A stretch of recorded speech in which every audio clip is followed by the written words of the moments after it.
Oh, great. Now I see who's wanting me as a new LP, and the other ones, the startups. If you don't fit within our investment focus, the best home you can get is UVC. Thank you, Ralph, for that. So, Ralph, do you mind elaborating a little bit on what Blue Lion does?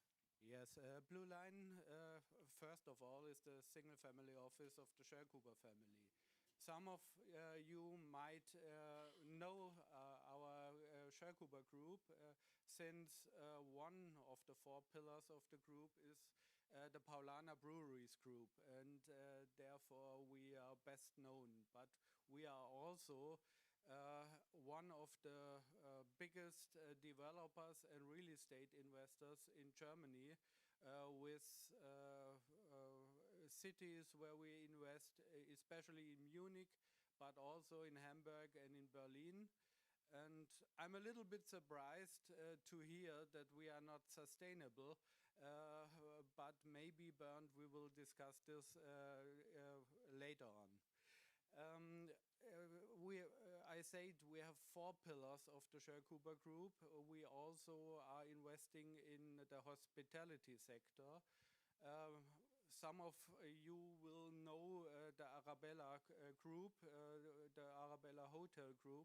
This is one, and we have also joint ventures together with Marriott and Rosewood. Our new flagship hotel will be opened end of 23 in Munich. It's the Rosewood, middle of Munich. And the fourth pillar is our best venture we ever met. It's our seafood pillar. This seafood unit was acquired out of a bankruptcy in Chile, and we bought it through Blue Line, build it up, and after it had a critical mass, we transferred it in the Scherkuber Group. And that's the approach we make all our investments. Through Blue Line, we make investments in sectors we see added value for the Scherkuber Group. We build it up and then transfer it in the group when they get the critical mass. Well, we're right in the topic, Ralph. I mean, do you mind giving us a little bit of a view behind the scenes of what happened with the what you just mentioned? How did you incorporate them or make sure that they're not sinking within the mothership of a corporate? What's like the benefit of a family office? First of all, we have no investment timeline. We can be a long-time investor and help the venture to build up, to grow, and get the critical mass. And as I explained with this seafood business unit, we make it with all our ventures. We are invested also in ventures of our we will combine with our real estate business unit, and there we work as an investor, but not as a corporate group who will press the venture, but we gave them our network so they can work with the group. The group will work as a friendly enemy to them, so they can work on their products. And we also save them first revenues with our group corporates. And this one example from the sustainability, our real estate department was very shy with submetering or other things in this sector until start of this year, but now we are very happy that we invested as Blue Line in 3 ventures in this area, and now they are running us to bring them together so they can use the solutions of these ventures within the group. Okay. Thank you for that, Ralph. And actually, I have another question towards sustainability as a family office in like a, big family like the Schurkhuber Group. It's always in the media that there has been a transformational process being kicked off, that the third generation comes into power and takes more responsibility. And I know Florian Schurkhuber is quite often in the press, but there are also 2 sisters. So can you give us a little bit of insight? How do these 3 siblings, maybe influence strategy? Is there more purpose, and how does it influence daily operations? Yes, but that's always within a family office. We are not thinking in years, we are not thinking in decades, we are thinking in generations. And that's the main reason now. The new generation is now getting involved in the leadership of the group, and they bring new ideas, they bring a new approach to the group. Alexandra Schurkhuber, as their mother, looked at stabilizing the group over the last 14 years, but now we are starting through, build on the tradition the family has. And that is the approach the new generation is bringing into the business, how to develop this solid ground the father and the mother built for them in a new stage combined with sustainability, especially in the real estate sector. The grandfather of the siblings built with concrete. Now we are thinking about building with wood. And this is the new approach, the new generation. As an example, we have more ideas from them, but this is one of the examples I can give to you. Yeah. So, and when you're here today, I know you have a lot of meetings lined up. What is it? What do you look for in the teams that approach you? We look at possible value added the teams will bring within the group. We have a long-standing tradition. We invest in the quality of life, but we need new ideas, we need new inspiration, and this is what we are looking for. And I think that we're almost out of time, so maybe in 30 seconds, we have 30 seconds. What's the main takeaway that you want the audience to take away from this today? As I said, actually invest in quality of life. That's the best you can bring to people outside. Thank you so much. Thank you. Thank you to Ralph and Sabina. Thank you. I'd like to welcome Antoine from Kairos to the stage.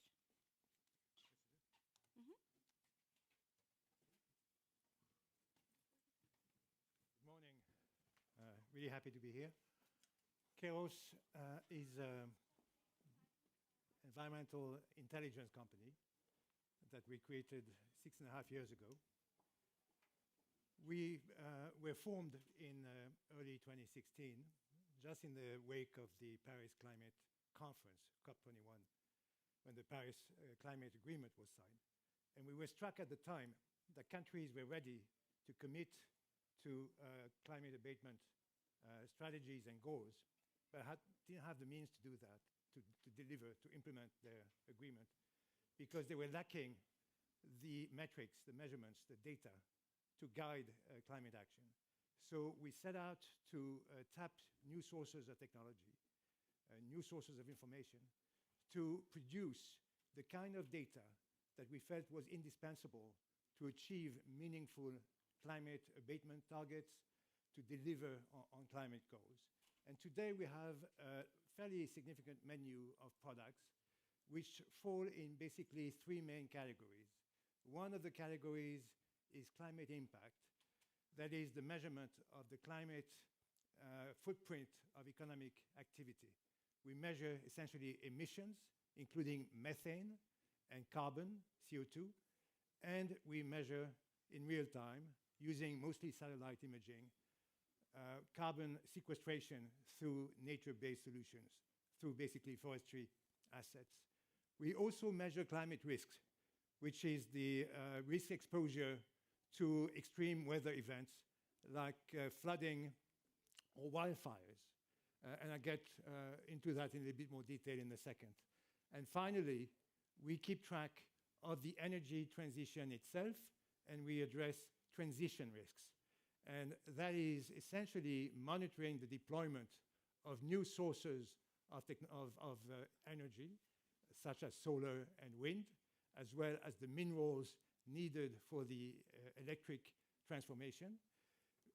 We also measure incumbent fuels, which still are needed even in a deep decarbonization scenario, and which are very much needed to help integrate intermittent and variant renewable fuels. So we measure inventory, supply, demand, transportation of oil, gas, and coal as well. To do this, we essentially harness the power of artificial intelligence, machine learning, to tap into the tsunami of raw data provided by the proliferation of satellites, Earth observation instruments, as well as data from geolocation devices, social media posts, the Internet of Things, and so on. The list is open. And we deliver our results through a central platform, which can be used to address various verticals and various types of data, but also through other channels like API delivery or just spreadsheets and so on. So our customers are pretty varied. There's many use cases for our data. Some of those use cases are very new because the data are new. We measure things that could never be measured before. And the list of use cases is growing, and so is the list of customers. Today, we have customers that include financial institutions, that is banks, lenders, but also investors, hedge funds, investment funds, retirement funds. We have all the major energy companies among our customers, as well as the major trading houses. We also include governments, policymakers, regulators, regulatory agencies, multilateral organizations. We do have media groups among our customers. For example, Bloomberg News uses our methane data to generate dozens of stories about super emitter events for which they have received various awards. And we deal very much with academic institutions. Science is key to what we do. We partner with scientific organizations around the world, in France, but also in Europe and elsewhere. And we, in turn, put some of our data in open access for scientists to work on, to support the advancements of science, and also to raise awareness and bring more literacy, climate literacy, to the public at large. We feel that today the world is at a turning point. Climate policy is really on the cusp of delivering. The Inflation Reduction Act in the US is a landmark in terms of climate regulations, climate policy. In Europe, the green plan of the EU is very significant, as well as the methane strategy in particular. But also in other countries, including China, policies is starting to have an impact and to be meaningful. Policymakers have been making explicit reference to what we do. President Macron of France has quoted us in his speeches on EU climate strategy, for example. We've been invited in the Élysée Palace for discussions about European and French climate strategy. Kadri Simpson, the EU Energy Commissioner, has tweeted our map of methane emissions and has referenced us very explicitly in unveiling the methane strategy of the EU and other policies. John Kerry has made reference to our map of Russian super emitters when he introduced the global methane pledge at Glasgow back in 2021, and again has made reference to the need, to the role of data in climate policy just a couple of weeks ago at Sharm el Sheikh, where we're present as well. So some of our products include the methane watch, which is a platform to detect super emitters of methane in real time around the world. This is the first platform that does that. We systematically scout through the data produced daily by Sentinel-5P of the Copernicus constellation of the European Space Agency. And we run the data through our algorithms. We occasionally couple those data with input from other sensors, Sentinel-2, Landsat 8, and others. And we basically, every single day, identify the huge methane emission events around the world. Methane is, of course, equal to carbon dioxide as an agent of global warming in the next few years. It has 80 times plus the global warming power of carbon in the first 20 years after its release in the atmosphere. So abating methane is key to climate action. We cannot achieve the climate goals without doing this. And eradicating super emitters, this is the low-hanging fruit for climate action.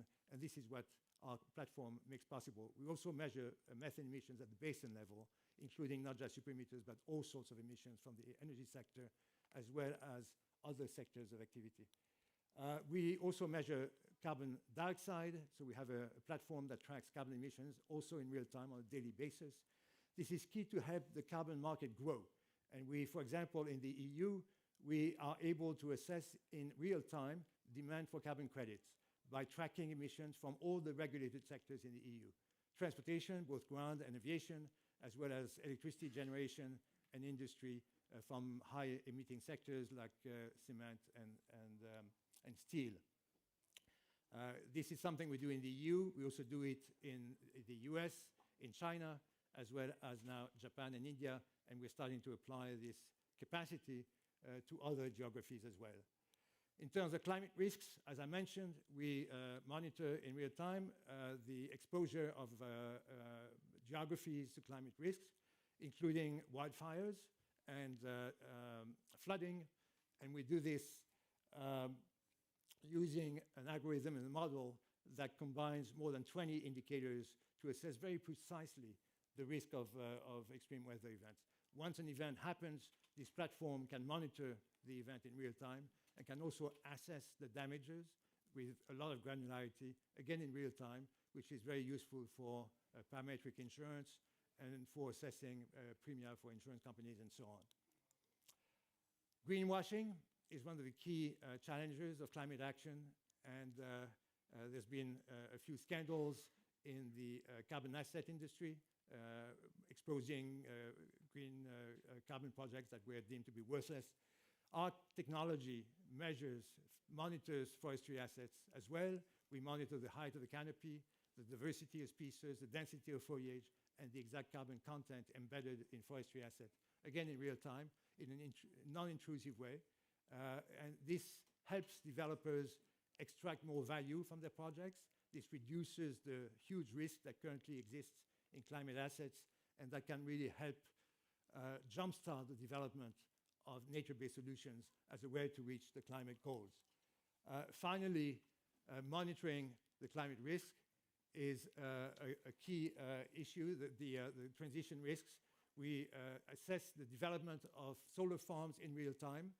This is something that's very opaque, that was very opaque until now. Many projects announced, for example, by ERCOT, the state regulator in Texas in the US, are way behind schedule. Thank you, Antoine. We have to stop it there. Right. Thank you very much for sharing. Thank you. Okay. Please give him a round of applause. Thank you very much. Next, we have Pierrick from Pictera. Thank you so much. Hi, good morning. Is that working? Yeah. Hello, good morning, everyone. So I'm Pierrick. I'm the CEO and co-founder of Pictera. We're developing a B2B software platform enabling our customers to build their own geospatial application, product, and services using our MLOps software platform. So we created the company back in 2016.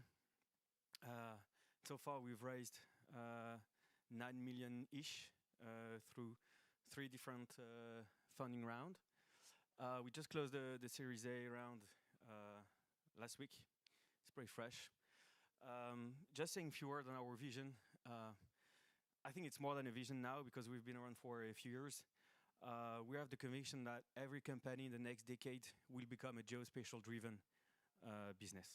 So let me tell you why. If you look at all the companies worldwide, 80% of those companies, they're already using some kind of location data. And of course, the next evolution is to enhance this location data with context, meaning time series using geospatial imagery, satellite, drone, and aerial imagery.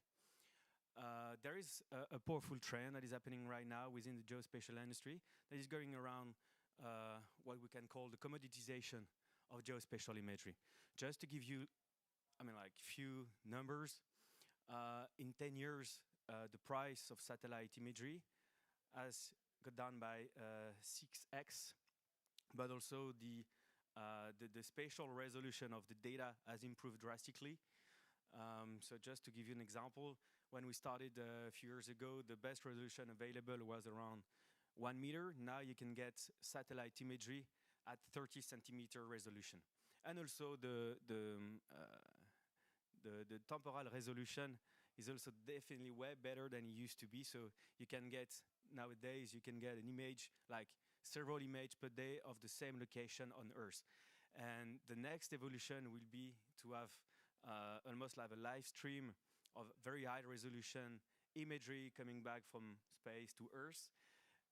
Just saying that today the industry is collecting 200 terabytes of imagery on a daily basis.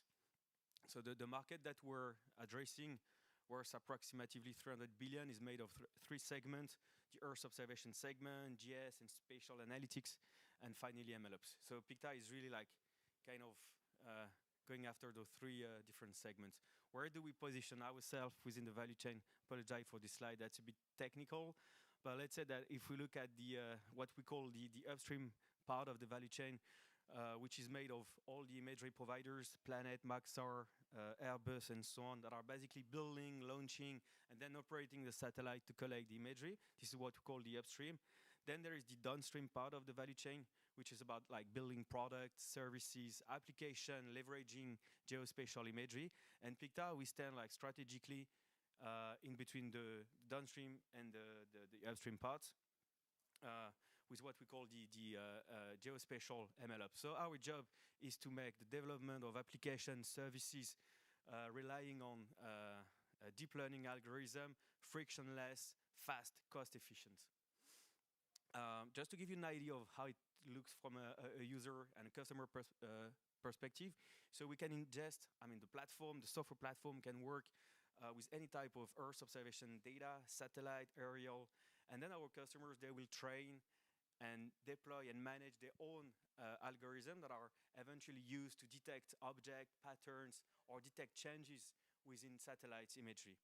And it's very important to keep in mind that Picta is a no-code platform. So whatever the technical background of our customers, you can train a very powerful and efficient algorithm in few hours. And then there's, of course, the visualization part that is important.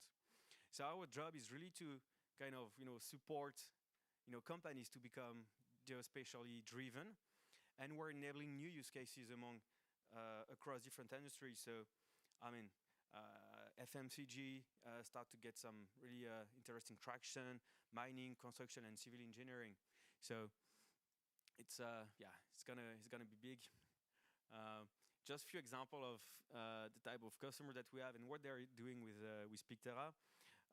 There is this customer in New Zealand that are actually selling or producing and selling carbon credits. And they need to be able to monitor how many trees have been planted. They had to monitor the seedling survival rates and this kind of things. We're also working with a car manufacturer in the US that is basically counting cars on their own parking lot. And finally, a coffee brand that is using Pictera to monitor at scale farming practices in their coffee supplier. Why Pictera?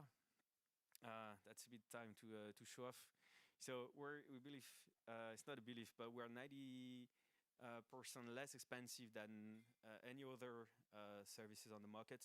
It's definitely way faster to deploy because you can build a model, you can build a deep learning model in few clicks. Keeping in mind that this process usually takes months. With Pictara, we reduce that time in few hours.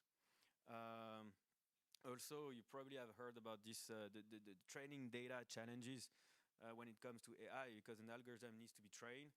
With Pictara, we have a proprietary technology that allows us to do what we call low shot learning. So with few label, with few annotation, you can train an algorithm. And you can, therefore, that's the deployment part.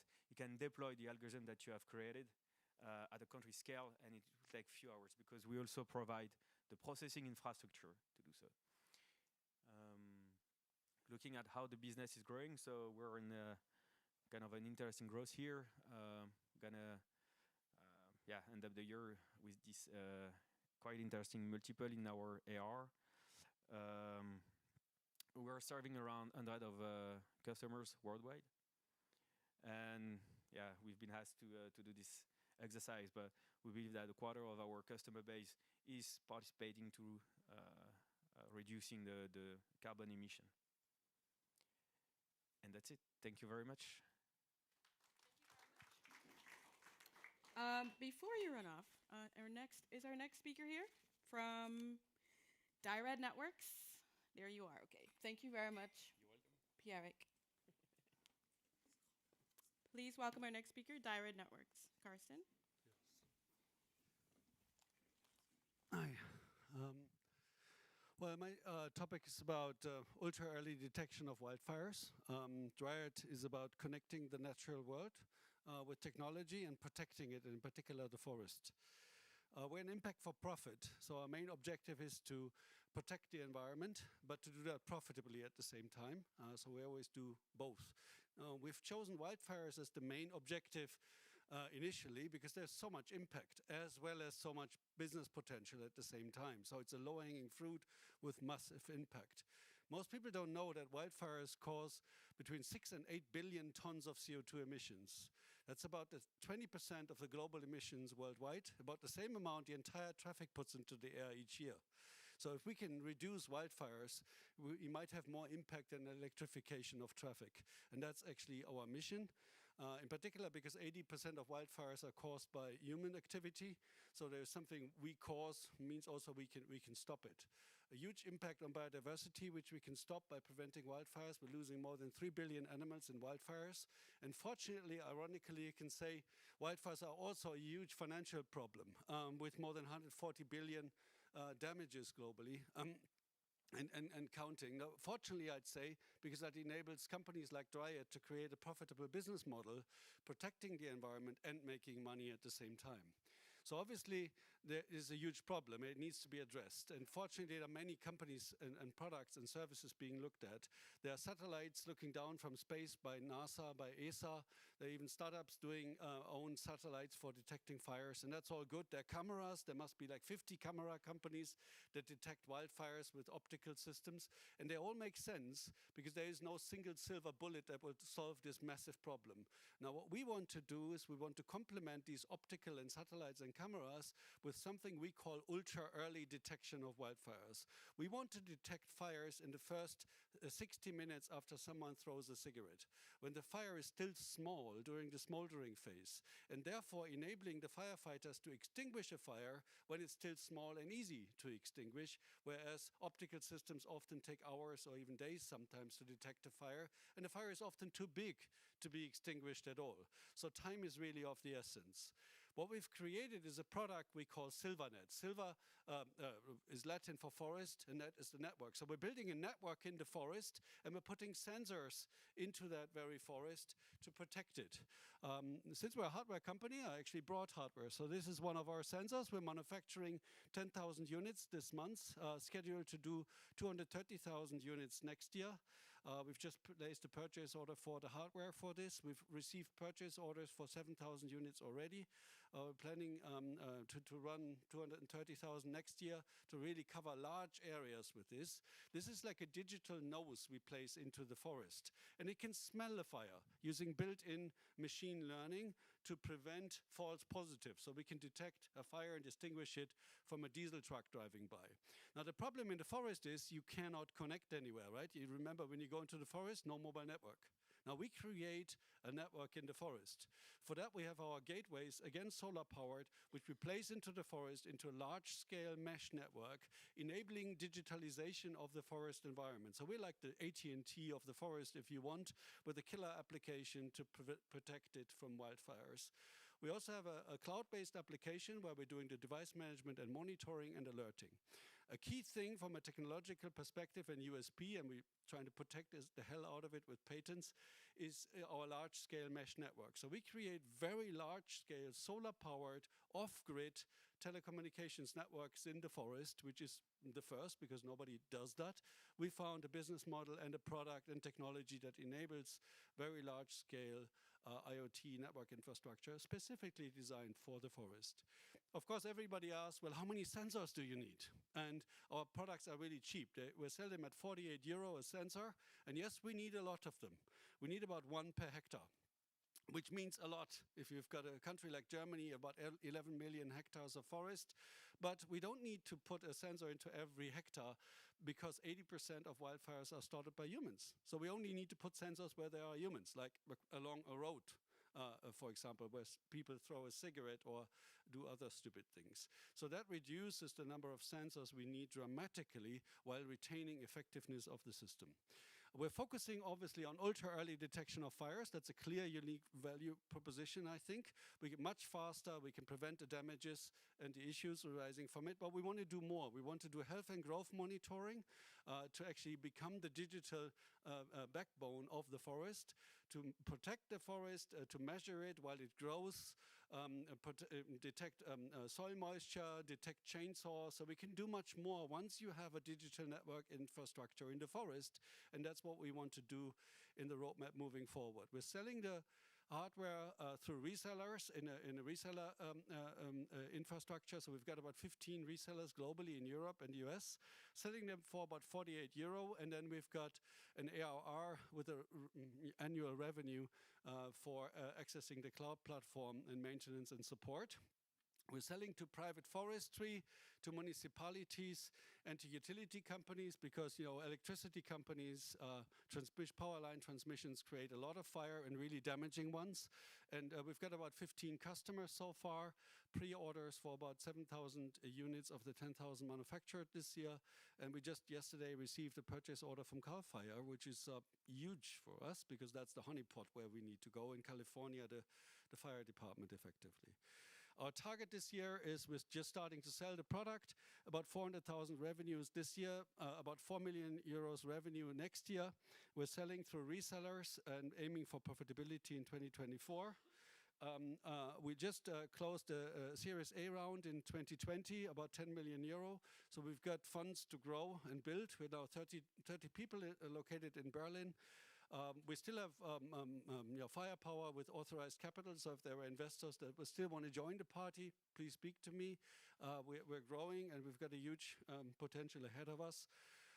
We've got a team of 7 co-founders. We're now 33 people based in Berlin. My background is telecommunications, and we've got a huge background on telecoms and network and software in our management team. And the last slide, we are an impact for profit, and we mean impact. We really mean that. We measure and project not just revenue and profitability like everyone does. We also measure and project impact. So our main mission is to protect the forest. And if we succeed by selling 120 million sensors by 2030, which is our business plan's goal, we will be able to protect about 3.9 million hectares of forest from burning. And that would save a whopping 1.7 billion tons of CO2 emissions. So that's our mission, that's our goal. And that's Dryad, protecting the natural world. Thank you. Thank you very much. Thank you, Karsten. Thank you so much. Next, I'd like to welcome 8Roads and Lafourche, is that how you pronounce that, to the stage. Perhaps one of you can introduce yourselves with this mic.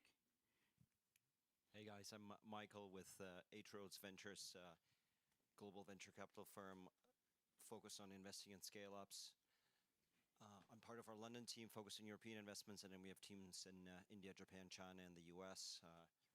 Lucas is gearing up from LaForge, so maybe I'll just give briefly a background. We first invested in LaForge about 2 years ago. We love the food and grocery space. It's big, it's ubiquitous, and there's a lot of interesting innovation happening. We don't really love the capital intensity of most business models, and the fact that most businesses are really just distribution businesses, and the differentiation for consumers is depending on who gives out the most discounts. And so we were very excited to meet the team from LaForge, because they actually combine a winning model for both consumers and the company itself, while being founded on a very strong sustainability foundation. So I'm gonna hand this over to you, Lucas. Yes. Walk us through maybe a couple of slides and tell people what LaForge does, and then we can go through a few questions. Thank you, Michael. Hello, everyone. I'm Lucas. I'm the co-founder of LaForge. And at LaForge, we are on a mission to democratize sustainable consumption in Europe. We truly believe in sustainable consumption. We believe that every purchase you make is a vote, and we believe that consumers can really, push for the agricultural transition and for a better world, a more ethical, more sustainable, and more resilient world, by encouraging and by buying from the producers that are, that have a positive contribution on the environment and on health. Producers that are organic, producers that source locally, producers that reduce waste, and producers that pay decent wages to farmers. Everybody wants to eat better. People want to feed their kids with healthier and tastier food. People want to do their bit for the environment, but most of the people, they can't, because it's just too expensive. They don't have access to those products, those sustainable and organic products. And at the same time, retailers increase their margins on those products. A normal supermarket will accept a very low margin on a Coca-Cola, but it will increase its margins on its line of organic products, because they know that, conscious consumers will pay a premium with money, will pay a premium for those products, leaving all the rest to unsustainable alternatives. So at LaForge, we fight to allow everyone to afford those products. And how do we do that? Well, the model is based on a membership, it's a subscription model, basically. So our customers pay 60 euros up front and get access to our catalog. We deliver nationwide in France. It gives them access to 20 to 25% discount compared to the retail price. On average, they save between 300 and 400 euros a month by doing their shopping at LaForge. And the second element is that we have a curated and reduced assortment. So basically, we lift the burden out of their mind to do the difficult trade-off between this or this organic product or sustainable product. We do the choice for them. It gives them a lot of trust, and we leverage this trust by creating a private label. And we also focus on products that are easy to deliver, large size, shelf-stable, and household products. Well, all of this model of subscription with a reduced assortment gives us a lot of advantages. The subscription gives a lot of customer stickiness and loyalty, obviously. So it decreases our cost of acquisition and our retention costs. The fact that we have a reduced assortment, it gives us commercial leverage with the brand we work with, because we offer them a large market share on our shelf. So we buy better. And we focus on a shopping mission, the stock up. So it's a monthly shopping mission, which is well adapted to a delivery business, because it's highly predictable. It's a monthly shopping occasion. It has high AOV, and it has less SLA's constraints than some of our competitors, as the quick trip or the top up. People don't need to get their stock up delivered in 10 minutes or even the same day. So it's, well, all of this make it easy for us to scale efficiently and to reach scalability and to reach profitability, sorry. And at the same time, well, we have another advantage, is that we target mass market families. Those are our customers. 80% of them live outside of the top 10 French cities. So it's really a suburban, out of the city center target. Their average monthly income is 3,000 euros, which is not that much. It's really the average family, and they represent basically 60% of French household. The subscription model gives us the time to, well, to create a relationship with them. The time to create this relationship based on trust, based on proximity, and based on transparency.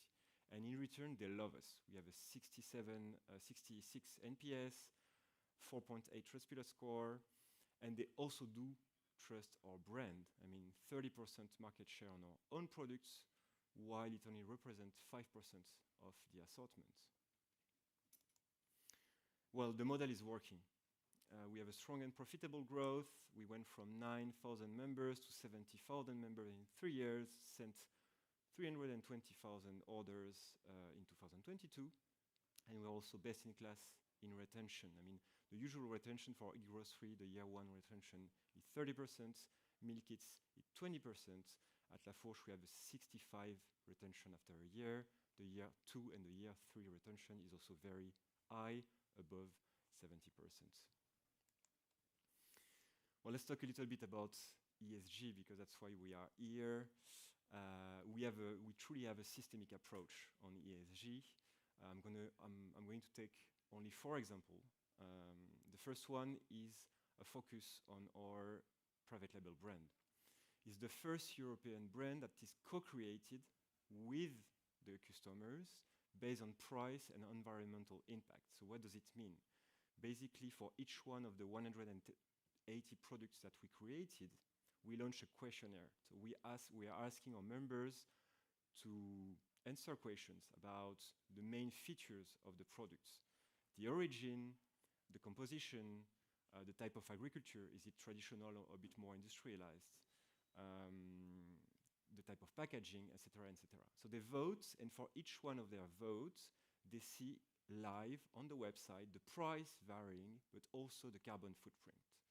And we really believe that, well, people are smart.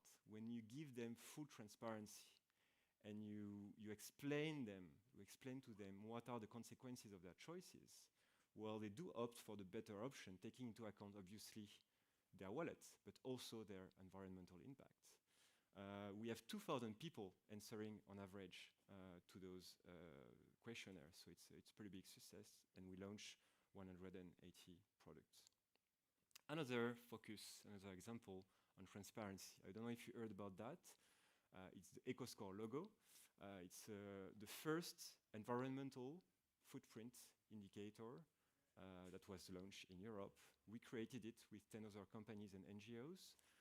And we were the first one to display it on our website, on our product label. It's based on the life cycle analysis, so it takes into account the whole production chain and basically the pollution that is generated by a product from production, taking into account processing, packaging, transportation, everything. So it's a scale from A to E or 0 to 100. It's a huge success. We already have 4 out of 5 products on the market in France that are scored by this label. 4 million people in France have already checked an EcoScore. 1 out of 3 of them have changed their mind knowing an EcoScore for products. So they have not bought a product or opt for another product with a better EcoScore. It's an open source methodology, so it's open to everyone. And it's already been implemented online by Colruyt in Belgium, by Lidl in Germany, by Carrefour and Intermarché in France. Another example, we launched a food waste and an anti-waste offer. So basically, products that were going to be thrown away because they are too close from the best before dates. We discount them at 70%. We have already saved 200,000 products, and it accounts for 5% of our sales nowadays. Last example, focus on social inclusion. As I was saying, we truly want to democratize sustainable consumption. So for every paid membership we have on the website, we sponsor a free membership for someone who cannot afford it. And that's the last one. There's many other initiatives that we are going to push, but that was the 4 example. Thank you. Very helpful. Thank you. Lucas, maybe one question. There is a value proposition around sustainability, but also around affordability, which makes this compelling, but I also wonder to what extent there is a priority and whether it sometimes creates conflicts as well. Okay, there's always a tension between affordability and sustainability. I can give you 2 examples. The origin of the product. I mean, it's always a question that we ask ourselves for the catalog. One example is honey. People wanted to have French honey on the catalog, but French honey is like 4 times more expensive than honey from Eastern Europe. So basically, in those cases, we try to have both and be super transparent on why we chose this one and the difference of, well, environmental impact because of the transportation. So we will have to leave it at the honey, I'm afraid. Yeah, sure. But thank you so much for your time, guys, Michael and Nathan. Please give them a round of applause. Thank you, guys. Thank you so much. Welcome Form Bio to the stage. Thank you. Cool. So I would like to start this session by reviewing our relationship with food, and if everybody feels comfortable doing that, I would like to invite you to close your eyes, and fantasize. So use your imagination and think about food. Think about cheese and think about these moments and occasions in which you have experienced and had food. Think about your childhood. Think about the people you enjoyed this food with. So what memories come up? What emotions come up for you? What do you smell? What do you taste? What do you feel? All this will be highly individual for each and every one of you. Some of you may prefer the stinky, moldy kind of blue cheese. Some prefer more creamy cheeses. Others prefer a hard ripened cheese. And yet others may prefer simply grilled cheese. As said, all this comes down to preferences, and all this is very and highly individual, and it's deeply human. And it is as human as our desire to enjoy these indulgent food products. Now sit with that feeling, with that emotion for a little longer. And I would like you to open your eyes and see. And what you are seeing is not this romanticized vision and feeling that you associate with food. This is not beauty, but what you are seeing is really one of the leading causes of global warming. What you're seeing is a food industry that's at the brink of collapsing.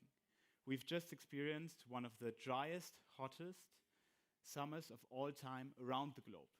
So we see a food industry that has been hit by supply chain shocks, whether this is through leveling off of efficiency in animal agriculture, or whether this is through geopolitical trends, Ukraine crisis, COVID effect on supply chain, and so on. At the same time, the population is growing and the population is hungry. So who has not heard of that phrase, how to feed 10 billion people? And all this is happening at the cost of the planet, of the animals on the planet, and the humans on the planet, at the cost of our health. And the biggest fuck up about the food industry is really the dependency on animals. 80% of global farming land is used for animal agriculture, while it only delivers 20% of calories. 30% of global water consumption is used for animal agriculture. And animal agriculture alone is responsible for 15% of global greenhouse gas emissions. So the message is clear. We need to reduce our dependence on animals in order to unfuck the planet. The issue is there's this paradigm. There's this paradigm that we need animals in order to produce the foods that we love and the foods that we cherish in order to trigger all that positive emotions, all these positive memories. And giving up animals, giving up these kind of products means giving up on the memories and giving up on the history. And for the wider society, this is going to be close to impossible. The time to act is now, and we need to act decisively.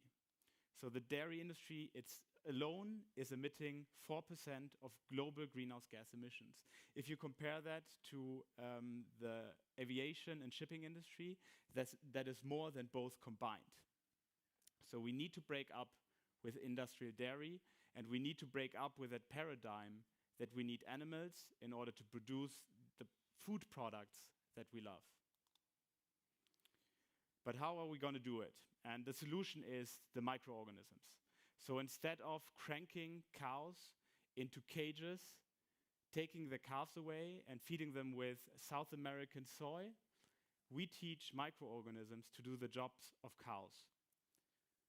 To produce milk ingredients from fat to protein, so anything that we need to create a product that tastes, behaves, and feels like dairy. It is dairy, but just without the cow. There is no cow included in the production process. We use much less greenhouse gas emissions. We use much less land and much less water. Bottom line, it's just a much more efficient process.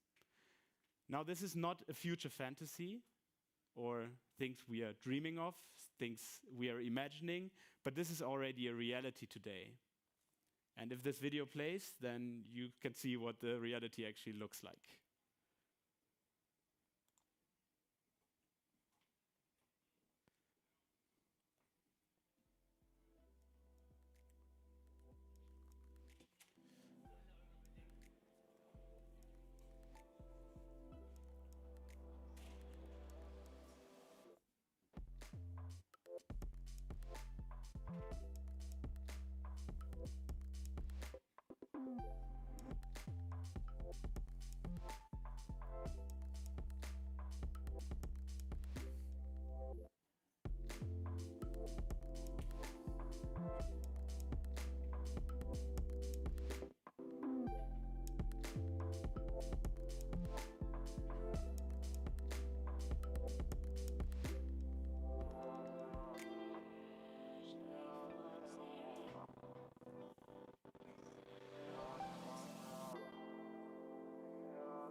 Now we are going to be the first company that will launch products that actually deserve to be called animal-free cheese in 2023.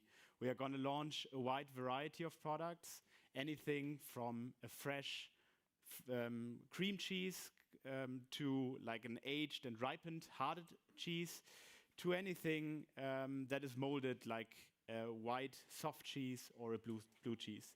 And these products don't just look tasty, they are tasty. And some people have already tried the product around here. And if ever you are in Berlin, please feel free to come by our office. Anybody is invited to try the product. So really, the time is ripe for true animal-free products. And we are not stopping here. We are not stopping with dairy. We are not stopping with cheese. We are not stopping until we have created a better world through more sustainable food. We are bringing together a couple or a bunch of people with expertise across biology, across food science, and across food design. If you're around, happy to talk to you. Thank you so much, Roman. That made me hungry, actually. Next, we'd like to welcome Anat and Anat from Saturas. Welcome, ladies. How do you switch next? Just the green one. Thank you. Let's see if it's working. Yeah, so she's the Madonna Anat, and I'm just Anat. So it makes it easier for everybody. So hi, everybody. It's lovely to be here, and we'd like to tell you a little bit about Saturas today, right? So Anat. Maybe I'll start with a short question for you, Anat. You're the founder of one of the most successful technology incubators in Israel and a successful seeder of many young early stage tech companies for probably the last 2 decades. And now today you are part of a managing team of one of the largest private investors in Israel with more than $1 billion in venture capital investments. What actually brought you to decide to be part of our company? Yeah, a great question. Thank you. There was a question before: who's here on a ticket of an investor and who's on a ticket of a startup? And I'm used to be on a ticket of an investor, and I'm really proud of this green badge I have here. Yes, I've seeded dozens of early stage startups in Israel over the past, we are not saying how many decades. And when I met you about a year and a half ago, I was working out of this large family office that has an extensive portfolio in Israel. So I've seen a lot of startups, both succeeding and both failing. And what I found in Saturas is, first and foremost, a deep technology, not a me too, that really encompasses and has the potential to solve a lot of the problems that actually were addressed here with regards to sustainability. So deep technology that you'll tell us about. I found a very important cause. So being a venture capitalist for many years and having really no visibility on what will succeed and what will not, I made a decision to invest in companies that have a big cause, that help humans and the planet in some way, in the reverse order, actually. So Saturas is like that. It really is a truly, truly, truly sustainable company. And then the third parameter, of course, of every venture capitalist is a large market and a product market fit that we have found in Saturas, where you're selling the products all over the world today. And last but not least is you. I found you. So I found a really, really committed, dedicated, experienced team. And that's how we entered the investment with the family office that I represent, and I joined the company as part of the company.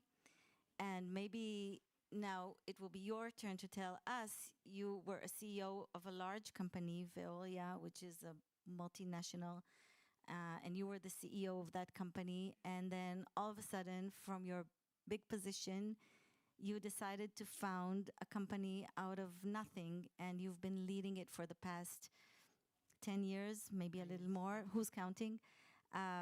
What brought you to do that? I mean, you have to be crazy to do that. So are you crazy? Yeah. So thank you, Anata. Yes, I was in quite a comfortable position as the CEO of Veolia Water in Israel. But I felt that this is the right time to make a change and go to something new, innovative. As a technological person, and with 20 years of experience in the clean tech industry, I started to look for new technologies, new ideas that I can take and commercialize. In my research, I arrived to Megal Research Institute. It's one of the research institutes focused on agriculture and biotechnology in the northern part of Israel. And I came across Dr. Moshe Meron, who had an idea to measure the water status from within the tree itself. So at the beginning, the technological challenges seemed heavy, and indeed they were. 7 years of R&D and $17 million. But I could see the gap that was existed in the market, and I could foresee the value that this will bring to agriculture. So what is it? What stands in the heart of the technology? I see you brought something. Yeah, with I brought a model. So we are the first to measure actual measurement from within the tree. So in order to do that, we designed and developed a miniature sensor. It actually looks big, but the sensor itself It's quite small. This is the sensor. It goes directly into the trunk of the tree in direct contact with the plant water tissue. And we actually measure how the tree really feels. And we do that continuously, digitally, and without harming the tree. So basically, it's proprietary, right? It has patents covered on it. And why is it so difficult? I mean, what is so special about this sensor? Why did it take $17 million and 8 years to develop a small sensor, which I understand is very cost effective?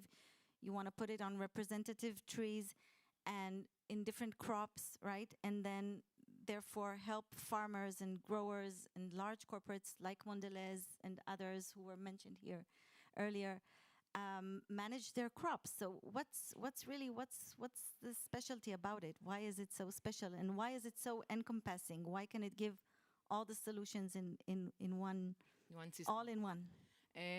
So first we had to overcome the natural wound response that the tree have when you try to do something like that. And it's just like medical device, but for trees.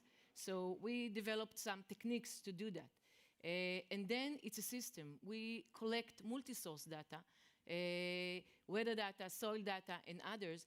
And together with this unique plant-based sensor that we install, we are able to apply AI and develop advanced algorithm that can provide the most accurate, precise way to manage trees. And that's the uniqueness, and that's what makes it very special. So basically, if I understand correctly, you want to be the Google Earth of the trees, because you're going to be deploying it in different crops, telling farmers how to irrigate, when to irrigate, how their crops are really feeling, save money, improve their produce. How are you relating to the really pressing issues of sustainability, of CO2 reduction, of CO2 emissions? How does it relate to what you're doing? So once you manage the trees based on how they really feel, and of course combine environmental data that we collect, then now you can manage it in the most precise way. The outcome will be that you will probably save water, because most of the farmers worldwide over-irrigate just to be on the safe side. Once you save on water, then you save on energy to pump the extra water and distribute it, so you can help in that way. But the most important thing for the farmer is that we can optimize the yield. And if we can optimize the yield, for example, in grapevines, in apples, in many other crops, then the income is significantly increased, and this is something that they can be stable and can be monitored and controlled continuously. But recently, the last years, we've been focused mainly on agriculture. I think that it was you that first raised the climate angle as well. Maybe you can share a little bit about that. Yeah, I'll gladly share about it in a minute. I just wanted to ask you, you mentioned grapevines, and we mentioned Mondelez. Can you give us one test case about how Saturas increases the knowledge base, not only measures, not only monitors, but also increases the knowledge base in the world for irrigation protocols? Can you give us a case study about that? Sure. We are working very closely with academia and with global corporates, like, for example, UC Davis in California and Mondelez. And together we are not just expanding, but also generating new knowledge, new know-how. For example, with Mondelez in cocoa, it was not so studied in the past, and cocoa were not used to be irrigated, but now with climate change, they have to be. So we are generating new protocols, irrigation protocol for cocoa based on how the tree really feels. And it was quite surprising to see that we can reduce 40% in irrigation. That's really big. And that's a big number, just by listening and monitoring how the tree really feels. That's really big, and I've got to mention additional test case studies that we're conducting today with date palms in the UAE and palm oil, and all of them are crops that have an impact on the environment. And if we can increase the produce and reduce the resources, the natural resources that they are consuming, then we can really make an impact on the environment. But you are right that from the climate angle, and we in our family office are very much concentrated through an NGO called Planetech, so we are very much concentrated on the climate angle. We discovered actually a new crop, which is forests. So a lot of things that were mentioned here before, wildfires, deforestation, desertification, a lot of these trends, you can basically monitor and help prevent and help forest agencies in Germany, in Israel, in California, even irrigate. Forests are being irrigated today, right? At first stages, when they've been planted, it's a common thing to irrigate for the first 2-3 years. Yes, we absolutely saw a additional way that we can be part of a total solution. And our recent work with forestry management teams in Germany and in Israel will probably help us promote this application as well. Very good. Just on time. Thank you very much. Thank you so much, you. ladies. Thank you, Saturas. Thank you. Next, we have Thomas from Green Force Future Fund. Welcome, Thomas. Welcome. Thank you. Not really. Oh, yes. Give it to me. You can start the movie, please. Rapidly hitting every region of the world. Climate change caused catastrophic damage. Global carbon levels higher than any time. The world's population has doubled. We won't be able to nourish the next 2.3 billion people with animal protein.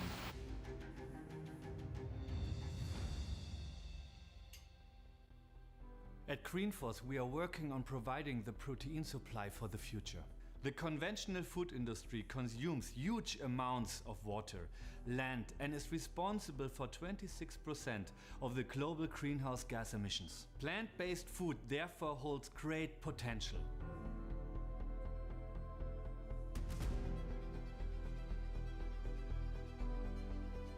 We are currently working on turning the 178 liters into 1 liter in the future. At Greenforce, we have developed the most sustainable plant-based food products, and we are the first company worldwide to have created plant-based meat from powder. We are also proud to have the German national soccer player Thomas Müller on board as a shareholder, but he is also a Greenforce lover. Servus, ich mache mir hier gerade veganes Fleisch aus Pulver. Rein, rüber kräftig. Jetzt wird's kalt gestellt. Ich sag's dir, das schmeckt.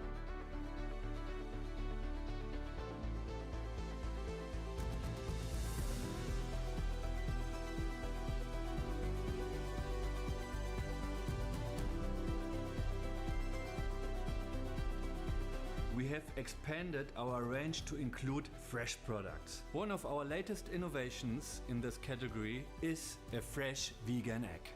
Greenforce is the fastest growing plant-based food tech company in Europe.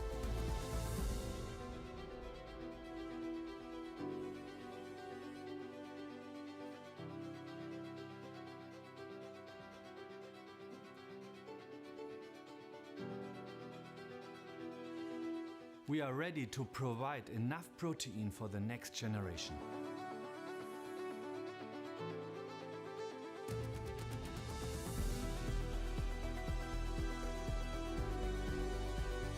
Meat and other animal-based products several times a week will soon no longer be viable.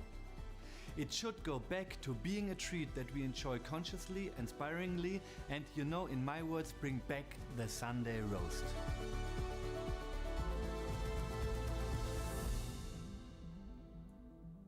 Yeah, first of all, let me introduce Global myself. warming is rapidly hitting. Okay, my name is Thomas. I'm the founder of Greenforce, and I think I have 4 minutes more left. So we worked 8 years on a pea protein and on a recipe that allows us to transform powder to meat. And my pitch today is very easy because I want to show it to you how easy it is. So you only took the powder, then water. You mix it, and then you have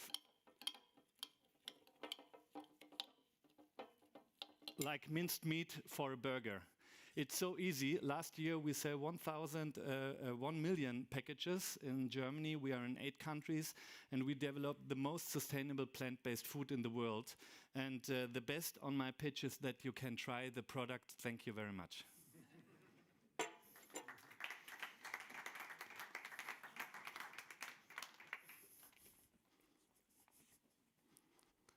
You can snack it cold.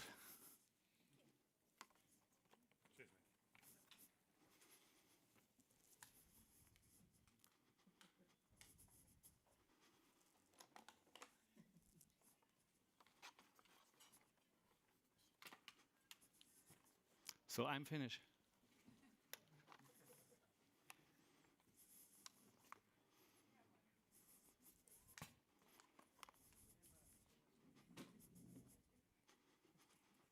I have 2 minutes more left, or? You have 5 minutes. Oh, really? Cool. Okay.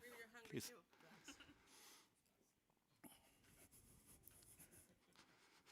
So maybe this is our range. We have right now 50 kinds of product. We are completely digital first driven. So we are in 7 countries, 100 employees. And we also jumped in the fresh food sector. So we offer everything from breakfast until dinner. And in Europe, we are the fastest growing plant-based food company. And also we are working on the biotech business. So yeah, we are the first multiplayer and omni-channel player. And when you're interested in our products, our website is greenforce.com. And please join our Facebook and Instagram community. Thank you so much. Thank you. Thank you very much, Greenforce. Thank you, Thomas. Next, we have Daniel from 1010 Solutions. Do you need the clicker? Yeah. You just get it from him. Get it. Oh. Yeah. Fantastic.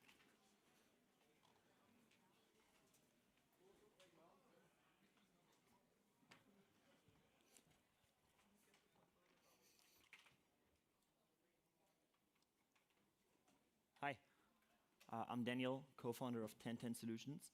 Today I want to talk to you about stopping climate change using plants. So you do see some plants there in the back in the art. Those are called trees. What do you guess? How much oxygen do trees produce by photosynthesizing carbon dioxide? It's around 50%. The other 50% is produced by smaller plants, microscopic plants. They're also called microalgae. Not sure if my presentation is going to come along. Sure?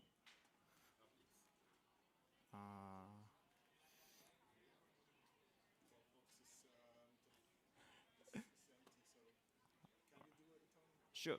So, all right. So no presentation. Cool. So yeah, there's smaller plants called microalgae, and what do you think? How much money goes into growing trees? Yeah, it's billions. So trees produce 50% of the oxygen. Algae produce the other 50% of the oxygen. How much money is going into algae? What do you think? It's thousands of dollars. So yeah, very little funding, although it does the same amount of work as trees do. And the reason trees are so underfunded is that they're like algae are so underfunded relative to trees is that they are fundamentally misunderstood. So many people are scared of algae because there's negative algae that are harmful for the environment, blue-green algae, for example. And those algae, they typically don't sink, and they are not edible for microorganisms and fish. So we are focusing with 1010 Solutions on a different type of algae. So in general, there's around 1 million different types of microscopic algae. There's 10,000 of algae called diatoms. They're also called like silica algae, or in German Kieselalgen. And what makes them different than the harmful algae is that they have a silica cell wall which captures carbon, but also makes them heavier than water. So it's a little bit like throwing a piece of sand into the water. It's going to float a little bit, maybe with a current. Eventually, it's going to sink. And what these algae do is, once they basically stop growing because they don't have the right nutrient composition in the water anymore, they start clumping together. And that clumping together is a little bit like clumping together wet sand and throwing it in the water. It's going to sink immediately. And I think we've all done that. And then they sink into the sediment, become one with the sediment, and lock in all the carbon that they used or that they photosynthesized by growing exponentially in the river into the sediment, which then turns into oil in 50 million years. So any type of oil that we use to come here to the airport used to be algae, while trees, they become coal over time if they decompose. So why is this relevant? There's enough nitrogen available in rivers to remove around 2 to 3 billion tons of carbon dioxide annually. And there's enough space in the world to remove 20, 30, 40 billion tons of atmospheric carbon, which is going to stop climate change, which is going to, shouldn't incentivize us to stop emitting, but ultimately, I think the climate catastrophe can be stopped within 5 to 10 years if we just fund algae with the same amount that we have funded trees over the last few decades.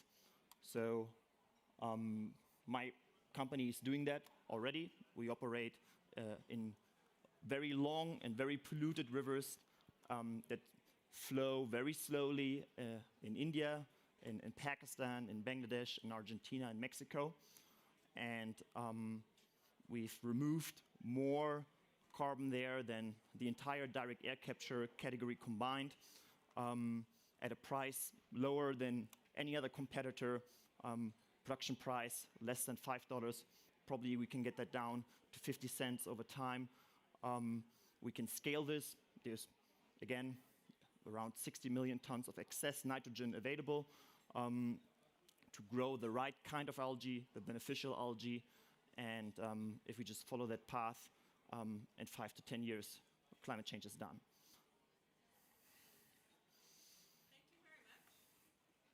Thank you so much. Thank you for sharing, and thank you for improvising. That was not so easy. I don't think our next speakers are here yet. ANU, Next Gen Foods, Ocel, and Voltang. No, so in their stead, we will have Marcus from Vario. Please welcome to the stage, Marcus.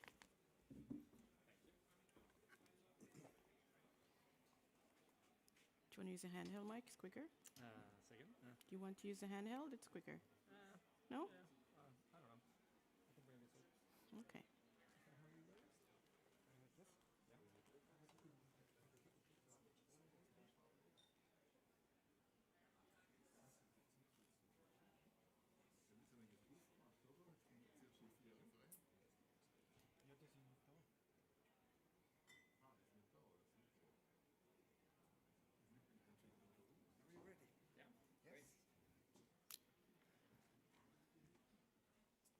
Welcome. Right, thank you. Is the mic working? Yeah, great.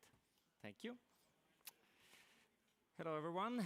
I'm Marcus. I'm the Director of Partnership at a Finnish company called Vario. And happy to be here today to talk about the world's most advanced VR and XR system and how it can help reducing costs and resources at productions. And yeah, Also today, we're a Finnish company, so Varjo is a Finnish company, and today is a special day. It's actually the Finnish Independence Day, which means that it's 105 years ago since Finland became an independent nation. And also it's about 6 years since we founded Varjo with the aim to redefine reality. And the VR industry has matured quite a lot during these 6 years, and so have we. We recently closed our D round, and that included also a Swiss investor, Swiss Canto. So we have now to date 150 million euro or dollar funding. And the next coming 2 years, the prediction is that this investment into virtual and augmented reality will exceed 72 billion in 2024, with 50% annual growth. And a lot of people, when they think about virtual and augmented reality, maybe think about games. So we're not so much focused on the gaming sector. In fact, we're very much focused on the enterprise sector and mainly selling B2B. And what we're doing is we're doing our advanced mixed reality systems are merging the virtual worlds with the physical worlds into very realistic experiences. And that includes 3 different products. The most known one is probably our headsets, which are world-leading. So with our headsets, you're able to see the world in the same clarity as you can see the real world.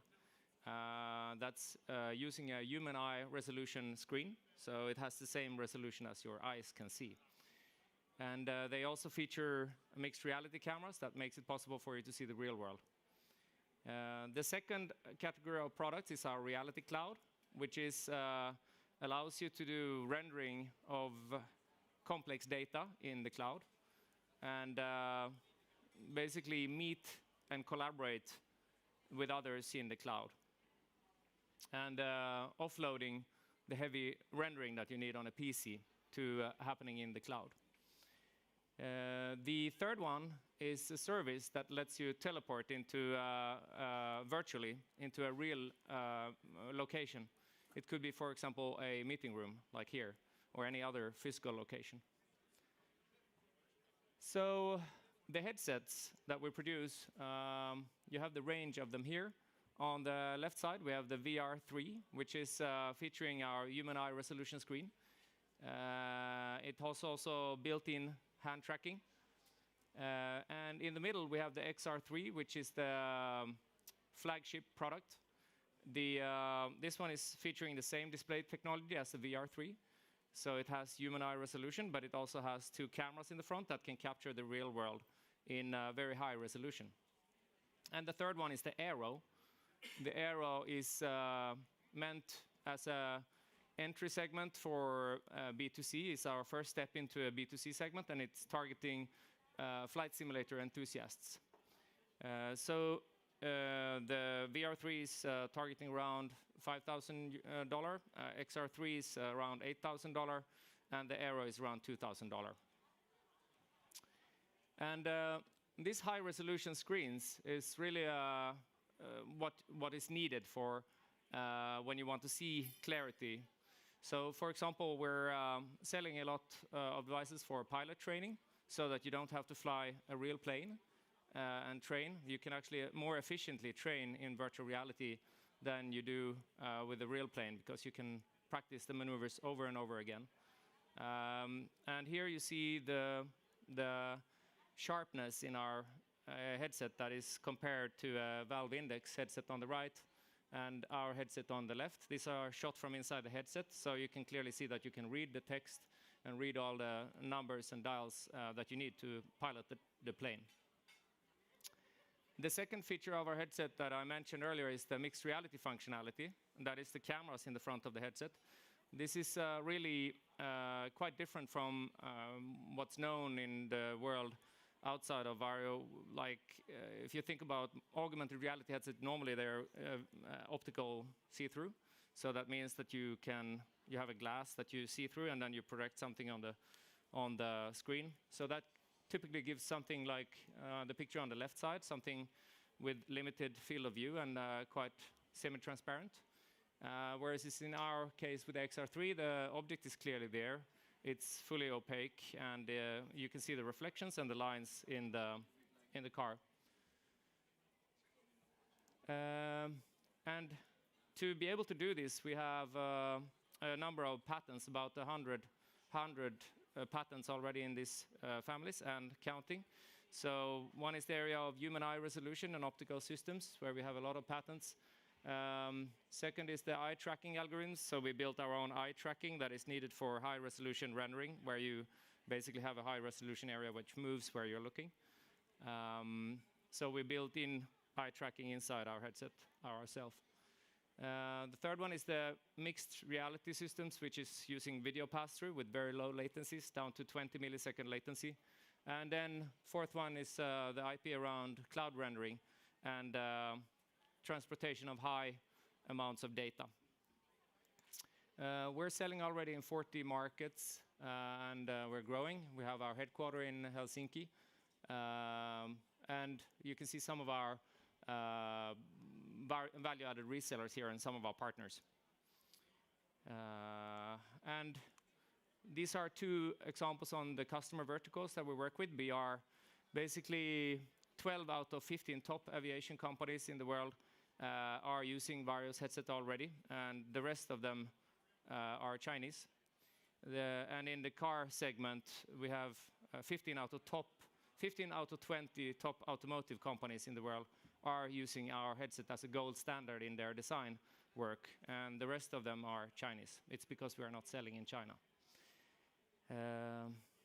So maybe one part that I mentioned in the beginning, I want to highlight one of the customer testimonials from Kia here, which has been able to reduce the amount of time that is needed for doing design with a 99%. Kia has their design office in Frankfurt in Germany, and their headquarters in Korea, South Korea.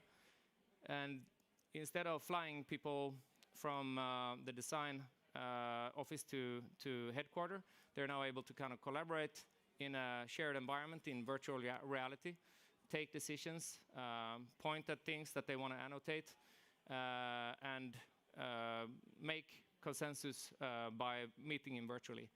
And they are also able to cut down the big cost of doing prototypes. The traditional way of designing is through clay models, which is no longer needed. So it reduces the cost of material as well as transportation.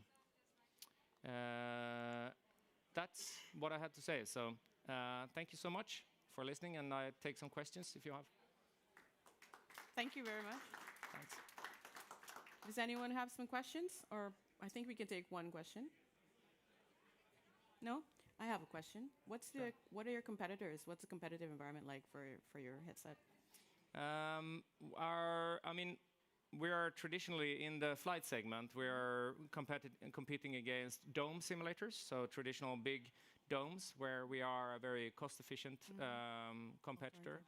And then when it comes to designing, we have a number of consumer-based virtual reality headsets like HTC Vive and HP Reverb, which are offering virtual reality but at a lower resolution. Oculus? Oculus is not so much a competitor because their business model is very much different than ours. So most of our customers are keen to keep their data safe, and which is something that, of course, Oculus or like Meta is doing a big business on. So that's very true, very controversial. Thank you so much for sharing your story today. Sure. Thank you so much to Vario. Applause, please. Next, we have a panel. I will welcome are all the panelists here? Perhaps you guys can introduce yourself and wait for your comrade to join. We have ANU, Next Gen Foods, Ocel, and Volt Fang. How's everybody feeling? Excited? Fed? Ready for the party? Yes, I hope so. You need 2 more chairs.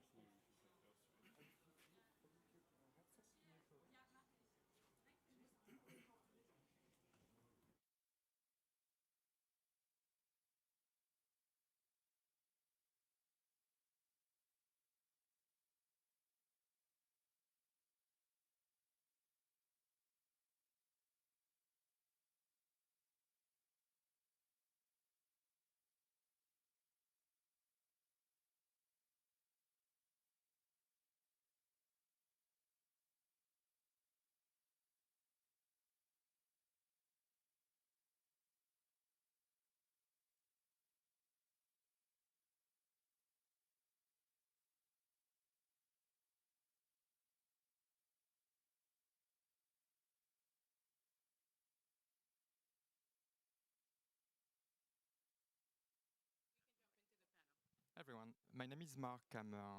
I'm VP of Business Development for. Yep, sorry. I'm VP of Business Development for Tyndall, which is part of a company called the Next Gen Foods. I've been in the company for a bit more than a year, and in the plant-based industry for the past 4 years. 12 years in Asia, first in the importer and wholesaler side, and now for the food and for the brand side. So I can maybe go on or follow on. I'm David. I'm one of the co-founders of Volkswagen, and what we do is actually we make Teslas out of Teslas. We make sustainable storage systems, and today we are all like startups or portfolio companies of the A-New company, and therefore we wanted to talk about like what the scale, what is like to be an impact scale up, or what's the plan for the next few steps at ours. Hi there, I'm the other David, David Doman from Ocel. As David mentioned, we are also a portfolio company of A-New. I met them here last year, so that's a success story of the NOAH, and quite happy Portco. And we're in the field of forestry, digitizing the forestry industry. I think we will dive a bit deeper into that once Fabian is here, who should show up every minute now. But maybe in the meantime, how often have you been to the NOAH? You can maybe go on. No, I'm not a good moderator, to be honest. I'm just pitching all the time, but not moderating. Therefore, it's hard for me to find good questions. Rob, how about you? You are. Yeah, you should be the one. But perhaps I can help. You mentioned that you are a success story of NOAH. Can you walk us through a little bit of how you started that journey and how you finished it? So how you managed to accomplish what you did? So through one of our angel investors, I got the introduction to Marco, who invited me as a speaker last year, right here, which was a really nice kickoff for our fundraising, especially given the NOAH sustainable, digital, profitable slogan, which fits very well for forestry as well, and our goal with forestry. And talking to quite a lot of investors here, one of them was Fabian, and one thing led to another, and in the end they ended up investing in us, which is very nice. And what stage were you at that time? Pre-seed. Pre-seed. Now, it was the seed round now, yeah. Was there any kind of strategic advantage that you had from Fabian's involvement? He's not here yet, so you can be. Well, sure.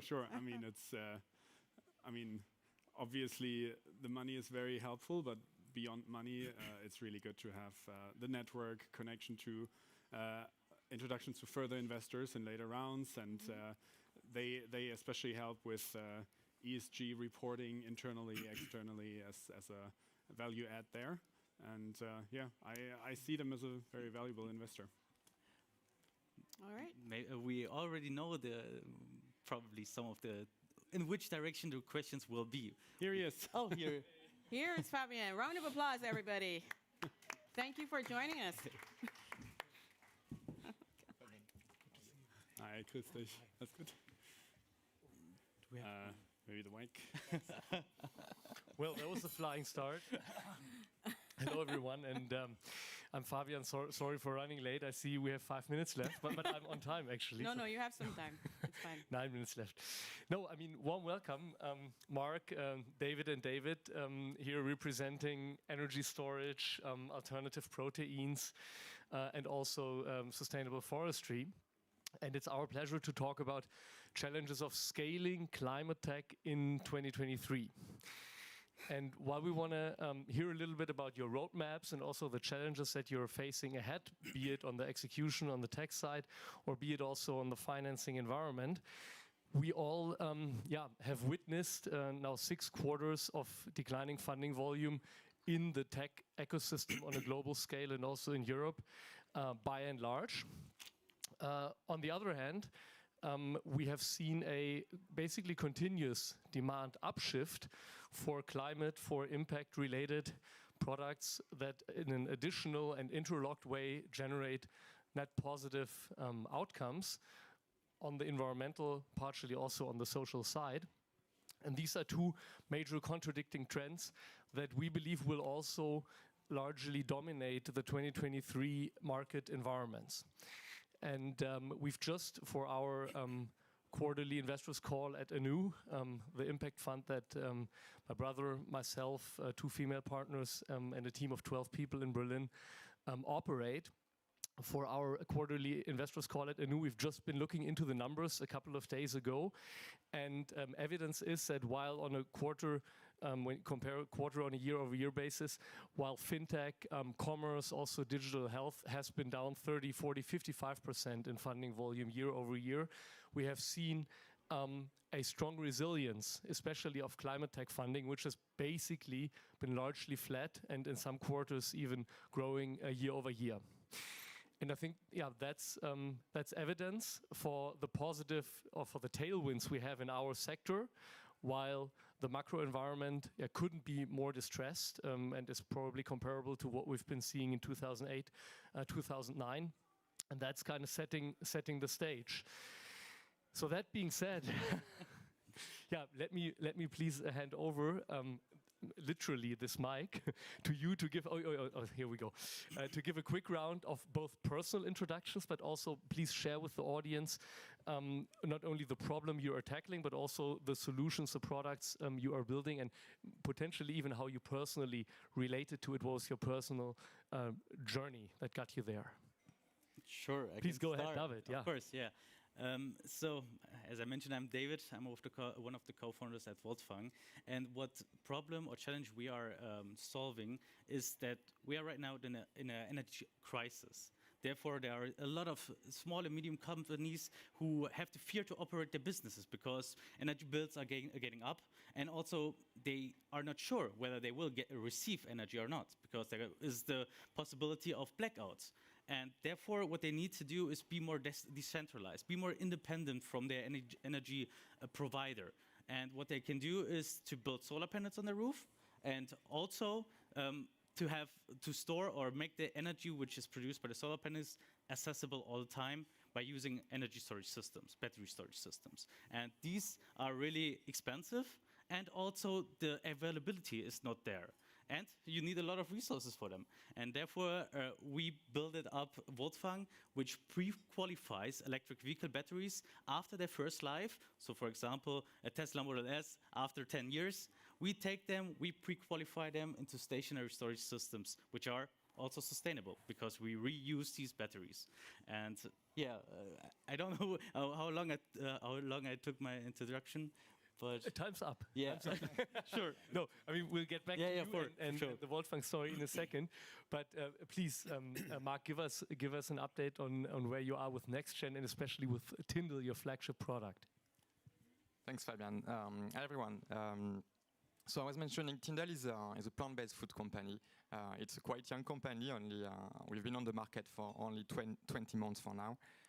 We had a successful fundraise earlier this year. We raised $100 million. And is part of the investors. What we are trying to do is a simple but a big step. We bring delicious food to people. We have products that deliver an alternative to chicken, but made from plants. We are today in the food service, but we're gonna be. I will tell more about the next step. We have one flagship product, which is an amazing product. We call it Tyndall, same as the brand. It's a versatile product. You can do almost whatever you want with this product, from burgers to tacos to butter chicken, all with one product. So basically, we deliver the same experience as chicken, but with a product which is made out of plants. Cool, then I'll just join in. I'm the other David, co-founder and co-CEO of Ocell, where we digitize the forestry industry. The problem is pretty clear. Forests suffer quite a lot from global warming, and at the same time, they're one of the best weapons we have against global warming. So let's help this industry become, on one hand, more transparent and also more efficient economically and ecologically. And at Ocell, we are solving this problem on one hand with our remote sensing and AI solution, where we use aerial imagery from airplanes, not satellites. And on the other hand, with a holistic software solution, which is being used by the entire, by all key stakeholders in the forestry industry, from the management to the woodworker, which covers all workflows and all the things that are going on in the day-to-day business of forest management. And combine these two things, the remote sensing, top-down view, and the inside view from the forest, and then you finally have a holistic image, which helps making this industry efficient, and is also the perfect foundation for high-quality carbon credits. Well, thanks a lot, David, Mark, for these intros. And that being said, and also the little time that we have, please share some insight on your 2023, potentially also 2024 roadmap, and also which challenges you see lying ahead of your company. So the next years are going to be really adventurous and amazing, because we will really produce in a serious manner. And that said, we have a hardware component where we build our platform upon it, but we need to produce that hardware component. And that's like the main challenge also in the next year, to really scale up this hardware production, and also to get the batteries, because we reuse electric vehicle batteries, and to get them in a recurring way, you need to have like contracts. And therefore, maybe I can also tell it right now, we have a major contract with Mercedes-Benz Energy over 1 gigawatt hours worth of batteries signed last week, which we get until 2027. Bravo. Which will help us to produce more batteries. Nice. Thanks, David. And I think that's, many people on second life batteries have been discussing exactly this obstacle of ensuring the procurement of the sourcing part. And I think the breakthrough contract that you've scored now proves that it is possible. That's right. Mark, here we go. Thanks, Fabian. So Tyndall, as I said, we launched only 20 months ago in Singapore, and quickly we expanded into more than 10 countries, so it was a very fast geographic expansion. Now what we want to do is, on 2023, we have to focus a bit more on the markets where we are already present. We have very, very good base now. We're going to have, and I think it's, I don't know if you heard about that, but we're going to enter the retail probably early next year. So that's a big channel expansion for us, and focusing on the key market and existing markets. So in the last question, you actually also asked what brought us to our field, and maybe I can touch on that now, because we came to forestry as outsiders. None of us founders has any connection to forestry other than liking it. And when we got in there, we saw they are just making money by harvesting trees, by cutting them down. And forest managers should also be receiving revenue by just not harvesting, by keeping the storage, by having these ecosystems and all their ecosystem value, right? And we also saw that carbon credits back then were just not good enough in our eyes. The foundation, the data quality that is necessary wasn't there yet. So first thing we did was build a scalable platform and product to have these insights and this data. but also now we want to actually put that into the carbon credit product. And that's our 2023 goal, combined with continued scaling of our area under management. We're currently at 175,000 hectares or football fields, but that's still just 1.5% of Germany's forests, and there's much more globally. So yeah, there's much more to go. Well, thanks a lot. Quick question, 1 more minute, 3 more minutes? You have a few more minutes, so A few perhaps more we can minutes. take some questions afterwards as well. You have Yes. about 8 minutes. Wow, that's gracious. Thank you so much. No, I think that's a good opportunity on the one hand side, if provided to take questions from the audience. If we have a mic in the room, I don't know, but otherwise just stand up and shout, please, if you have any questions to David or Mark. And other than that, let me ask you also as a closer question here, what does you personally make you hopeful that humanity is ultimately going to prevail in the fight of mitigating or containing the climate crisis, be it in the context of the 1.5, maybe 2 degrees? I mean, we all know, and we've read COP27 outcomes. I'd say so-so. Yeah, the progress is so-so. Even though the awareness with global leaders is constantly rising politically, the corporate agendas are transforming in these ways. Regulation is also coming to the rescue and also coming to the support of many of the business models that we all here together on the entrepreneurial side, but also on the climate tech and impact investor side are building. But all of that being said, what does you personally, what makes you hopeful that ultimately we are going to prevail? So maybe I start again.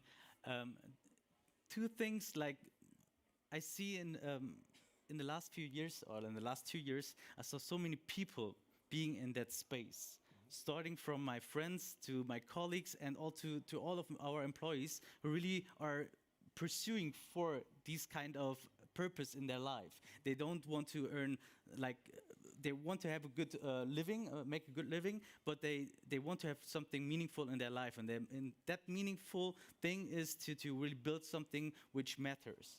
And seeing that every day, it makes me hope that we can prevent all of these climate crises, which will be ahead of us if we don't stop. And also from the other side, from the investor side, that we see more investment in that impact area. And also, not just the SaaS things or not just the services, moreover also the hardware, the deep tech, because they need to be funded because they also prevent or they avoid a lot of CO2, and therefore it's important to also invest into hardware, because software doesn't store energy and software doesn't capture CO2, and therefore we need both. But yeah, I'm really grateful that there is some investors who invest in hardware. Agreed. Thanks, Fabian. In the plant-based industry, what makes me hopeful is we launched in Germany only a few months ago. We've heard a lot about the markets being only in the key cities for specific persona, specific consumer profile. And we see that the awareness is growing super quickly in Germany. We see plant-based products, plant-based chickens being all over the countries, not only in Berlin, Munich, Hamburg, but as well in some smaller towns. So that makes me hopeful to see that people are realizing that the meat consumption and the way that it's farmed is not sustainable, and they have to switch to something a bit more useful and, not useful, but respectful to the environment. So I'm hopeful that we are on the right track. And I chime in, I'm also hopeful about the future. Surprise, surprise. I think you need to be positive in order to be a founder, right? When you look at, historically, humanity has always been at its best when times were dire, when things got really tough. We move together as a society and have moonshots and become more daring. And now times are dire. More and more people understand that. I wouldn't rely too much on policymakers, COP26, 27, but this meeting here, this conference is a good proof point that there's more and more founders and investors in that field, and they are the ones building the solutions in the end. So that's why I'm positive. Yeah, very much agree, David. I mean, that's also, if you will, ultimately the stance behind the investment strategy that we pursue at Anu, believing that only if you get not only to feature parity, but also to price parity and basically build more sexy products than the more polluting or more social unjust legacy products that are rendering services or physical products out there against today's consumer demands in the world. Only when you achieve such parity, you will ultimately get to transform large mainstream markets. And I think that's also the pattern behind Tesla, or behind, to a smaller extent, Beyond Meat or Oatly, totally irregardless of the beating their share prices may have taken in the last 12 months. Yeah, but I totally agree with you and relate to it as a vegetarian, as someone from a small city where that was a no-go still a couple of years ago. Yeah. But also as someone who increasingly puts his personal wealth and his personal career behind this large idea of a sustainable transition of our economies. And while I do believe it has to go hand in hand with regulation, and it is about developing frameworks, also in Article 9 SFDR, for example, on the alternative investment fund side, is one building block. Yeah, but also we need to get to much more, I'd say, agreed or mainstream accepted frameworks on the company level. Ultimately, maybe also an interesting framework for you to look up if you're interested, the so-called impact-weighted accounts that HBS, Harvard Business School, has recently published a concept to basically integrate impact KPIs into a modified version of US GAAP to make the commercial success or the commercial KPIs inseparable ultimately from the ESG annex report that it today just is. Yeah, and yeah, that being said, what I can add in terms of being hopeful, with Anu, with our fund, we've launched it this summer with 100 million first closing. Also put substantially the money that my brother and I have made in 20 years as entrepreneurs in 6 companies into this fund. And basically pursuing this 30-year mission, actually a 30-year roadmap that we have to build something like the Berkshire Hathaway for impact technology in Europe. And that also means we operate from a semi-liquid evergreen structure. We're breaking free from the limitations of the 10-year fund cycle to be able to truly build long-term relationships from early stage all the way potentially, for those who make it, to post-IPO with the most impactful entrepreneurs in Europe. And what makes me hopeful, I can say I'm just returning from London 3 days ago, and I can share that after this first kind of small roadshow with the largest European asset managers in the hundreds of billions, I can see that the demand also from the institutional side of capital is increasingly picking up ultimately for the business models on the underlying. You are the substance of all of these funds that are being built and that are emerging here in the ecosystem. And the institutional demand, and shifting this institutional demand away from Article 6 or agnostic financial investing and more towards not even Article 8, but really true impact investing in the Article 9 framework. That's one important building block of getting this transition right. And ultimately, it's this integration, this collaboration of all of these layers on the financing and venture capital alternative investment side, and ultimately all the way down to the impact-driven entrepreneurs that dedicate their careers to it. And that being said, thanks for your attention. Thank you very much, guys. Enjoy the conference. Thank you for the extended panel and for being such good sports. Thank you. Is our next speaker HQ here? Amiad? Here you are. Please come up.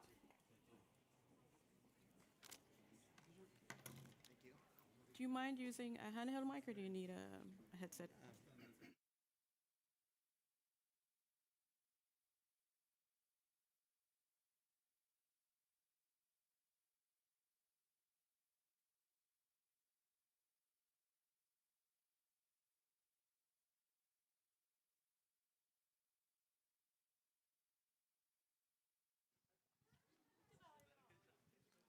Hi. Works. Good afternoon, everyone. Thanks for staying in our presentation. So I'll just talk a few minutes about our company HQ. We're today the world's largest corporate mobility platform.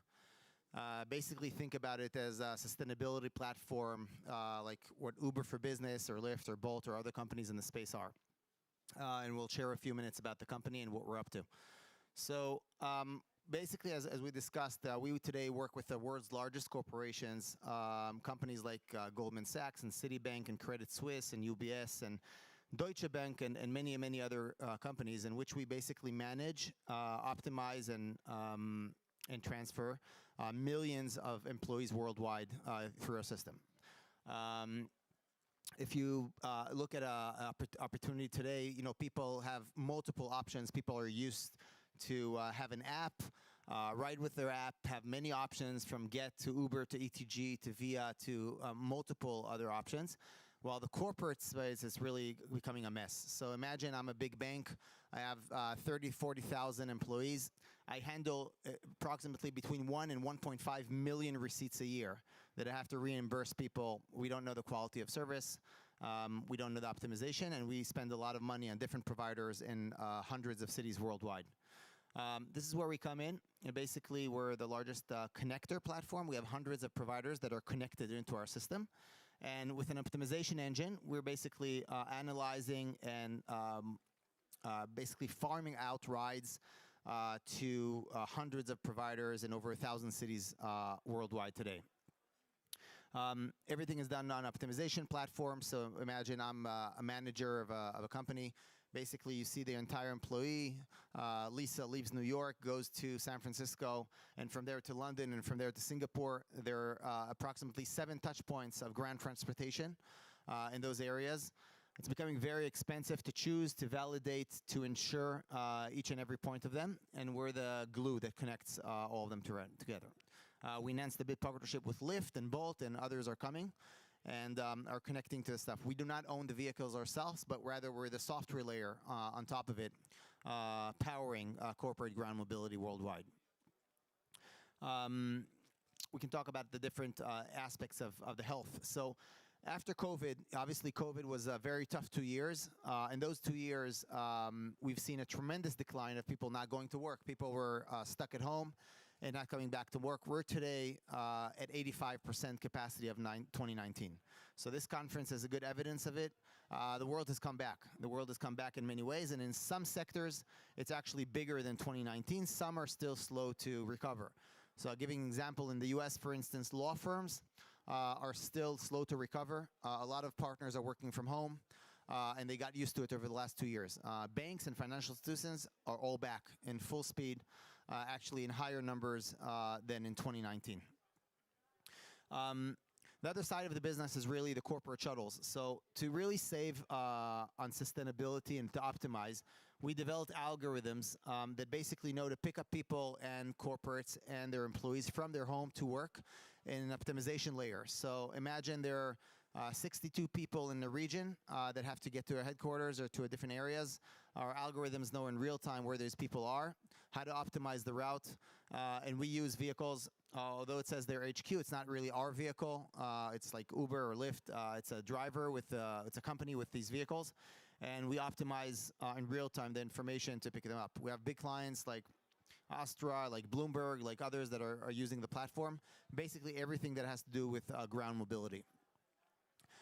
We have over 40 Fortune 500 companies worldwide. Here are a few: Booking, Credit Suisse, Asana, UBS, Deutsche Bank, Skadden, Corning, New York Life, et cetera, et cetera. Over 40 Fortune 500 companies that are growing, and the business is growing rapidly. We just won the largest financial institution in the world that we'll launch in Q1 next year. And I think this is the direction we're going, where flights and hotels are optimized, right? There's Booking.com, there's other services that do corporate flights and travel. Ground is probably the last resort that wasn't touched. People still order calls on the phone, and they have relationships with a limo company or different arrangements. And this is kind of where we come in, and that's kind of where we shine. In terms of revenue, we're reaching $100 million this year. So we're at $8 million a month now, so it's growing rapidly in the right way. This is just an example. This is one client of ours. It's a financial institution. We did with them 3.2 million in 2019. According to their numbers, the potential within one company is $48 million. So it's not only that the world is a multi-trillion-dollar opportunity. Even within the organizations, if you sum up all the ground need and all the ground travel for these type of companies, the potential is enormous. Think about all the rides, we're in a sustainability conference, so all the pollution, all the time waste of all the people stuck in traffic, of everyone. And we think the potential is growing 10x within our own existing clients, aside from the 1,000 of other clients that are out there. As we mentioned, we're at 100 million run rate, but the potential is $1 trillion a year. Literally, we're touching a very small portion of the market, and we think that there are many other areas to touch in that area. It has to do with optimization, with finance, with the back end of smart fintech, with the right algorithms around it, as well as really revolutionizing the way we travel. The way we travel didn't change much in the last hundreds of years, and it's time that technology and other aspects come into place. That's it. Thank you very much. Thank you very much. We have a couple more minutes if anybody has a question. Any question or any other areas? Happy to answer. What are some of the challenges? So I think the challenges are really basically they're used to. So people are used to making reservations with their own driver or with their own arrangements. And really our biggest competitor is the admin of a partner in Bain or in Accenture or in Pfizer that basically has a relationships. They still do things very manual.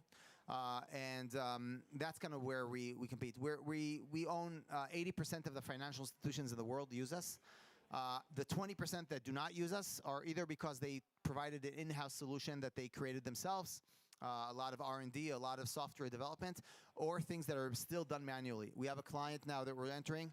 They have 1.2 million receipts a year that they manually process every year around it. It's just something that is so hard to explain in terms of every aspect of it, in terms of labor, manual labor, in terms of mistakes. On average, we save these companies 15%, 15% on cost, but the value is much, much more than the 15%. It's a lot about really optimizing it, having it sustainable, and making sure that the world is becoming more and more digital in the right place.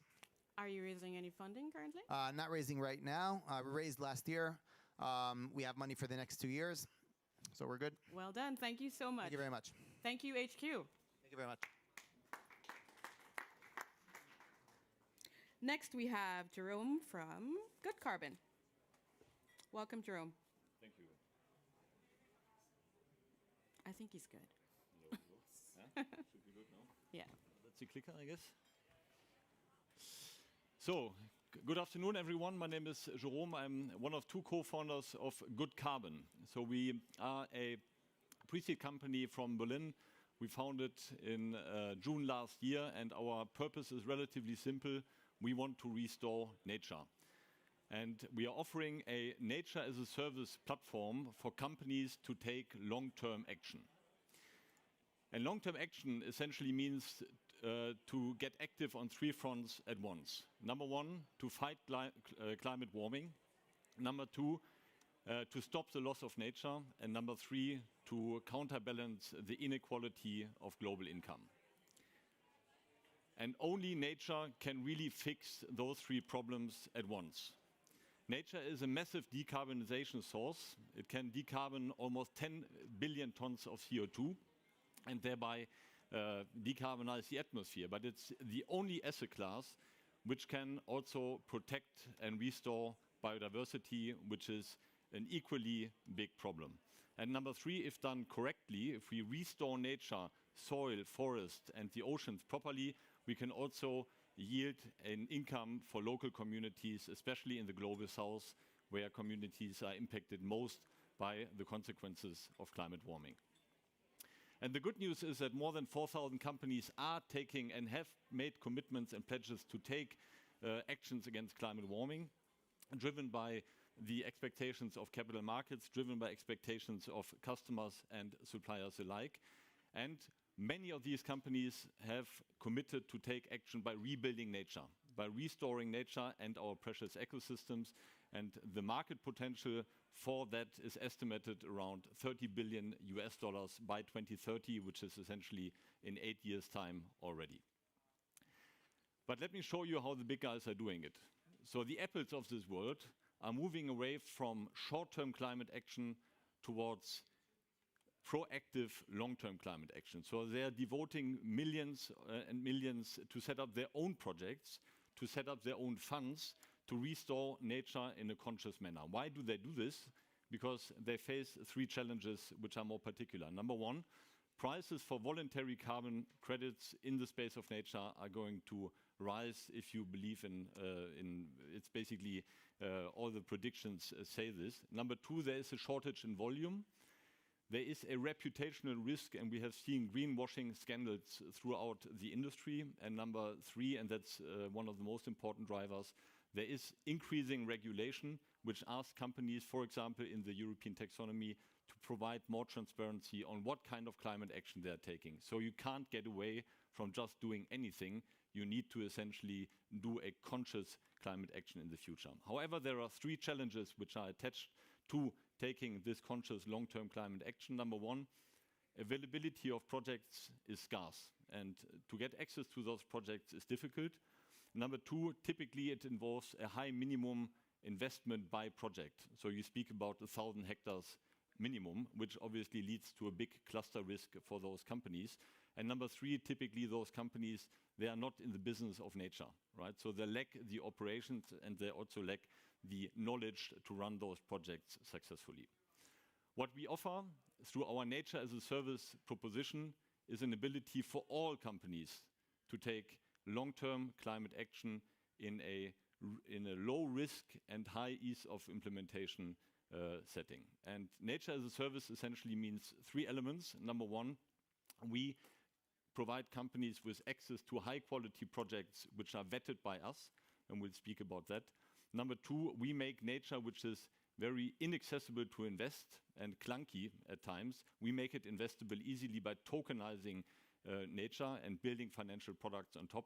And number three, we enable companies to diversify risk by building a global portfolio which is forward-looking up to 30 years from now. Now let's look at those 3 things. Number one, Nature as a Service also means that we are providing high-quality projects for companies. How do we do this? Through 3 steps. Number one, we play with the rules of the market, meaning that all projects which are on our platform have been validated by one of the leading standards, such as Verra, Plan Vivo, or Gold Standard. Number two, we take in different perspectives, such as the view from rating companies like B0 and Severa, which are rating the risk of those nature assets. And number three, we build on top, especially by looking at the impact dimension, which is not covered by the standards, such as biodiversity and social impact. And we also look at the risk component, where B0 and Severa, for example, are not looking at, for example, from emerging projects, right? Which is really where we can sequester carbon, right? So we need to bring more projects to life, and we also need to assess the risk and the impact of those projects. And eventually we rate them and we quantify the impact of those projects to make it for a corporate also comparable, and to make essentially the pricing of attributes of projects more comparable and analytically detractable. Second, Nature as a Service means that we make nature investable easily. So what we do essentially are 4 steps. Number one, we detach a carbon stream from land. So if you have to buy a forest, you have to buy land typically. We detach the carbon stream from owning land. And that's essentially a legal step, right? We need to detach it. Number two, we tokenize the carbon stream from those projects and make it into fractions so that you can buy it as fractions. That's essentially a technical step. And the third step is that we translate those tokens into financial products under German financial regulation, which is a regulatory step. And eventually, companies can buy those tokens in a fully compliant setting, which comes with a liability umbrella, and also KYC processes on the platform. So what are these three financial products? We have the spot contract, which is 1 ton of CO2, which has already been captured. We have the forward contract, which is 1 ton of CO2, which will be captured. And the stream is where we put our attention. This is a share in a carbon stream, which will sequester carbon in the future.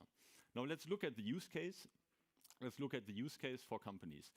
Companies have made climate commitments over the next decades. Think of a company which is becoming net zero in 2040, right? That's a long time from now.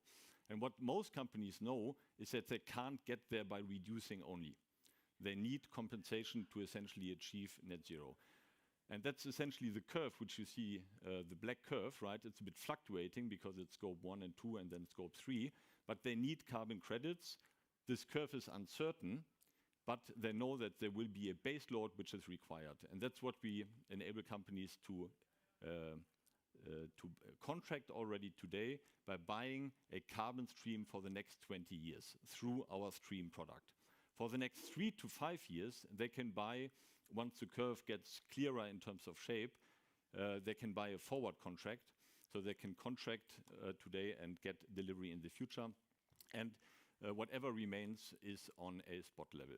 Now we have built 2 products to make that portfolio composition possible. An origination platform where you can directly buy those financial products from the project originators, which are in the other room. And number 2, a buy-side SaaS platform to involve the entire organization, especially multinationals, which want to break down climate responsibility on a business unit level. Yeah, so a buy-side SaaS and an origination platform. And our revenue model is relatively simple. We take a take rate for whatever is transacted on the platform, and we take a fixed SaaS fee for the buy-side SaaS, and that gives a high customer lock-in, simply because especially the stream product is one in which you contract today, but where you are essentially have capital calls over the next 20 years where we take a take rate. Yeah, so that's what you see on the top left. And this leads to also a customer lock-in for in-year purchases. Now, we are looking at a growth alley, which is the number of customers, but also more products to increase the share of wallet. We now have 15 million carbon credits of highest quality on our platform. Our tech product is live, and we are approaching the market and count DAX, MDAX, SDAX, and big private companies as our customers who want to take long-term climate action, and we are going to scale next year. Thank you very much.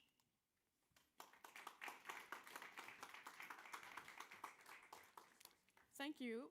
Does anyone have any questions for Good Carbon? I have a question about the tokenization element. Yep. How is it being received right now when you explain that part, given what's going on in the market? Well, we don't make a big fuss out of tokenization. We are selling essentially regulated financial products, and that's what customers need to know. And the tokenization is a way to get there. Excellent. Thank you so much, Thank Jerome. Thank you, Good Carbon. Now I'd love to welcome Timber Finance Initiative to the stage. Everybody's had lunch, yes? Please, round of applause. Thank you. Hello, everyone. I'd like to start this presentation today with a big thank you for everyone who showed up after lunch. I really appreciate it, but also a big thank you to everyone at this conference for organizing it and giving a young impact venture like ourselves a great stage to introduce herself. Before we dive into Timber Finance, a little bit about myself. My name is Eric. I'm half Swiss, half Canadian. So I guess you could say I was destined to pursue a career in timber or finance, but as luck would have it, I had a unique opportunity last year to combine those 2 fields, and I helped found the Timber Finance Initiative along with 2 other seed investors. Privately, I'm also a very proud forest owner. My brother and myself, we own and manage 1.3 hectares of forests here locally in Zurich, Switzerland. And forestry has really been a big part of my family for many generations. We're often among multiple generations when we do go in the forest together. So I'm very happy to have this unique opportunity to combine these 2 passions. The Timber Finance Initiative wants to make a significant contribution to addressing climate change through the strategic promotion of the forest and timber industry. The construction sector is annually responsible for around 40% of global carbon dioxide emissions, and an increasing part of this is actually attributed to the choice of building materials. What we've seen in the last 30 years is amazing improvements being made in the operational efficiency of buildings, the energy efficiency, up to the extent that today we build houses which are literally zero, or net zero in the operational phase, which has led to the following. As a result of these great developments, which we're very happy for, up to 100% of the building's full life cycle emissions, they can now actually be attributed to the production of construction materials, the choice of construction materials, as well as its disposal. The construction sector is very unique in terms of climate opportunity for many reasons. The first reason, it's really responsible for a large part of annual GHG emissions. And the second, it's traditionally also very well financed. But the missing link, the most important factor, is that we have an alternative. Mass timber construction in the last decade has undergone a quantum leap. And for the first time, we have a bio-based, renewable building material that's available at scale. These technological developments that I'm talking about, it means that timber is not only being used to build your Swiss mountain chalet, it's being used for highway bridges, high-capacity bridges, elevator shafts, basements, and it's even being used to build skyscrapers. I keep on talking a lot about timber, and the reason is simple. For every cubic meter of timber that we deploy in the construction sector, we will inherently store 1 ton of carbon dioxide. And we're also going to avoid emissions from concrete and steel, which annually are responsible for around 10% of emissions. We also need to keep the following thing in mind. In the next 2 decades, 60% of the world's building stock is going to be torn down and it's going to be built up again. And this overall setting really creates a once-in-a-lifetime opportunity to deploy timber at scale and create carbon sinks in our cities. Our mission is to develop financial solutions which will help drive the decarbonization of the built environment.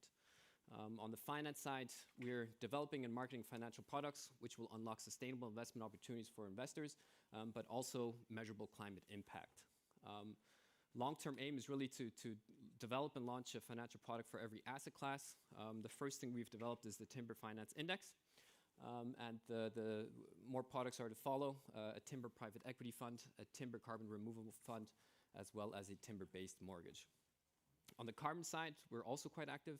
We're developing the world's first timber-based carbon credit methodology.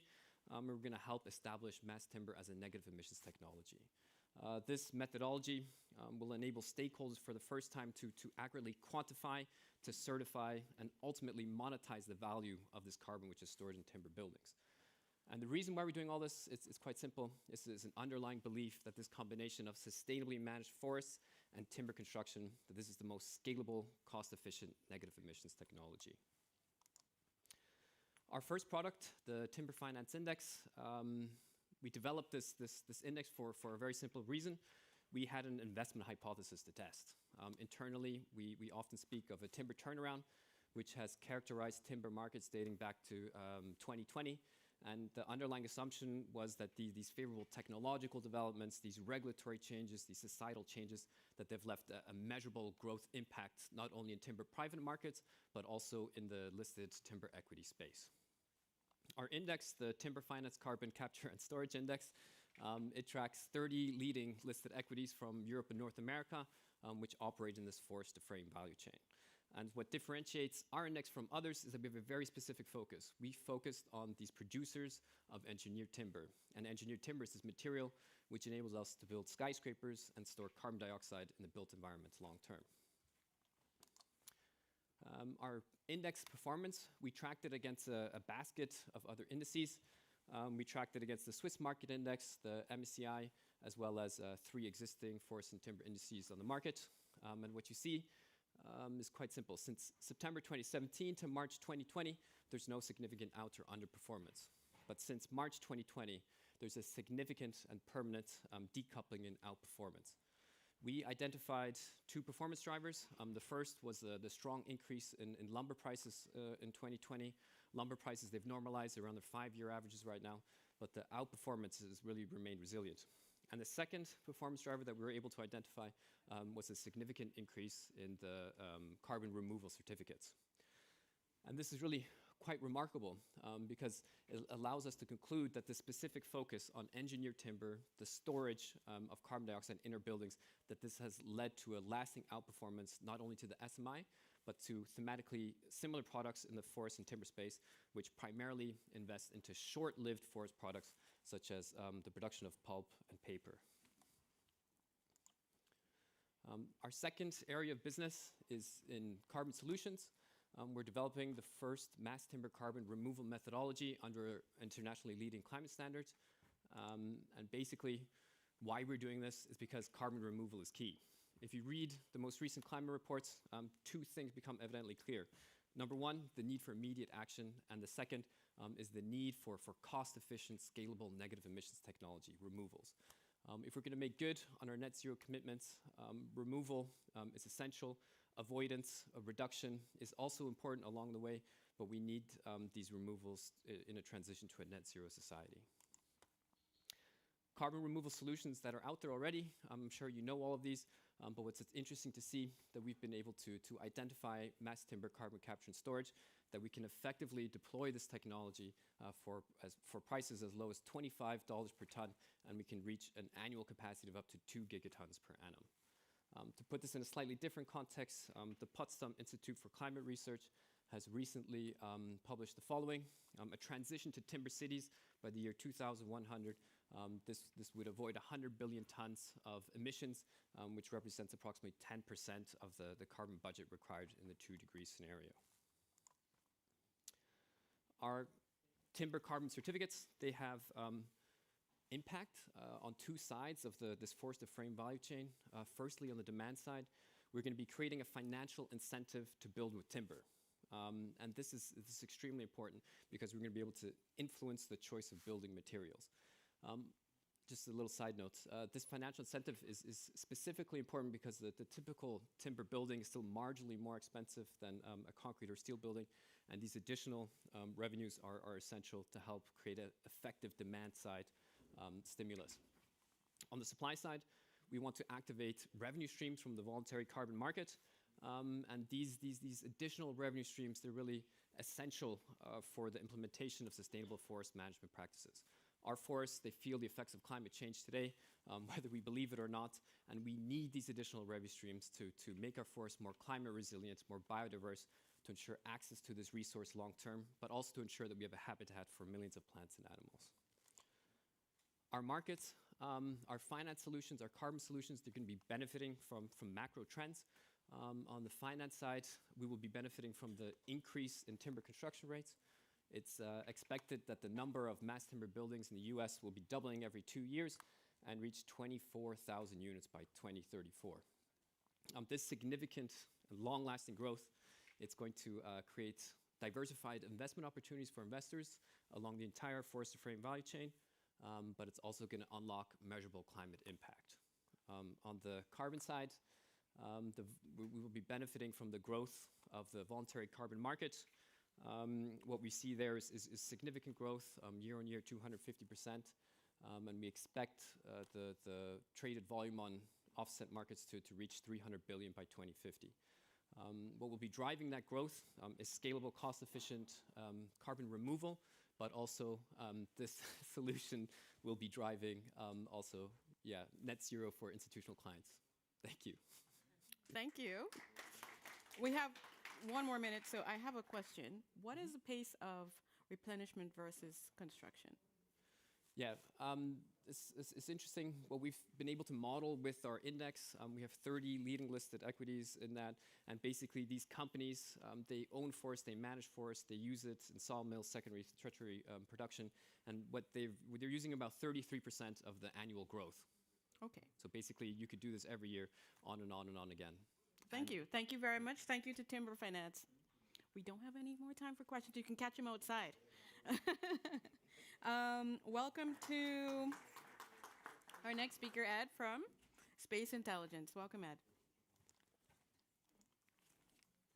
Hi, thank you very much for hosting me here. I'm Ed Mitchard. I'm one of the 2 co-founders of Space Intelligence. We're a satellite data analysis company producing maps for nature-based solutions and sustainable finance, based in Edinburgh, founded in 2018, and we've got 32 employees at the moment. So why did I get into this? I may be about to skip about 10 slides.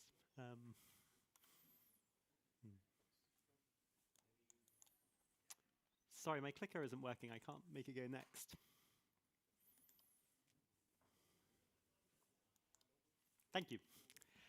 So deforestation is a global crisis that we're totally failing to fix, fundamentally. I remember in my teenage years reading that about 1.5% of tropical forests were being deforested every year. I could do maths at that age and worked out that meant that we were losing about 10% of tropical forests every 7 years. And over my lifetime, if that carried on at the same absolute rate, tropical forests would disappear. I thought it was horrific we weren't doing more about that. And sadly, if anything, deforestation is faster now than it was when I was in my teens. In fact, I suspect 2022 will have the largest area of tropical forest loss ever. This is a tragedy, and current policy, our current policy and national policies that keep saying our sustainable development goals haven't done anything to stop this issue. To kind of prove this, this is a map I've made of global deforestation. This is the proportion of 3 by 3 kilometer boxes of the world where forest has been lost, what proportion of forest has been lost from 2000 to 2020.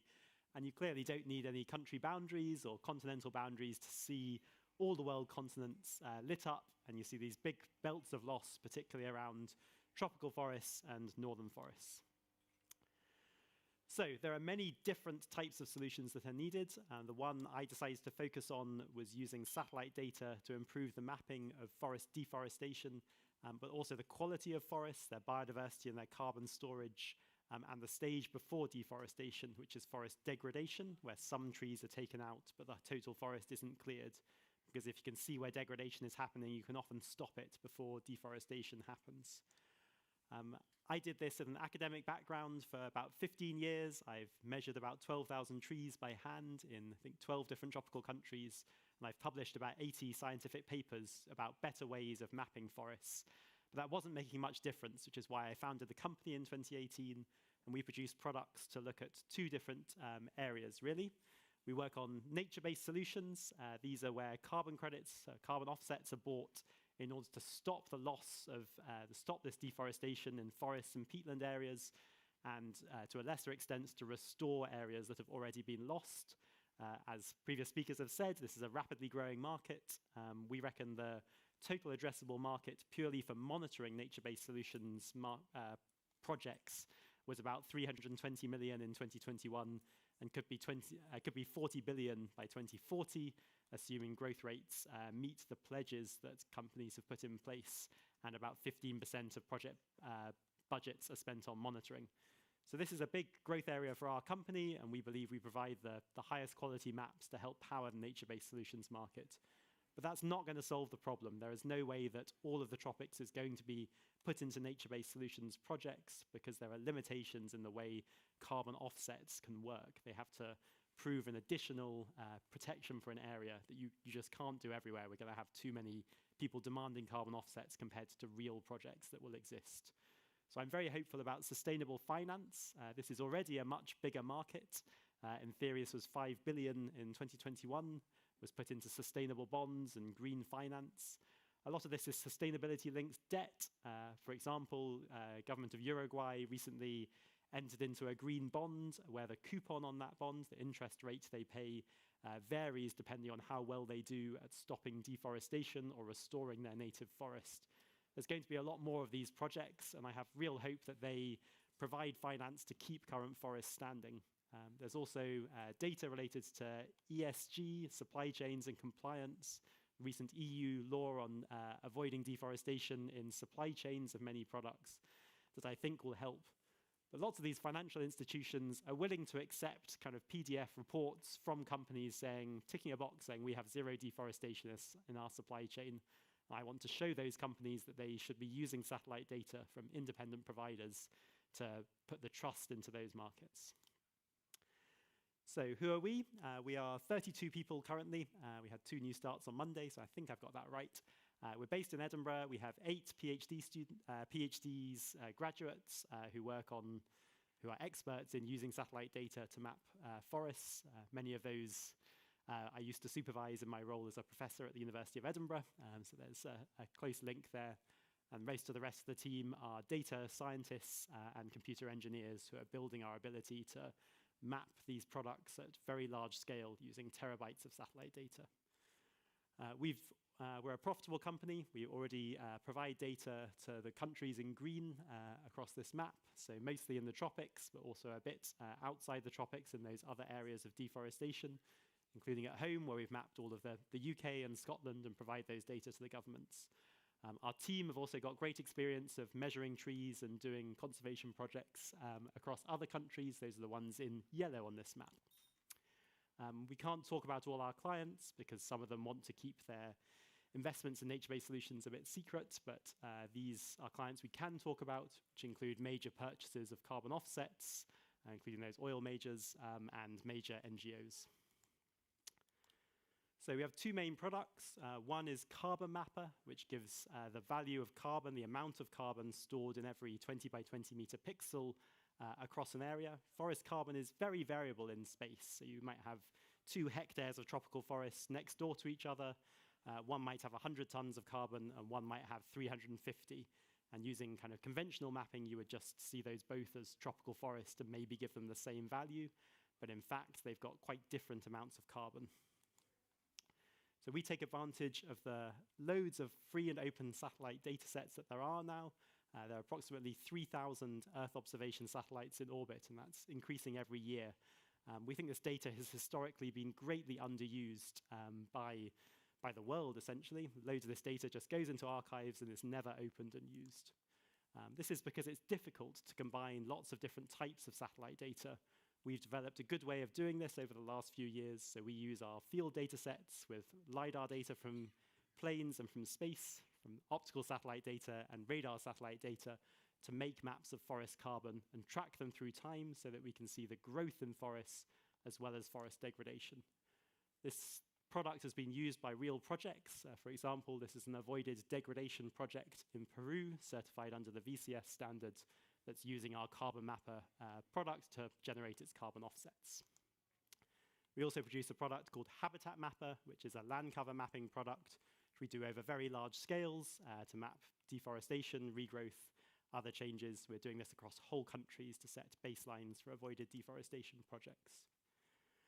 But I think these products can be applied to sustainable finance, and I'm hoping some people in the room are in this field because we feel that these maps can help deal with KPIs for sustainability-linked bonds. We did a recent literature review and found that 65% of KPIs that we could find that were reported related to carbon emissions. We have this Carbon Mapper product, and we found 14 out of 25 KPIs related to biodiversity loss. Mapping biodiversity is really difficult. There's been loads of interesting talks today already about ways of mapping biodiversity. But biodiversity loss, we can already map. We can map the carbon storage and the habitat change, and we can see biodiversity loss directly. We also think that this zero deforestation, again, this is something we can already map, and we're keen to start doing that at the next scale. Thank you very much. Thank you very much, Space Intelligence. We have 1 more minute, according to my schedule. I just have a question about illegal deforestation. Yes. Do you have capacity to track that, and do you for your customers? Or for governments, perhaps? Yeah, and most of our projects are about stopping deforestation. So by definition, you're monitoring it within a project site and then outside it and comparing those 2 rates, which generates the carbon offsets.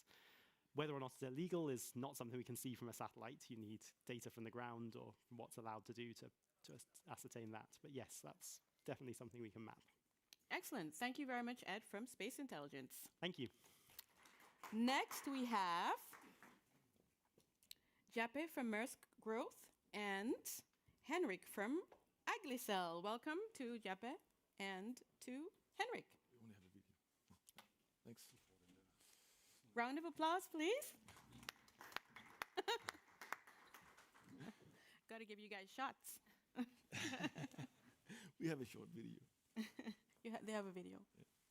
And then I normally quote an Elvis Presley song, you know, a little less conversation, a little more action. And I think it's really needed now. So we've talked about this for a long time now. Let's go out and do it. So the idea to Alticel derived from me being a CEO of a fermentation company. From any fermentation process, you would have CO2 being emitted from the process. That's a problem.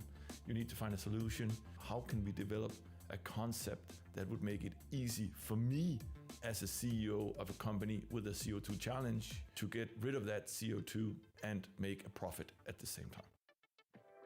AlgaCell provides carbon capture as a service, using or applying the ways of nature to solve a problem. Our planet has been using photosynthesis for ages to turn CO2 into, biomass. We do the same. We apply the ways of nature. We apply microalgae.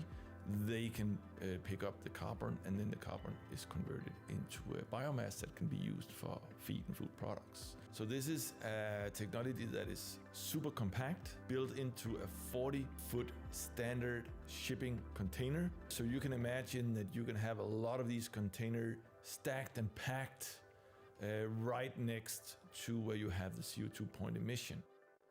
So within a year, we took it from design to having a pilot, and a little more than a year after incorporation, we actually have a pilot that has been inoculated and is running right now.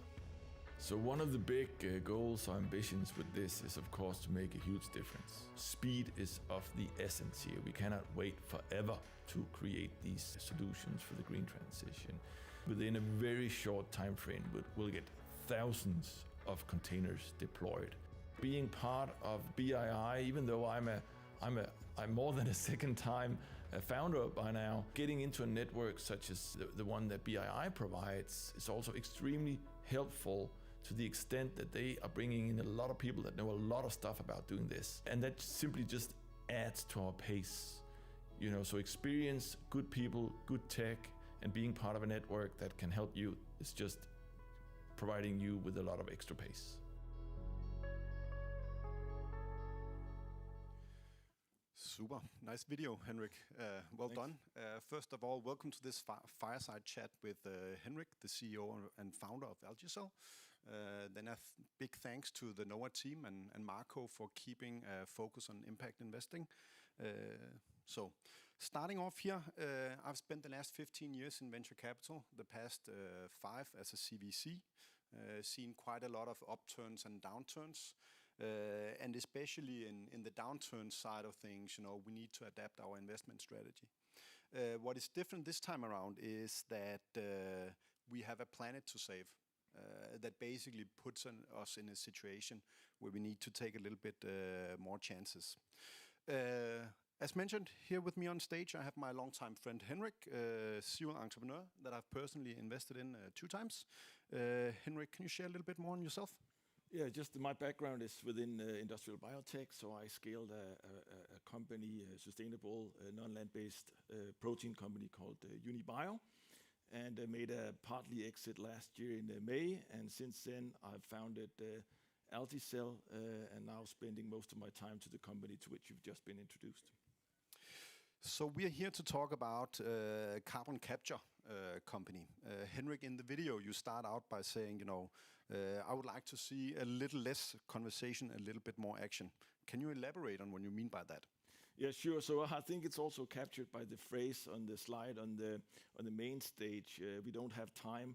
So I believe that we rapidly need to deploy a lot of capital into deep tech solutions if we are to make a swift green transition. In the video, you also, now we have the BII up here behind us. You say, it's nice to have access to people in the network. Could you share your thoughts on the fundraising environment and how it has been for you in both UniBio and AlgaCell? Yeah, so sure. So BII is a bioinnovations institute, and I would recommend all of you to look into it because it's an incubator that also comes with financing.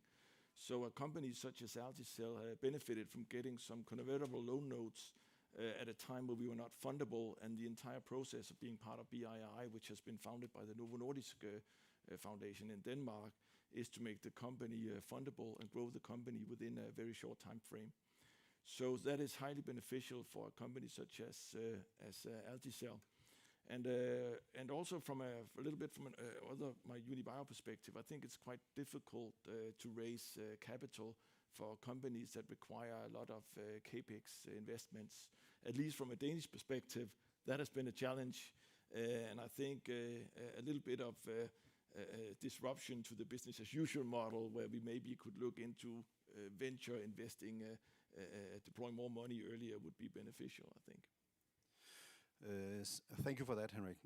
Also, you talk about the CEO being in need of making money on their CO2 emissions in the video. That seems a little bit odd to me, right? CO2 emissions is something that we don't really want, so don't really understand it. But can you give me a little bit on that and how you attack that in Algicel? Sure. So I think it's super important that we don't develop technologies that would be relying on subsidies for a very long time.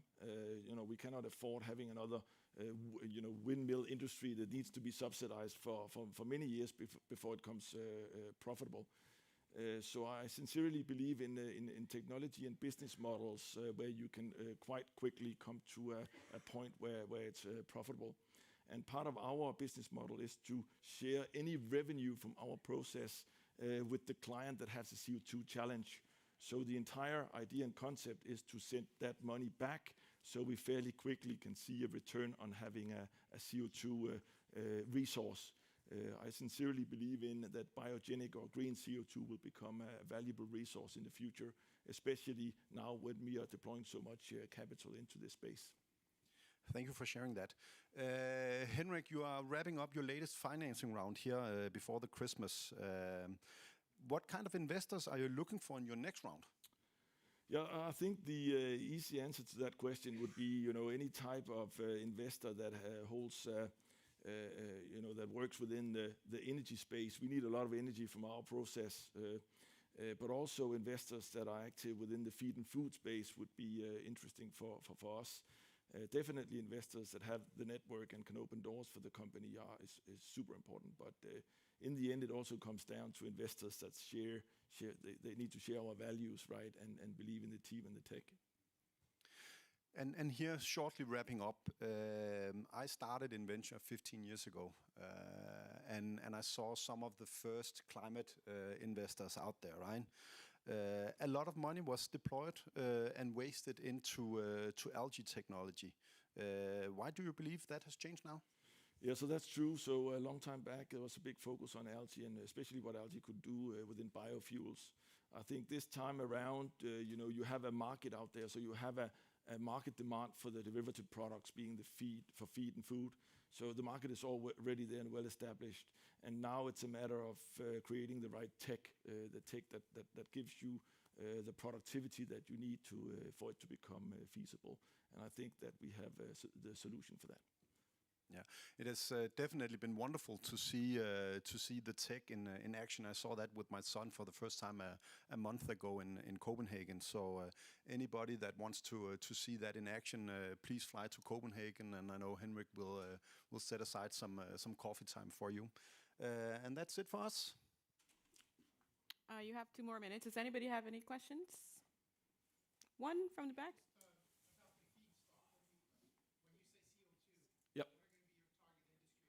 Yeah, so we target fermentation companies or biogas plants. So we believe there is a huge market out there. Now we need to scale the biogas sector on a European scale, driven primarily also by the geopolitical crisis. So we need to rapidly scale the biogas sector. And for every biogas plants that you add, you would have CO2 emissions from those plants. So we would very much like to become maybe one out of several technologies that you can implement together with biogas plants so we can capture the CO2 and convert it into products that can easily be transported away from a decentral production site. That is plug and play, yeah. So the part of the concept is to make it super easy for the client. The client basically needs the CO2, a level area, space, and capacity, power capacity. Thank you very much too. Thank you both for the panel. Round of applause, please. We are out of time. Thank you, Jeppe and Henrik. I'd like to welcome back Daniel to the stage, who now has his presentation. This is 1010 Solutions. Thank you, guys. Thanks. So I want to talk to you today about stopping climate change using plants. So as you see in the back, there's a picture of some plants. They're also called trees. Those are called macro plants. But there's also smaller plants, microscopic plants. Some call them algae, microscopic algae. You can see them under a microscope. And what do you guess? I mean, how much oxygen is produced by trees. It's around 50%, hard to measure. The other 50% is produced by algae, so they kind of do the same work in photosynthesizing carbon into oxygen. And what do you guess? What's the investment amount going into trees annually? Anyone has an idea? Guess it's in the billions. Maybe it's 10, maybe it's 15. What do you think? How much money is going into algae that do the same amount of work? Sort of. Yes, right. Maybe it's thousands. Yeah. So they're really underfunded relative to the potential and the job they already do for the oxygen that we breathe right now here in this room. And one of the reasons is they're fundamentally misunderstood. People don't understand the diversity of algae, and our team basically have studied algae for more than 50 years. There's several people with a PhD in algae cultivation for wastewater treatment. My co-founder created an algae carbon removal company before. In general, we are algae fans. So algae are misunderstood. Why? This is blue-green algae in the Dnipro River that splits Ukraine in east and west. It's the result of too much agricultural runoff. So too much nitrogen and phosphorus make the bad algae grow. But there's also good algae, or let's call them beneficial algae. So that algae that you see here on the top surface, it doesn't sink and it's not edible. There's other algae though. They're called diatoms, basically silica algae. In German, it's called like Kieselalge. And what makes them special is they have a silica cell wall that makes them heavier than water, and they sink. So once they've stopped growing, they basically clump together. So it's a bit like silica, that's kind of sand. So if you clump a lot of sand together, throw it into the river, it's going to sink immediately, and that's what happens if they stop growing. Good algae, bad algae, they have the same composition in a sense. They are out of carbon, nitrogen, and phosphorus. But silica algae, diatoms, Kieselalgen, they have that special 11%, and they grow in the water, and they can clean the water. So we focus on those good algae. So what we do is we go to an upstream river location. We take a water sample. So we're only using natively available diatoms that are specific to this location. So no genetic engineering needed, no non-native algae. We take the water sample, we freeze it, analyze in a lab, extract a consortia of diatoms that are in this river location. We pre-cultivate them.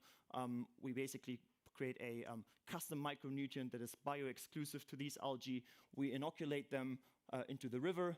In the river, they grow exponentially on pollutants such as nitrogen and phosphorus. They also need a certain temperature and sunlight in order to photosynthesize. And we then measure the impact once they basically clump together and sink, and basically get a carbon delta that helps us to get carbon credits that we sell to companies that emit too much.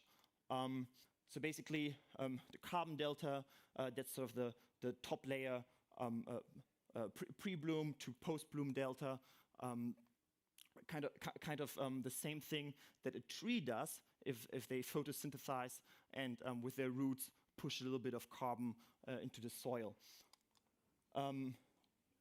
We can kind of predict in which areas that will happen. So it's the density of nitrogen and phosphorus, nitrogen being the limiting factor in rivers that decide whether they can continue to replicate. So basically, one diatom cell splits into two split into four, and you get exponential growth. They help to fight the bad algae, so the algae that is called sort of, or known as eutrophication. Blue-green algae, cyanobacteria, they have a hard time once you start adding some beneficial algae. And we've done several case studies around Asia and Latin America. What you do see is increased dissolved oxygen levels. You do see diatoms They are edible for microorganisms that are edible for fish. So basically, it's optimal for the aquatic food chain, and it stays quite stable. So once they've reached a certain depth, the density of carbon in the soil stays stable over a longer period of time. So the deeper you go, the more time. And in 50 million years, those algae become oil. So all the oil we used to come here, that used to be algae, and basically we put the oil back underground. And exponential growth, it's a very powerful force in nature. So a kilogram of the right algae biomass upstream at growth rates of sort of doubling every 24 hours, very conservative figure, can grow much more, can lead to removing within 30 days the same amount of carbon that 30,000 trees can remove within 8 years, if you compare sort of biomass carbon density to density in algae biomass. There's a lot of companies buying carbon credits. They need to buy carbon credits. They have a net zero budget. I think we can skip that part. The competition, though, it's quite expensive. So looking at the cost, you got to multiply that by 10 billion. By the way, the origin of our name, 1010, stands for 10 to the power of 10. That's 10 billion. That's the amount of carbon dioxide we need to remove annually by 2050. If you multiply 10 billion by any of these numbers, you arrive at either like a multiple of India's GDP, half of India's GDP. I don't think anyone wants to invest that much money. I think algae have cooled down the Earth before 50 million years ago. Before basically the big plants did that, I think they can do it again. And then that brings us on a path to stopping climate change. We've analyzed around 200 rivers that qualify for our treatment. Limiting factor always being nitrogen. If you basically multiply, we have sort of like a conversion rate of 1 ton of nitrogen can remove 24 ton of carbon. Basically can remove only in these 200 locations 1.5 billion tons annually. If you scale that to more and go into other waters, you can remove 10, 20 billions annually, and that's enough to stop climate change. We started pre-selling those carbon credits to buyers wanting to offset their footprint, wanting to speculate of carbon credits. Do get in touch if you're going to buy some carbon credits. Received a large LOI for 1 million tons. Are starting to produce that right now in several locations. Just with our field studies, removed more carbon than the entire direct air capture category. We are scaling around the globe. Sort of regulator wants you to start small, wants you to assemble the data in order to go to a larger river location. What we are targeting is obviously very long rivers with a lot of nitrogen, addressable nitrogen, and that are basically flowing as slowly as possible. And if we scale that up, it's a multi-billion-dollar opportunity. Basically, right now, raising some money. Some of that is committed. And yeah, happy to talk to you afterwards and give you some answers. Thank you very much, Daniel from 1010. Give it up. Next up, we have Lars from Allied Crowds. Welcome, Lars. Hi. Do I have a clicker? Yep. Thank you. And next question is, where do I click? There we go. Well, first of all, I was meant to be virtual, so I'm very pleased to see so many people here. I'd love to have it be interactive, because I'm going to say a lot of stuff that's going to probably sound somewhat nonsensical to some of you, so please raise your hand if you disagree. Just a bit of background. I was a hedge fund manager for many, many years. I'm one of these reform guys. Allied Crowds started as a charitable organization. We try to do data and technology for development organizations like UN, World Bank, IFC, and so forth. About 2 years ago, we went into the carbon offsetting space, and it's a bit of an interesting story. We were doing some work for UN in Burkina Faso, and there was a coup, and there's just been another one. But we saw these things called carbon credits still being exported, and this was the kind of place where not a lot of things got exported out of West Africa during a coup into places like Western Europe and the US, and we were like, what on earth is that? So we did what everyone else did, is try to figure it out, and Start with all the obvious questions, such as why do some of these credits cost $2 and some, like the former speaker, cost hundreds of dollars? How can that possibly be the same thing, namely a ton of carbon? So what we did is, because of the technology we had built for some previous DFI clients, we basically decided to aggregate all data in the voluntary carbon space. So let's go next. Nope. Huh? Oh, this way, sorry. Clever. There you go. So that's, well, sort of spoke about that. But basically what we're trying to do is, what we're doing is we're taking all the registry data from around the world. We currently have 16 registries in our database. On top of that, we have between 450 to 500 projects like the one you just heard about in the data. Think of us as the phone book. We aggregate a bunch of phone books, and then we build as much data as we possibly can on top of that. Some of the data we build on top is we give an estimate of price for every piece of carbon. So basically any voluntary carbon credit anywhere in the world, we would argue we have a price for. Is that price accurate? We think it's, the data we have suggests that we're within 10% of the actual price 90% of the time. So that gives you an idea. We have retirement details for 40% of all retirements ever done, and we've matched that to corporates. Actually, that might be another slide. Actually, let me not do. So it's an example of what we do when we aggregate all this data. For 40% of the clients, the retirements, we have matched it to a corporate buyer.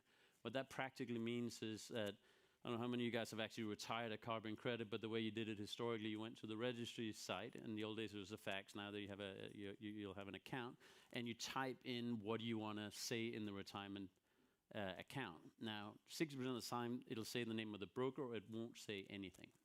The remaining 40, we have matched it to a corporate. A great example is Delta Airlines, which some of you may know is one of the biggest retirement companies out there. But it's actually interesting. So how do you say Delta? So you can say Delta, you can say Delta Airlines, Delta UK. There's another company called Delta Energy, so you don't want to use those. You want to segregate those. They even have an account where they typed it wrong, so it says Delta Airlines, which is curious. But what we've done is, so we've done that for about 800 corporates, and that's allowed us to say how much are these guys actually retiring, and are they retiring only shit credits or the great credits, right? So how do you figure out the answer to that? You need the underlying retirement details. Then what we've also done is we've said which brokers are currently broking which project. Now that's important. So earlier on, I was talking to a guy who runs a bunch of projects, and obviously he wants to know who brokes his projects. Now he might know that, but he might also want to figure out who is broking similar projects to which clients elsewhere in the world. So if you're a forestry project in Colombia, you may not know who's broking forestry projects in Brazil. You may only know Vera, but you don't know Gold Standard and so forth. So we've done that too. Then what we've done is we've also, this is some of the stuff we love. We build an alert system. It's going to come out in the next couple of weeks. Now, imagine you have a forest project, and let's say this slide is the country of Bolivia, and where it says products is the forest. So what we've done for the 100 largest forest projects is we have literally mapped it. It's called a KML file. And so think of it as a GPS file. And we've overlaid that with meteorological data, so we can tell you live within 1 square kilometer where there are forest fires. So imagine you're a broker, you're a project, you're an end consumer, you'll get an automated email whenever there's a fire in a project that you care about. So this morning I get an email that there are four forest project where there's currently a fire. So in other words, if you're a broker, you need to know that, right? We've also done this advanced document search. What that means is if those of you that are familiar with a lot of the registries, it's virtually impossible to search for stuff. So for example, actually the way we came up with it was the Tour de France, the cycle race. We're interested in offsetting some carbon. They were kind of keen to do with something that had to do with bicycles. And lo and behold, there is a bicycle-related project somewhere in the world. And how do you actually know that? Well, you got to be able to search a shit ton of documents. So we have thousands and, well, 5,000. I think we have more now. documents where you can actually search the underlying documentation. You can also use it for slightly more complex stuff. If you search, for example, for IRR, that will tell you that there's a project where there are projections. Because why else would you say capitalized IRR in your PDDs? So all this kind of stuff we do. Now, the reason the former speaker's project is interesting is because when you look at all this, well, think of it as the cutting edge stuff. So why are people not in one of the 16 registries? Very often it's because it's frontier technology. It's not yet been proven.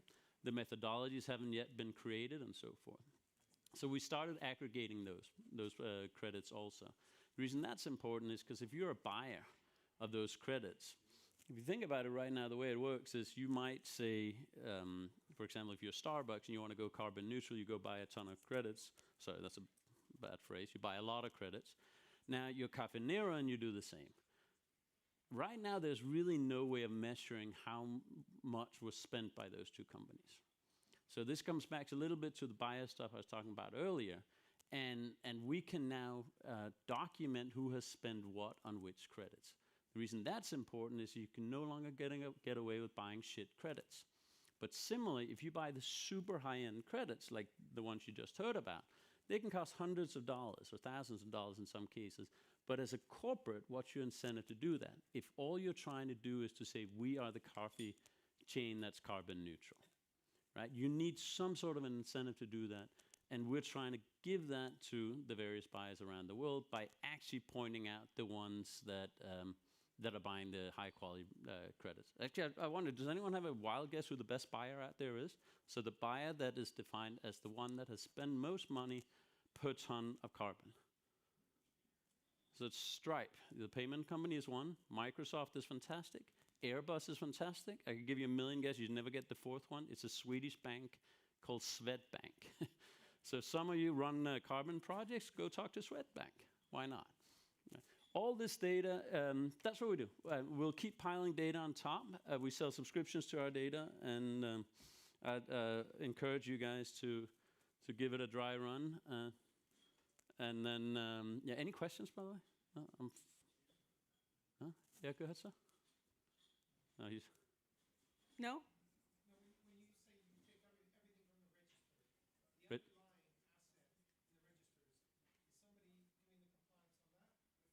Oh, that's a good point. I should have said that. So we work with all the ratings agencies. So we aggregate all the ratings agencies on our platform, which, by the way, this is the old nerd, forever nerd in me. If you do a scatter diagram today and you take all the ratings versus all the prices, what do you think the correlation is? It's absolutely zero, right? Isn't that shocking? So at least do the thing, do a regression line and buy the ones above and don't buy the ones below. Yeah, well, yeah. Anyhow, so we aggregate it. Look, I'm saying I'm the phone book. I don't evaluate, but obviously we need the ratings agencies, so we work with all. There's 6 of them on our platform, and if you there's a new one starting up, we'll have those also soon. We do, yeah. There's more data than you can ever. We give our data to the ratings agencies and the projects for free. We want them to use it, right? We also want to be known if it's wrong, which it is sometimes, of course. So anyhow, that's it. Thank you for your time. Thank you very much, Lars.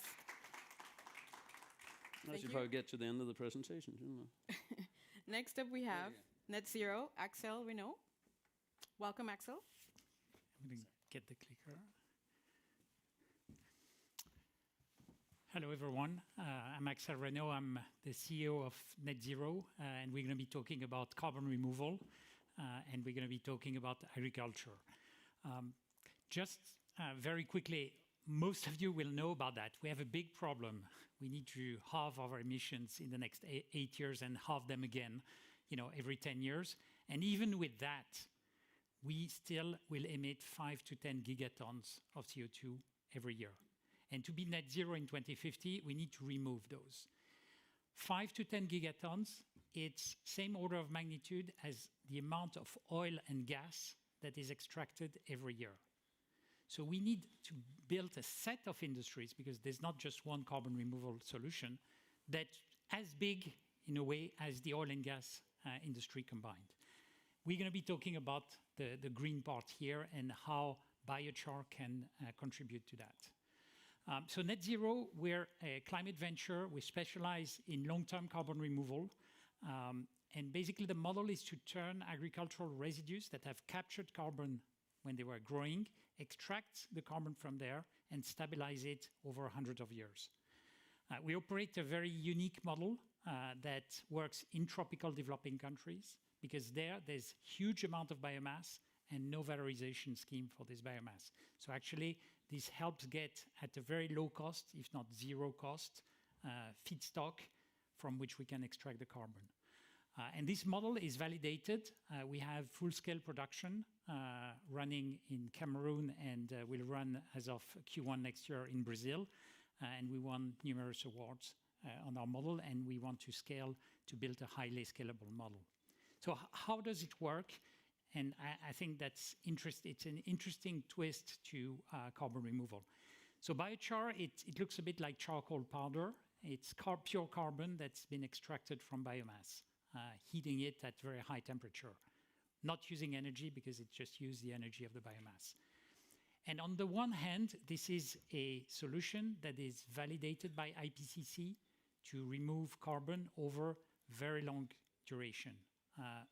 Average lifetime is 400 years. So super stable carbon, whatever you do with it, except if you burn it, it will not degrade. The second thing is if you put it in the soil, it helps improves the quality of soils, hence crop yields.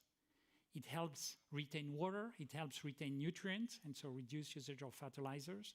It corrects acidic soils and favors the development of microbial life. And all of this brings higher crop yields and less usage of fertilizer. So actually the carbon that is removed from the atmosphere has some usage and can be sold. And this is the key to the business model.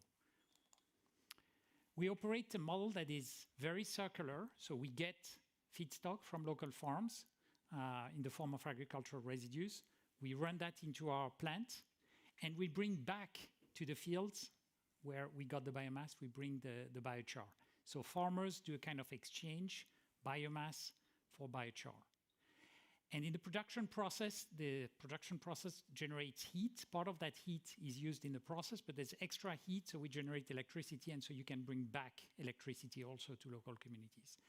And so the impact of this model is that locally, basically, you have long-term carbon storage, you have avoidance of emissions from fertilizers, and you improve the soils. Plus, you get the extra benefits of energy. And the model is financed because we generate very high quality carbon credits that are certified, and we sell them to corporates, to the stripes and the ones paying high prices. That's the key of the model. So it's a circular model with the local products and then financed by carbon credits. The interest of biochar, I'm not going to say biochar will solve the climate issue. We need to do all technologies, everything from planting trees, restoring mangroves, doing algae, doing biochar, doing direct air capture, and everything. And even with that, we're probably not going to get to the 5 to 10 gigatons. But biochar has specific interests. First of all, it's a known technology. So there's no technological risk. There's just an issue of what is the business model that is scalable. And I think we've cracked that. It's very low cost to produce. It's very long-term removal and very traceable. So it sits a bit in the between the nature-based solutions and the technology solutions, in the sense that we basically let nature do the capture part of the carbon through photosynthesis for free, because it's crop residues, so anyway you would grow those crops. And then with little technology, you extract and stabilize the carbon. The interest of the model, you will understand looking at that. Basically, you have on the horizontal axis the capex per ton of CO2 removed, and on the vertical axis, the OPEX. And the model of Net Zero produces a carbon removal credit at zero cost, because we make something useful out of the carbon that is sequestrated. We sell the biochar and we sell the electricity. And so that covers the operational cost of the system. And so basically you generate a carbon credit for free. And this is a very high quality carbon credit because it's long-term removal. The model benefits from actually a number of macro trends. Of course, the climate trend, I'm not going to spend too much time there, and especially the companies having aggressive goals to become net zero in 2030, 2035, and so they are looking for sources of carbon removal for the share they will not be able to reduce. The second macro trend is agriculture. The shift to regenerative agriculture is a major shift in developed countries, but also in developing countries. And using biochar allows to reduce usage of fertilizers and other types of amendments. Of course, there's the whole thing around, north-south development and how can you support economic growth. And here you bring jobs, you bring activity, industrial activity in those countries. Access to energy through local production of decentralized renewable electricity. Health issues. Many of you will hear more or less around this time the horrendous pollutions in India, because in India they burn the leftovers from the rice crops, and this creates massive issues. It's the same in many countries, actually. A lot of crop residues are burnt, and through our system, basically, we make good use of them rather than sending the ashes into the atmosphere. And then there's a trend because of fertilizer. Prices have gone through the roof, and that will probably continue. And so any substitute to fertilizer is actually a very good thing for farmers and for agriculture. Our model has been quite... Sorry, you have a question. Could you show us what your production facility... Yeah, you'll get to it in 1 second. Our model won numerous awards. So we are one of the 15 winners of the Elon Musk Prize on Carbon Removal. We've been also certified by the Solar Impulse Foundation, and our carbon credits are certified by Pure Earth, which is the leading crediting platform for the engineered carbon removal. And actually, those carbon credits have already been sold. So to your question, the top part is our MVP in Cameroon. So this one was put in service in end of May. And so he's already certified and producing and selling biochar and carbon credits. And we're in the process of assembling our plant in Brazil. Actually, I could have updated the picture because the assembly is going to be finished 15th of January. This plant in Brazil is double the size of the plant in Cameroon, and this is our own R&D. We have a team that mixes lots of different profiles, hardcore business, hardcore engineering, people with actually a lot of experience in pyrolysis, gasification, and similar types of activities. And basically already, actually it's more than 70 because we're hiring the team in Cameroon, so we're probably around 85 as of today. We're currently raising a Series A, so we raised about 6 million for our seed rounds, where we basically built the MVP, demonstrated the model, demonstrated its replicability in Brazil, and kind of validated the economics of the model, and created a pipeline. We have more plants than we can build next year in Brazil. And we are halfway through, actually we're going to be closing next week, hopefully, the first half of our Series A, to basically help us converge on the technological roadmap and wrapping the model. The long-term goal is to have a model that can be franchised through own technology, but also basically having the end-to-end model that can be put and deployed for large farms, for cooperatives, or for agro-industrial companies that want to decarbonize their value chain. Of course, I'd be happy to answer the questions in the next 20 seconds and otherwise afterwards.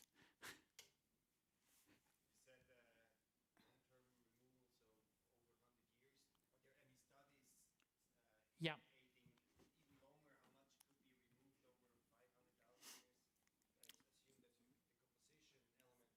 Exactly. So depending on the composition of biochar and the temperature of soils, there are some curves that have been validated by IPCC and are included actually in the various standards. And so basically the half-life is about 400 years. We sell the share that is stable over 100 years. So the decomposition over the first 100, with 20% more or less, we don't sell it. We sell what is stable over 100 years. Thank you very much. Any other questions, please ask him outside. Thank you, Axel. I'd like to welcome Daniel from ESG Book to the stage next. Welcome, Daniel. Thank you very much. Do I find the clicker? Here we go. Thank you. So, ESG book. We are a leading ESG data and technology provider, and I want to take you just a few minutes through why we exist, who we are, and then obviously where we're going with this journey. Very briefly, I don't need to remind you that sustainability is now one of the main driving forces for financial markets. You're all here because you believe in it. That's why we have conferences like this. But there are three things coming together why this is now such a pressing need. First of all, the majority of global capital has signed up to ambitious targets. The two numbers that I think are most relevant here is 120 trillion have signed up to the UN Principles of Responsible Investing, so a pledge to integrate E, S, and G considerations into the investment process. And the second important number, 130 trillion have signed up to a race to net zero. So GFANZ last year in Glasgow, the Glasgow Financial Alliance for Net Zero, 130 trillion said, we will align our portfolios to net zero. Guess what? You need data. The second big driver is regulation. I spent 10 years working for a very large bank. Regulation was never my friend. Suddenly, regulation is my biggest friend, because whenever a regulator comes with a new request, SFDR, EU taxonomy, SEC fund labeling, FCA fund labeling, institutions need information. So ESG is becoming the next know your customer problem, the next KYC, and that needs large amounts of new product. And the third big driver here, obviously, is that the real economy is moving, right? The real economy is investing. Investors want to participate in the real economy. So I put just a stat here on more than 1,000 companies now have an SBTI target of the largest companies. With that, capital is shifting. But the problem is at the moment, data isn't good enough, right? We use very simplistic scores to allocate capital more efficiently. That's why you have Elon Musk being angry on Twitter that Tesla has a poor ESG score. That's why we have a huge political backlash, in particular in the US, because people don't understand that better ESG performance normally correlates with better financial performance. And we end up in a political divide where essentially red states are against ESG and blue states are before ESG. Many, many problems. I won't go deeper. But the current market for environmental, social, and governance information is broken. And so we come in with a vision to transform finance by making sustainability information accessible, comparable, and transparent. And so who are we? We're a 4-year-old company, about 200 people, and we provide large amounts of E, S, and G data for the majority of global capital. So we cover 37,000 companies with 450 data points.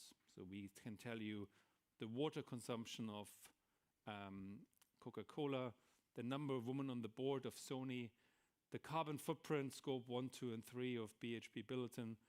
And we can do this from the largest companies down to small caps, mid caps, listed and increasingly private. We have offices in Tokyo, Singapore, Delhi, London, Frankfurt, and Boston. 200 people, of which 120 sit in Delhi, where we have our data center, and the rest is a group of software engineers, salespeople, and obviously ESG researchers that turn data into insight. And what is it that we actually do? We provide 3 products. We provide ESG raw data, so the metrics that we just talked about. We then turn ESG data into analytics, so we make it investable.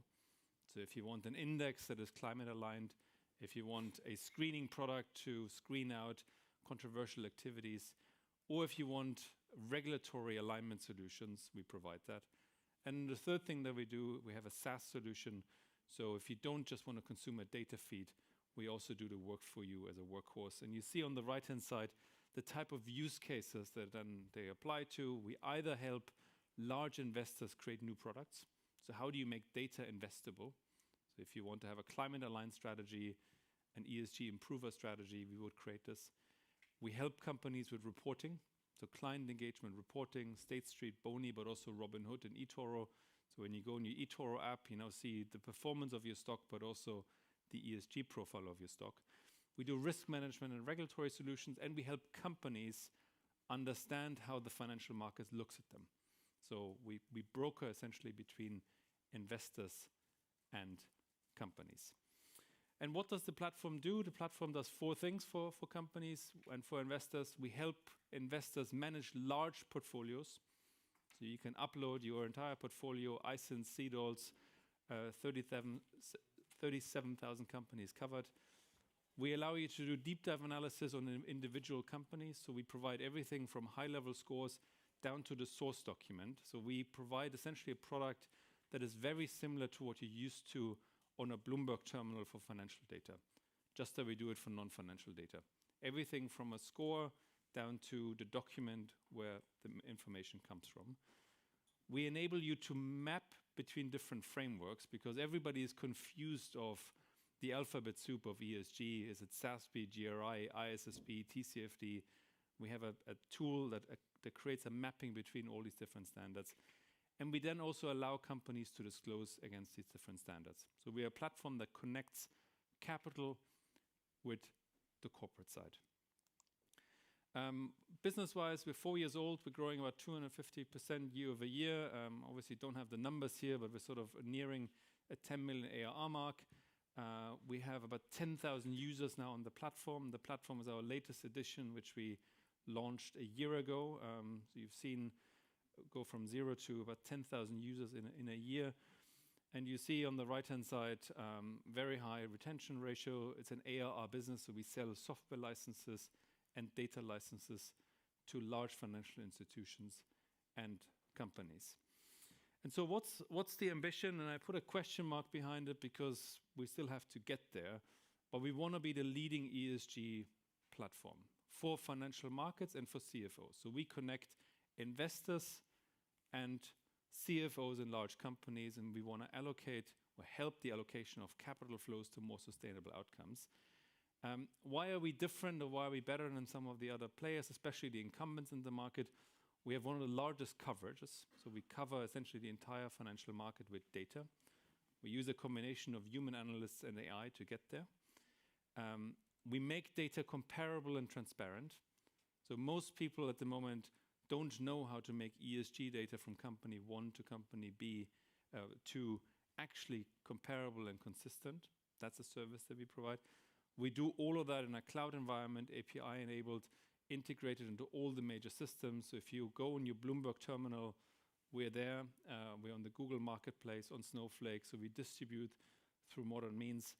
Our data is both backward-looking and forward-looking. So we use company reporting for backward-looking information and news, NGO, and social media sources for forward-looking signals.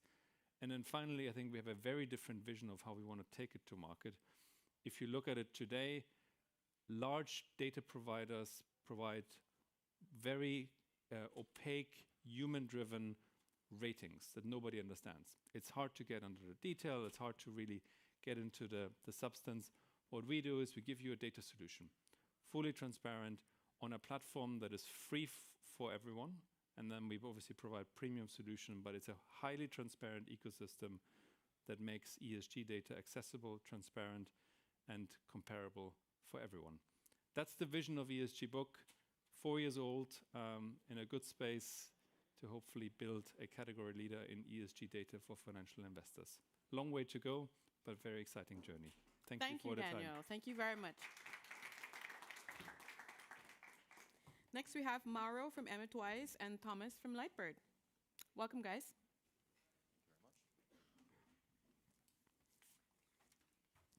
Shall I go here? Hello, hello. Yep. Hello, everyone. Thanks for joining us on this fireside chat. I very briefly want to kind of set the scene. So carbon reduction is a very hot topic. Businesses of all shapes and sizes need to take part in this green transformation. And they are actually encouraged, or we could say they're even under pressure from investors, customers, governments to disclose their commitment and their progress towards that net zero target, basically. And at the same time, companies, of course, want to capitalize on that net zero premium. And that's why we're talking today about the return on invest of carbon reductions. My name is Thomas. I'm a partner at Lightbird. And with me today on the stage is Mauro, founder and CEO of Emitwise. Welcome. Thank you very much, Thomas. So before we dive into it, would you briefly introduce yourself and what you do at Emitwise and how this came about? Yeah, absolutely. So I'm Mauro. I'm the co-founder and CEO of Emitwise. We're very lucky to be part of the Lightbird portfolio. If anybody's fundraising, Thomas is your guy, best investor in the world. So at Emitwise, we're in the business of helping companies measure, report, but most importantly, reduce their carbon footprint. And from day one, our motto has been make sustainability profitable. I think something that resonates with everybody in this conference.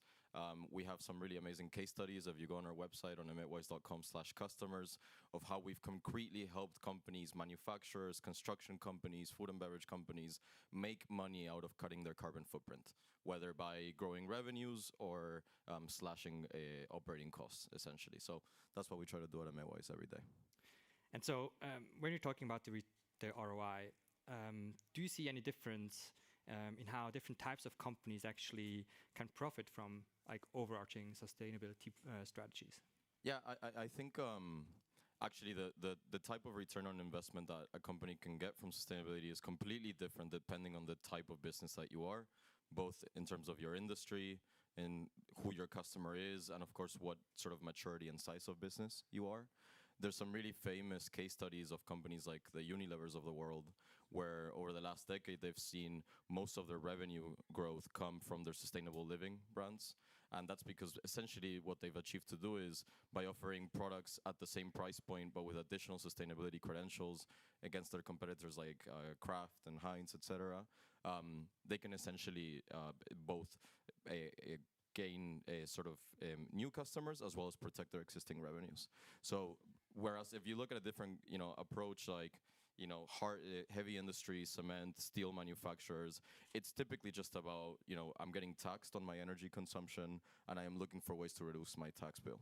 And then an entirely different segment, over the last 2 years with the tech boom over the pandemic, we saw an influx of tech companies that were really keen to invest in sustainability. And whatever they said, I know for a fact that the real reason for that investment was employee retention and employee attraction, right? Everybody wants to go work for the tech company that really cares, and that's why they were investing in these. And those those return investment profiles are all entirely different, right? How you can actually ultimately capture the cash back from investing in a carbon reduction, and also the magnitude of return that you can get is entirely different at the end of the day, depending on the kind of company you are. So it's a long-term commitment, of course, also in terms of into your brand, etc. And what do you think is the future in carbon management for corporates then? For example, we hear a lot about theoretical sustainability journeys. In practice, however, companies, how do they actually take action? Yeah, I think it's a great question. And it goes back to the idea that it's very different for different types of companies, right? I mean, if you think of a business like a Unilever again, where in order to develop a green product line, you have to really spend 3 to 5 years of product R&D just to even build it before you even start capturing those benefits. Whereas some of these examples of tech companies, it's more you can make a claim and you don't necessarily have to stick to that claim next year, right? The world has changed and all of a sudden the longevity of the claim is completely different, right? So you think there's also like customers and you are a user, they just forget it already? I mean, yeah, I mean the world has changed, right? Yeah. Right. At the end of the day, if your business is about to go under, or even if you're a tech company and you're a supplier to me, and you tell me, hey, I won't meet this commitment, but I'm still going to offer you the product that you need, I might not be that upset, especially going into a sort of large potential, macroeconomic headwinds, if you would. But I think that's where it's interesting, right? So when you look at, the question was, what's the future in practice, not in theory? And actually it looks a hell of a lot like how businesses have been run for the last, decades. It's executive compensation schemes where they have targets that are associated with these numbers. Mm-hmm. And therefore it's the ability to cascade sustainability targets down your P&L the same way that you would cascade financial targets down your P&L. Systems that allow you to actually manage those targets on a day-to-day basis so that everybody in every function can understand how can they contribute to, in our case, we focus on carbon reductions specifically. So I think about a world where how can the product R&D team that's designing a new product have carbon as a KPI, the same way that procurement or marketing might have it, right? Basically across the organization. Exactly, across the organization.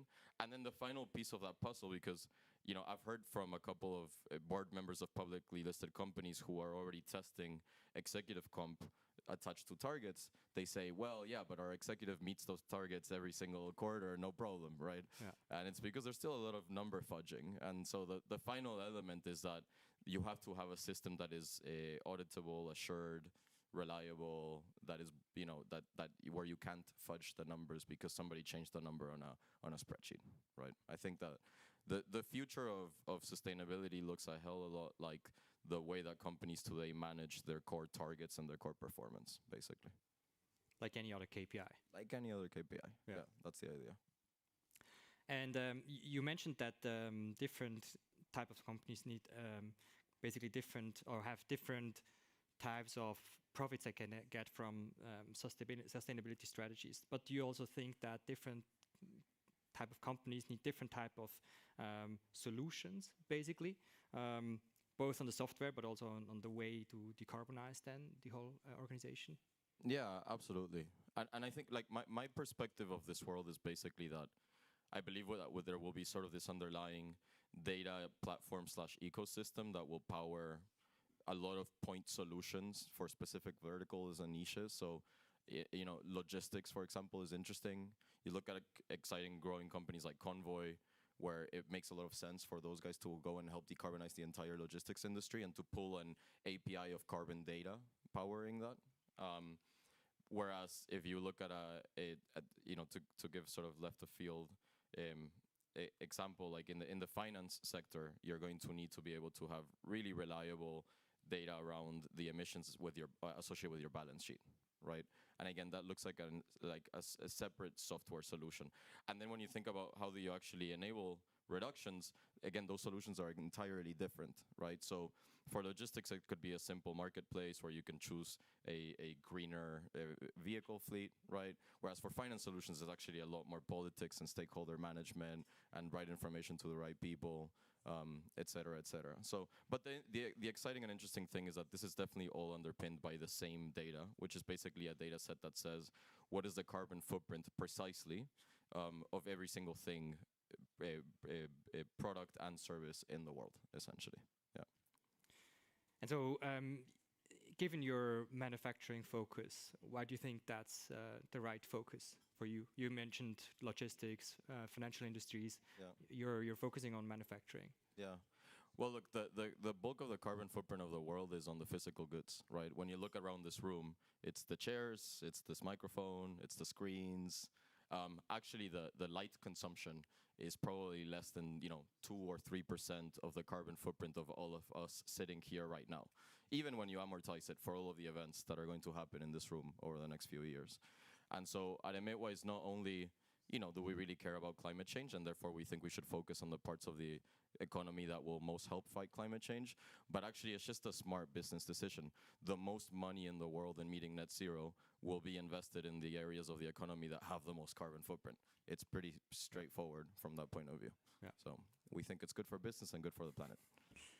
I think that's great last words because we're already at time. So thanks a lot. Thank you very much. Thank you, Thank you Thomas, very and much, thank you, Mauro. Thank you too.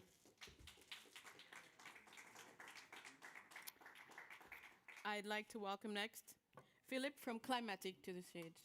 Thank you. Yeah, does that work? Yeah. Hi, everybody. My name is Philip. I am the founder. Oopsala. Oh, yeah. There you go. That didn't work. So I'm the co-founder of Climatic. Let me see if that works. Does that work? Oh, did I ruin it? Okay. Does that work? Yeah. Okay.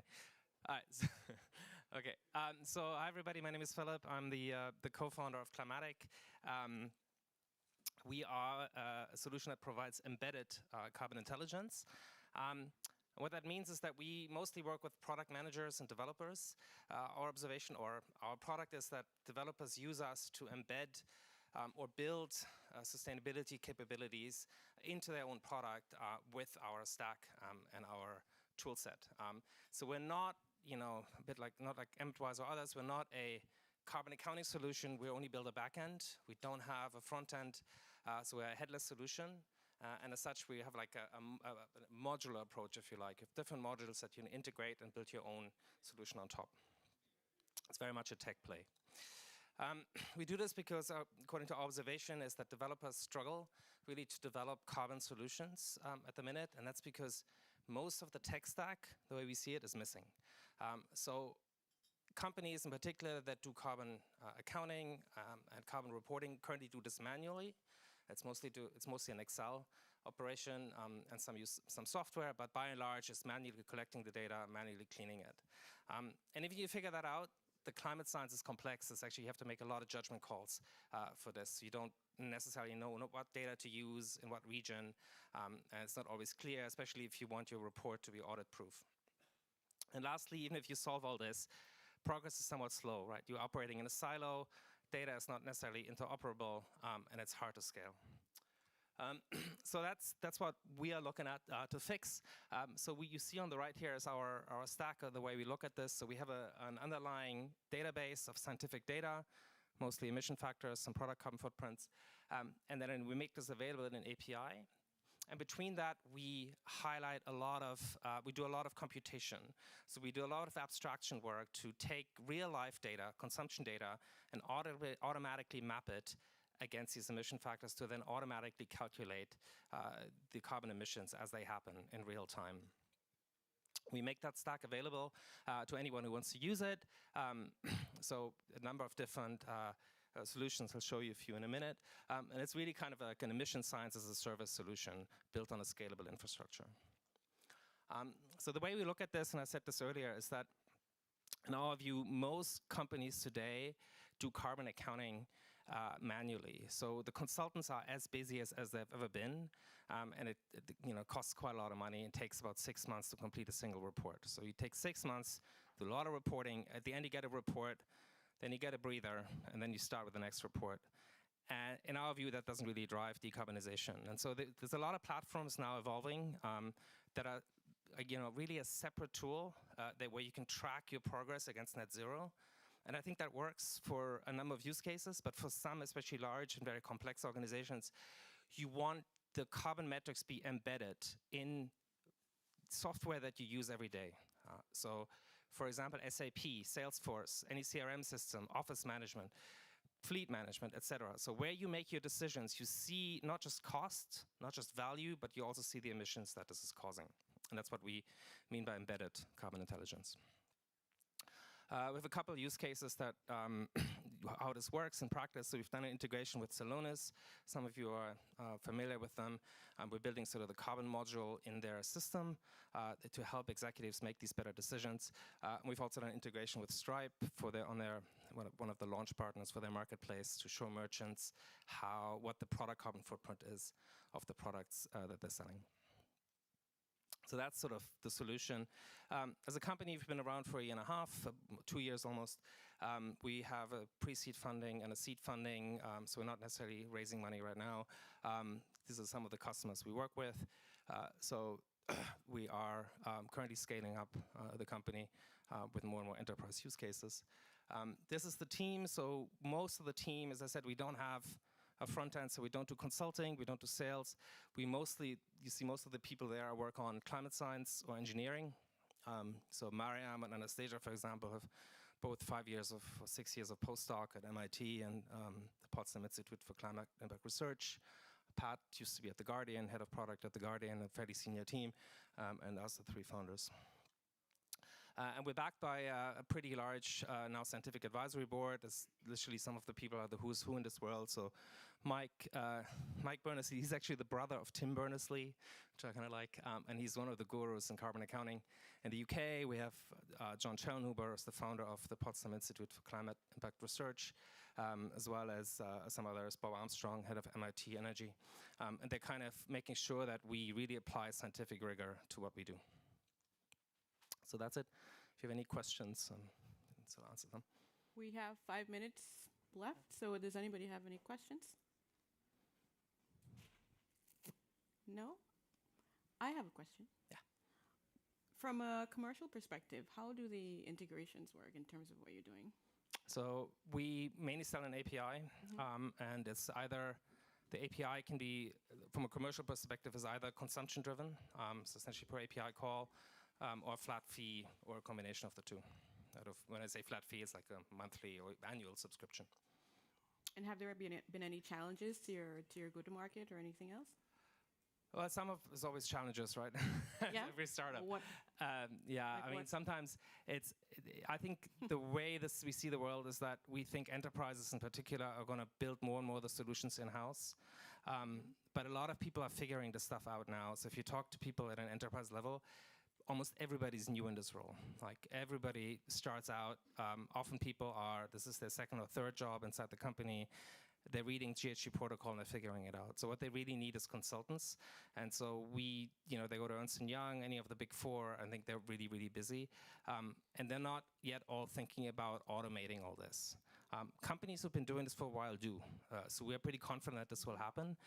We also see it in terms of, we sell a lot to SaaS companies and SaaS solutions, and they see this from their customers and they want to automate it, so this is working well.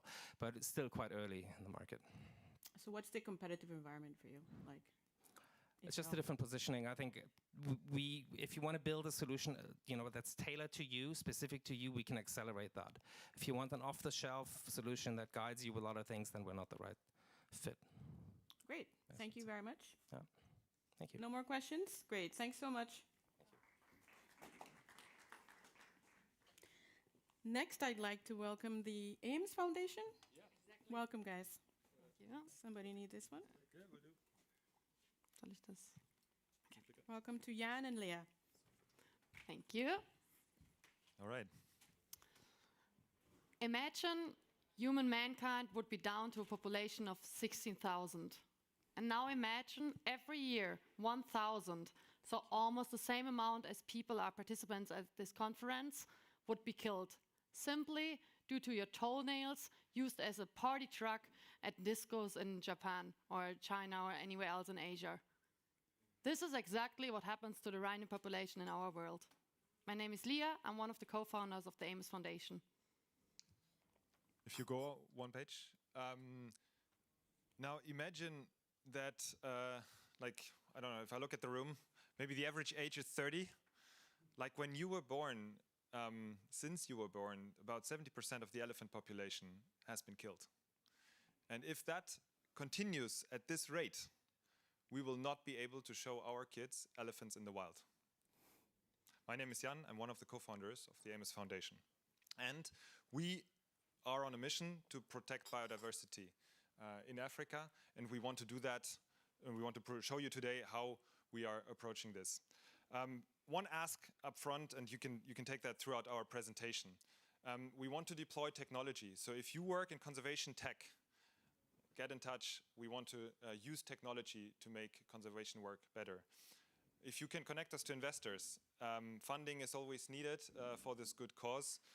Let us know. And lastly, if you know someone who's traveling to Africa, Southern Africa, you have to experience this in order to truly fall in love and truly become an ambassador for the idea. So again, come on a trip with us and see what we can do and see our impact in real life. Amos Foundation. What is Amos? Amos stands for Africa's Most Endangered Species. Today we are a community of over 200 guardians. Guardians are entrepreneurs, founders, enthusiasts, people who want to make a change.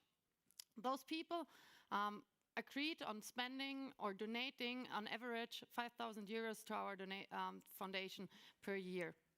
On top of that, we also have our junior guardians. Those are high potentials, just graduated from university or still in their studies, and donating their free time to drive our organization and moving forward, enabling us to drive forward the projects without using the funds for that and using all the funds on our projects on site. Amos was founded in 2020, so almost 2 years ago, from Marlon Braumann. We're now an organizing team of 7 people in a leadership team. 2 of them you see here today. And we all do this pro bono. You might know some of our guardians who are supporting us, such as Christian Angermeier, Lea Sophie Kramer, Flo Heinemann, and some are even speakers of the conference. Michael Siedler, I know that Konstantin Schwab is already talked this morning, or Markus Fuhrmann. We believe that it is crucial that we're taking the people down to Africa to actually see what is happening there. So we believe in education through experience. In the past 2 years of our existence, we managed to get 80 people down and to see actually what is happening on site and experience the urgency why we have to act now. Each person that goes down to the reserve actually becomes an ambassador of our mission and gets the message out in the world. On top, we generate an income source for our reserve, and the funds can be used on several other projects, and we can establish a self-sustaining structure. It is crucial for us to secure habitat. The more habitat we can secure, the more animals can live without a threat, biodiversity can flourish, and we have a true impact. But we ultimately see a huge game changer and scalability of conservation through technology. I'm very happy that we had a first tech pilot this summer. And today we stand here with our Amos hat on, but both Lea and I, and also all the rest of our leadership, we do this next to our regular jobs. And we are all entrepreneurs and investors and people with a very entrepreneurial mindset. And so are our guardians in our community. I think that is also one of our big strengths. And they give us their donations, which are significant, because they trust that we invest them with the biggest potential impact. So we did a lot of research on how can we create that. The single biggest threat to biodiversity is the loss of habitat. And therefore, protecting habitat is the biggest need. And that is, of course, what we try to do with our conservation. We are supporting several very great organizations with our funding. And in one of the reserves that we supported in the beginning, we actually took it over and manage it by now. And we try to expand this game and reserve management to more and more hectares and square meters. We want to do that in close collaboration with the local communities. That's the only way how this can work at large scale.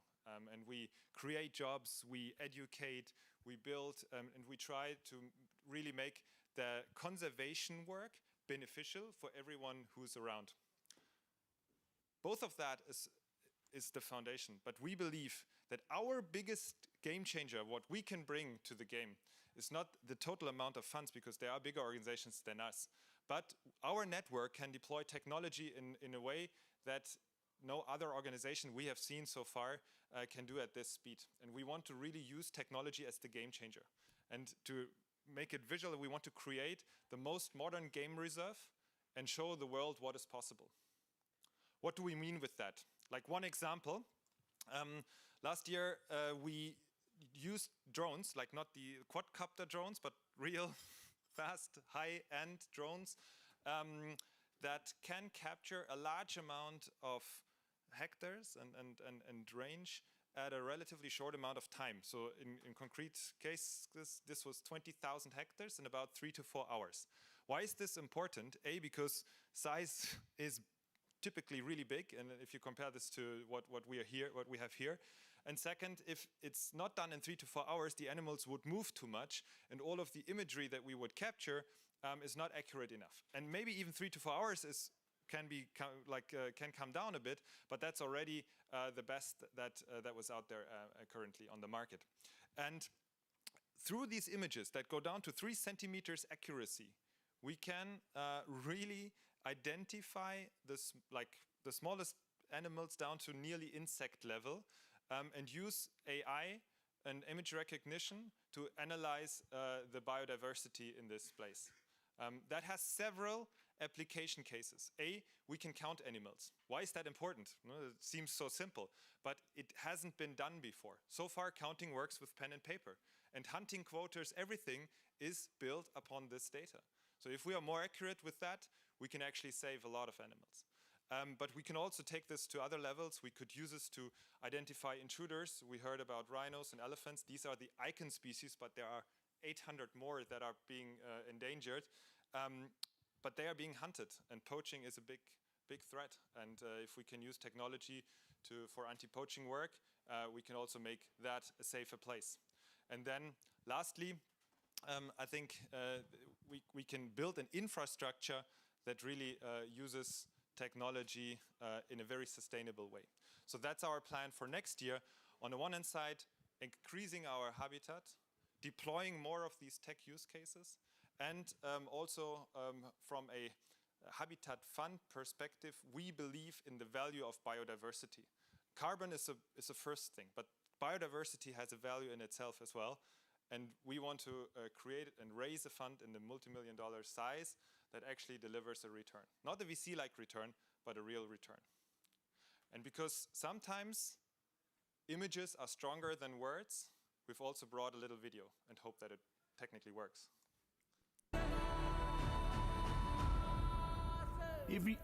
Everything deserves to live. Okay?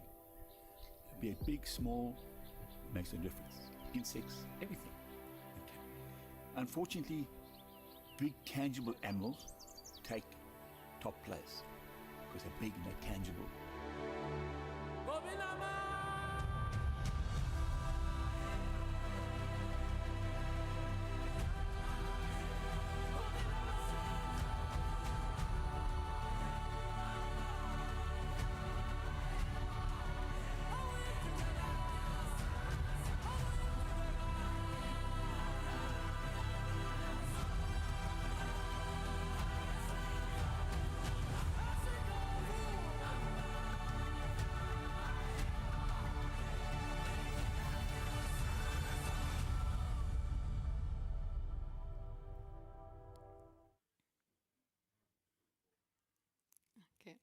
Thank you. Now you saw a little bit on what we have been working on in the first 2 years of our existence, and we know that we build a strong foundation to what is yet to come in the future.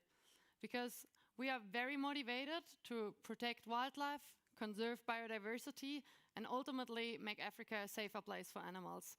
So if you know someone or by yourself who can help us achieve that goal, get us connected. We're around and very happy to get in touch. And now I think we also have a minute left for questions, if there are any. Thank you. Yes, we have 2 minutes left for questions. Anyone? Wow, you guys are really thorough. Well, thank you. Oh, there's one over there.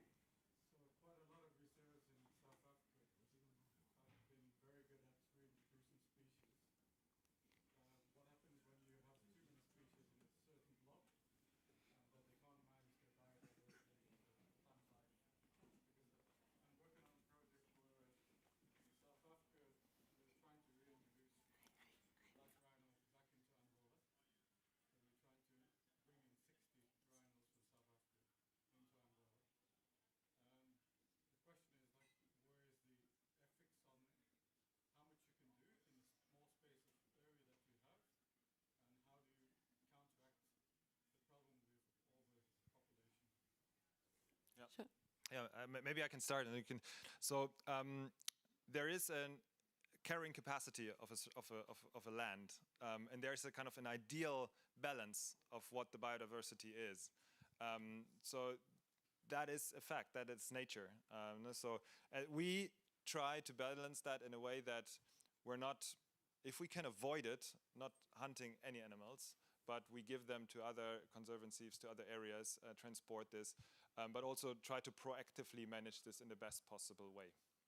Yeah, we have a clear action plan, and I'm happy to chat with you a little bit more thoroughly.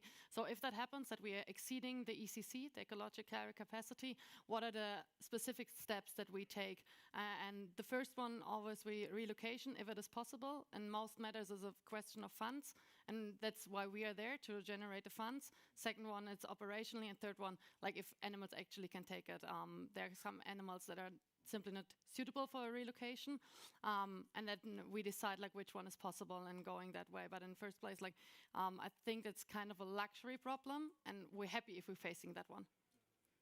Thank you, guys. Thank you so much. Round of applause, everybody. Thank you very much.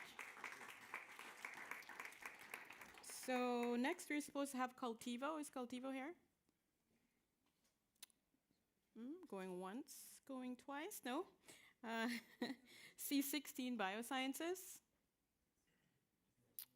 No, so then I guess Reefs, you're up. Welcome, Reefs. Please welcome Ulrika to the stage. Josephina. Thank you, guys.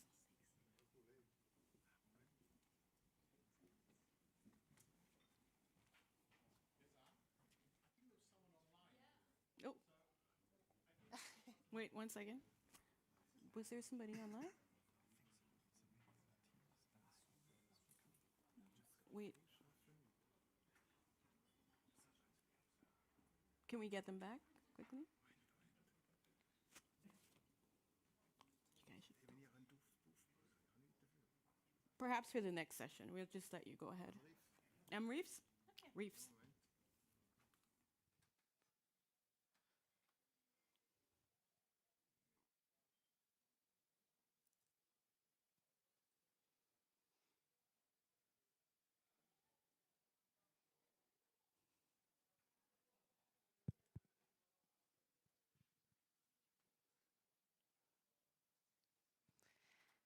Hi, my name is Josephine. I'm part of Reefs.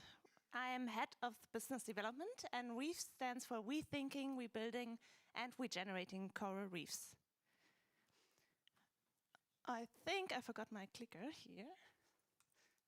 So what we do is we build degraded coral reefs, and we empower companies to act on biodiversity. So I think all of us know we live in a world where there are multiple crises. And one of the most severe, but often not talked about, is the global loss of biodiversity.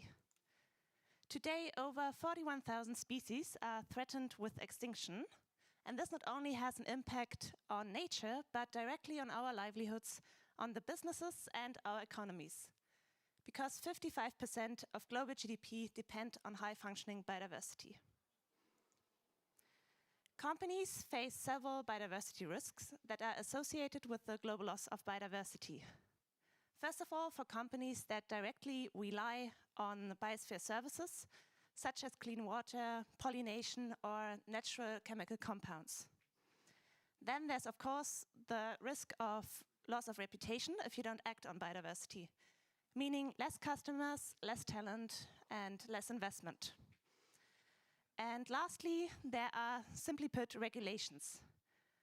Companies committed to the Science Based Target Initiative today make up 1/3 of the global market cap.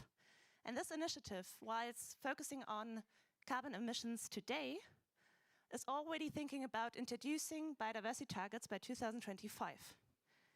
So all these aspects mean that companies have to act on biodiversity. The thing is, they don't know how to do it.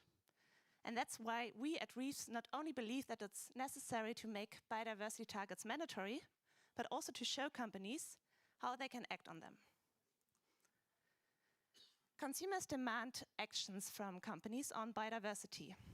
And whilst this translates into a voluntary market at the moment, there are already biodiversity regulations in place in over 37 countries, and this is going to expand.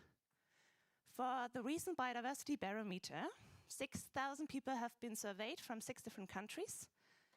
And the survey found that an overall 84% is demanding change from governments, from companies, that they take a stand on biodiversity today. Our vision at Reefs is a healthy ocean full of marine life. And this is not possible without coral reefs. Coral reefs are the most biodiverse ecosystem on this planet, and they are home to over 1/4 of all marine life. And we achieve this vision in 3 steps. We rebuild degraded coral reefs, we make them climate resilient, and we develop biodiversity credits to finance them. So for the first step, rebuilding coral reefs, we've already shown that our solution works with our pilot reef on the island of San Andrés in Colombia, which we've built over a year ago. And our solution is based on 3D printing technology. We can develop modular, lightweight clay modules, which we can staple underwater and create customized shapes to direct the water flow or even break waves. And each brick surface is designed to boost coral settlement and growth. And in the end, we can build a complex habitat not only for corals, but for many other marine organisms to live there. This is a video from our pilot reef, and after 3 months, we could already see that the diversity of fish was similar to the natural reefs around it. And the most exciting news was that after 8 months, we discovered the first baby corals on our reefs. And I'm curious to see, maybe by hand, who has ever seen a baby coral in this room? Okay, so a few. Let me show you an image of a baby coral, and I will zoom in a bit more in order to see something. So this is one of the first baby corals we have found on our pilot reef. And it not only shows us that our solution works, but it also stands for the capacity of corals to bounce back, despite local stresses such as pollution and overfishing are ongoing, and of course global pressure from climate change continuing. Here are some more photos of our 1-year monitoring at our pilot reef. And you can see the baby corals are still quite small, but in 3 to 4 years, they will have grown to their proper sizes, overgrowing the whole reef structure, and you won't be able to see anything of the bricks anymore. So coming to the second step, building climate-resilient reefs. We are working together with different approaches in the coral conservation space, from coral farming to coral gardening to coral breeding. And all these techniques are used to reproduce climate-resilient corals, which are also called supercorals, and to replant them on our reef structure, making our reefs future resilient to climate change. And we've already worked with this approach in our pilot reef as well. Now the third step, creating biodiversity credits to finance our reefs. We are working together with different companies who are currently in the carbon market, in the carbon credit market. And the goal is to develop a unit for biodiversity that works also underwater in the marine space. And really the goal is to facilitate market mechanisms for biodiversity offsetting. The tool we use to measure and quantify biodiversity at our reefs is environmental DNA, short eDNA. And with that, we can really measure the progress of biodiversity on our reefs. And the goal is to have, by 2025, working biodiversity credits alongside regulations in place. Until then, we offer reefs as a service to companies that are early movers and ahead of regulations. And as you can see here, we are focusing on biodiversity as well as on the ecotourism space, because an additional benefit of our reef is that it acts also as a tourism attraction. So we offer customized packages to companies, which include, of course, the building of a reef, but also the reef regeneration certification, as well as customer and employee experiences, and a communication package with up-to-date reef data. And why do companies buy our packages? Because it's one engagement with many benefits. First of all, we offer fast visual results. We have an engaging project from day one with an easy-to-grasp impact, and we offer tailored employee experiences. We are an interdisciplinary female leadership team. We have Ulrike as our CEO, head of research development, Marie with an artistic background, creative director, Hannah leading the field operations, and me, myself, with a background in business and international relations, heading the business development side. We are also very grateful for our advisory board, really at the intersection between science and business. So, biodiversity is our business, and I encourage you to make it part of yours. Thank you very much, and please come and talk to me if you want to learn more about reefs. Thank you very much. Thank you, Reese. I will try again for Cultivo. I think we have a video and not somebody online, actually. So can we get that up and running? With you. Thank you so much for the organizers of the conference and for Marco for giving us this opportunity. So I'm going to tell you more about Cultivo and what do we do and how do we do it. More importantly, how are we growing? So Cultivo is very much focused in our mission to accelerate investment into nature at scale. And very specifically, we're targeting to regenerate 1% of the world's land to healthy ecosystem. That is about the size of Mongolia or 2 states of Texas combined. How do we do it? Let me show you first a brief video.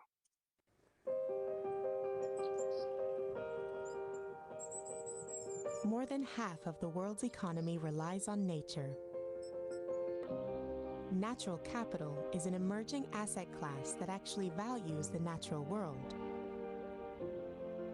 Institutions around the world are beginning to understand why we need to invest in nature now. But the main question is, how? We use data and technology to identify high-quality projects across the globe. Think search engine for natural capital. Our tools deliver data-driven intelligence in minutes, meaning we can identify through our proprietary algorithms how degraded a tract of land is, how the land cover and vegetation has changed over time, and forecast the natural capital returns, including soil moisture potential, carbon capture potential, biodiversity gains, and what the best methodologies are, allowing us to quickly and confidently identify high-quality projects, which we then package into investment products that show investors the full financial, natural, and social returns. Once a project receives investment, our NGO and project developer partners work closely with local communities to implement the project, which are audited by third parties and monitored taking data from experts on the ground, sensors, and satellites, giving investors and all stakeholders transparency and confidence. It's by cracking the how that we believe we can unlock investment into nature at scale.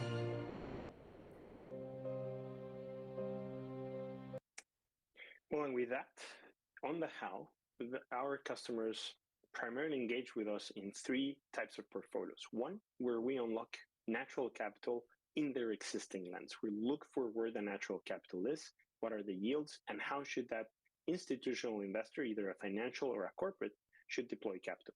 The second one is the one that you see in the middle, is to create portfolios of natural capital, but for institutionals that don't have land assets. Same approach, building portfolios of natural capital, but with a blank canvas. And the third one is for the monetization of the credits that come from the natural capital portfolios. And this is primarily much downstream on the transaction on the credits themselves, such as carbon credits. Now, how do we do this? The value of natural capital starts from the land asset and building it up to the types of land use, from wind farms to regenerative agriculture, grasslands, water projects, you name it. But what matters is that natural capital gains are being created, specifically biodiversity, water, and carbon. What this provides to our land portfolio throughout our portfolios is new revenue streams that increase the value of the land by increasing its climate resilience, as well as changing the EBITDA per hectare quantum and profile. This catalyzes new investment into the land and increases also brand differentiation and the estate value. Now, as we go through this, one example of those projects is a grassland portfolio in the north of Mexico that continues to grow within our existing portfolios, but it's one that has a lot of potential. So from not only the SDGs that it's touching, the permanence that it has, the quality of a grassland to store carbon, as well as to really, really make sure that the biodiversity, the water, and the social aspects of the project continue to be not only visible, but very much so real. And so all of our technology is deployed to make sure that the practices on the land have the social and the environmental safeguards that a high-quality portfolio should have. We've done this, therefore, at an institutional grade where we're working with the likes of IFC, Aspiration, AIDA, the World Bank Climate Warehouse Facility, and the new Climate Action Data Trust. It's all about transparency, and we've been able to do that with multiple customers, but one is this Carbon Opportunities Fund that we've launched with the IFC, Aspiration, and CHET, all around the climate warehouse from the World Bank. Now, we are a growing team. We're global and diverse. We're now 20 full-time across the US, Mexico, the UK, and Spain. And we are headquartered in California as a public benefit corporation. We continue to drive a lot of talent and support for what we're doing from the likes of our team, but of course also at the board level. We have Mark Carney, Mark Tersek, Grace Young, Lucy Thomas, Gabriel Schneider, Francisco Martinez, all very committed individuals into what we're doing. More importantly, they're leading in this industry. As we go through this, the global origination platform that allows us to create these portfolios allows us to really go deep into each one of the assets that make up these portfolios.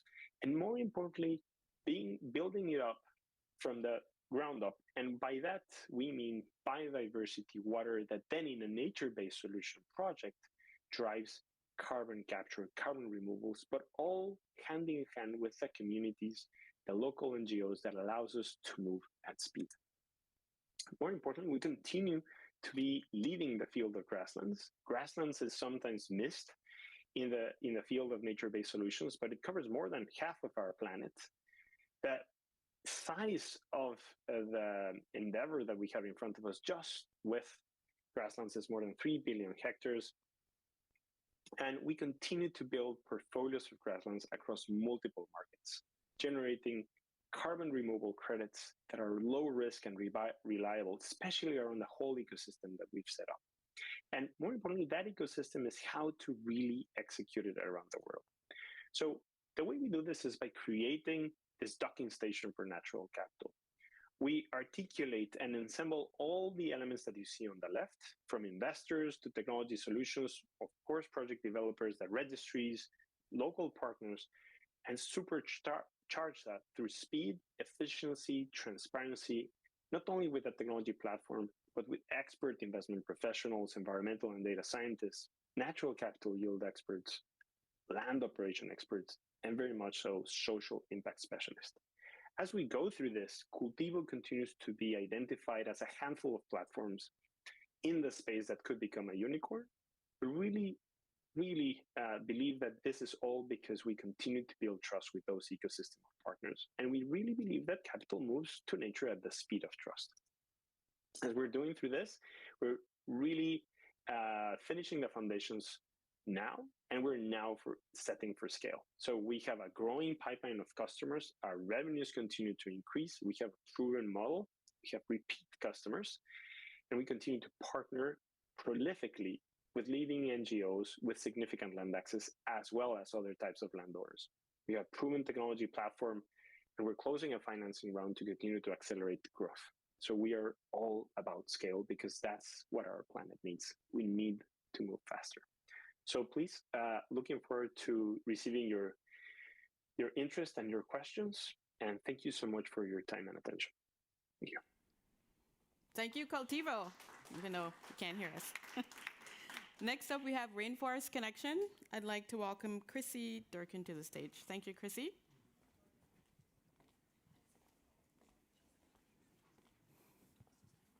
Hey, everyone. I'm Chrissy Durkin. Nice to see you all. I'm here representing Rainforest Connection and our biodiversity monitoring platform, RB1. We are an organization focused on using data to better protect and understand nature and bridge the gap between science and data and conservation action on the ground. The way we do this is through sound. I don't know if any of it will play through it, but essentially what we do is we focus on collecting acoustic data from ecosystems around the world, and we can analyze that data to pick out sounds of interest, ranging from threats to all of the species that make forests and all sorts of ecosystems, marine, grassland, ecosystems our home. So we are an organization that goes from data collection all the way to analysis, and we partner with different organizations around the world who own their data and manage their projects to empower them to continue these ecoacoustic monitoring projects over time. So going all the way from installing devices in the field to uploading it into the platform to doing the analysis and the final reporting. These are some of the devices that we use. We use both offline and online devices that are made in-house that can collect acoustic data for different purposes. And our two main objectives are threat detection and biodiversity monitoring, and our approach for those two applications are a little bit different. So I will start with threat detection. As everyone here knows, forests are some of the best technology nature has for locking away carbon, and biodiversity is a key component of that. However, habitat and deforestation is the second largest contributor to climate change, the #1 cause of plant and animal extinction, and the rainforest is disappearing at a rate of more than 32 million hectares per year. At the same time, 90% of logging is illegal, so there's actually a mandate to stop it. There are just a lot of challenges in the way. And yeah, they're one of the best carbon sinks on Earth. The reality is that the forest is disappearing in patches, and one of the biggest challenges is that it's really hard to know when and where illegal activities are occurring. So patches like this happen in the forest, and even when there are people patrolling on the ground, lots of times they're missed just because the areas we're trying to protect are so massive. So we've developed an acoustic monitoring solution which consists of online hardware. This picture here is a Guardian. It's a solar-powered mini computer that we install in the tree canopy. They are essentially collecting data continuously, and they transmit that data to the cloud using the cell network, where we run artificial intelligence models, or we run AI models on the edge and send alerts via satellite to rangers on the ground, who can then receive those alerts on their phone or on a dashboard online, and then they can act on those in real time, or they can collect all that data for forensic evidence to present to authorities to create better protections across their reserves. So this is an example of a Guardian installed in a tree canopy. We have trained local tree climbers around the world who know how to install these devices and are deployed for projects so that we can better protect forests. You don't need them to cover the entire landscape. We put them pretty strategically, so you can put them along borders of reserves, along roads, hotspots of illegal activities. One device can cover about 7 square kilometers for sounds like chainsaws. Really low frequency sounds move quite far through the forest. So one device can monitor quite a large area, and if you put them in the right places, you can protect a pretty large area with folks on the ground. So again, this is how it works. Devices installed in the trees, transmitted to the system, and then we can send real-time alerts using artificial intelligence. So this is how the organization began. We quickly realized, and this is an example of one of our partners on the ground, in every project we do, we partner with local organizations, whether it's indigenous tribes, government rangers, local nonprofits, ecotourism companies, and they're the ones who are actually managing the data, own the data, and using it. So, we started collecting this really massive acoustic data set since back in 2013 and quickly realized acoustic data is extremely rich in information. To understand biodiversity and ecosystem health, using acoustics is a tremendous way to do that. Humans are very visual creatures, so a lot of times we think about going to things like camera trapping and things like that, but most species are using sound to communicate, and I don't think it's coming through, but I can, if anyone reaches out, I can share lots of clips with you guys of what forests sound like, but tons of species communicating at the same time. So it's a really incredible type of data to collect, and it's a really scalable type of data to collect to understand what's happening with species presence. And the biggest question is, what's happening within ecosystems? We have all of these tools to sort of understand from space how forest cover is changing, but in terms of biodiversity monitoring, we have this really challenging problem of you really need to be in the forest to understand what's happening, and to have a scalable solution, we need to use technology. There's not currently a super standardized way to do this, and so teaming up with ecoacoustics and eDNA and camera trapping and traditional point count surveys and bringing all this together is a really critical way for us to move forward to measure how effective all of these projects everyone is talking about really are. So again, I don't really need to share this with you guys. I think everyone here is pretty aware, but we're in the middle of a global biodiversity decline. 2.9 billion birds gone since 1970, and headlines and headlines of the declines that are happening. But to come back to acoustics, to understand how to manage this and to understand how to put best practices into place, we can use acoustics. So this is just a short spectrogram clip. And as you can see here, there's about 12 species just in this 40-second clip. So it's a pretty incredible way to understand how species diversity is shifting over time. Yeah, I don't know if it's gonna come through, but I had some species calls. You can understand what's happening from an individual species level. mantled howler monkeys have some of the coolest really low calls. Black-chinned antbirds from Brazil, also really cool calls. But you can also understand what's happening with ecosystems by looking at soundscapes as a whole. So essentially by having a zoomed out lens and looking at all of the sounds together, you can look at that temporally and spatially to see, is this ecosystem recovering? Where are the priority areas with the most biodiversity we should be looking at? We have done projects. We currently have about 80 ongoing projects around the world. We've collected data from over 114 countries, and it's being used for all sorts of different applications, ranging from detecting individual critically endangered species, to doing entire baseline mappings, to looking at agroforestry projects and seeing how species are returning, to looking at lots of reforestation projects, oil palm plantations, all sorts of different applications for how you can use these tools to better conservation. Everywhere is an ecosystem. We're standing in the middle of an ecosystem right now, so we need to figure out how can we best nurture biodiversity across all these different landscapes. Some examples. Here's just one example of a species. So essentially what we're doing is we're collecting huge amounts of acoustic data. We've created a platform called Arbimon, where we've made it free for data storage and analysis and have thousands of scientists collaborating there. And then what we're doing is we're collecting large labeled data sets that we can then transform into artificial intelligence models. So this is a model for a critically endangered species of gibbon in Laos that they're now using to create conservation management plans there. Similarly, lots of restoration ecology possible with these tools. We are able, this is a project with WeForest, I think they presented not too long ago upstairs. We're able to see how biodiversity is returning to reforestation sites. So it's really important to figure out what are the best growing practices, how can we best plan reforestation projects in conjunction with biodiversity and create higher value carbon projects. Some of the results is that we found that diversity is actually quite similar between restoration and forest sites. This is a heat map from our platform in which you can look at even an individual species and heat maps across the region to see where they're present. And then from an even more zoomed out level, looking at population baselines across large regions. So we have an ongoing project across the island of Puerto Rico with the U.S. Fish and Wildlife Service and the Department of Environment and Natural Resources, and it's essentially looking at biodiversity across the entire island. We have been correlating this data with different environmental factors to understand how climate change is impacting species presence. Since it's an island, climate change is really impactful on all of the species that make it their home. And we've discovered that protected areas are not correlating with species presence.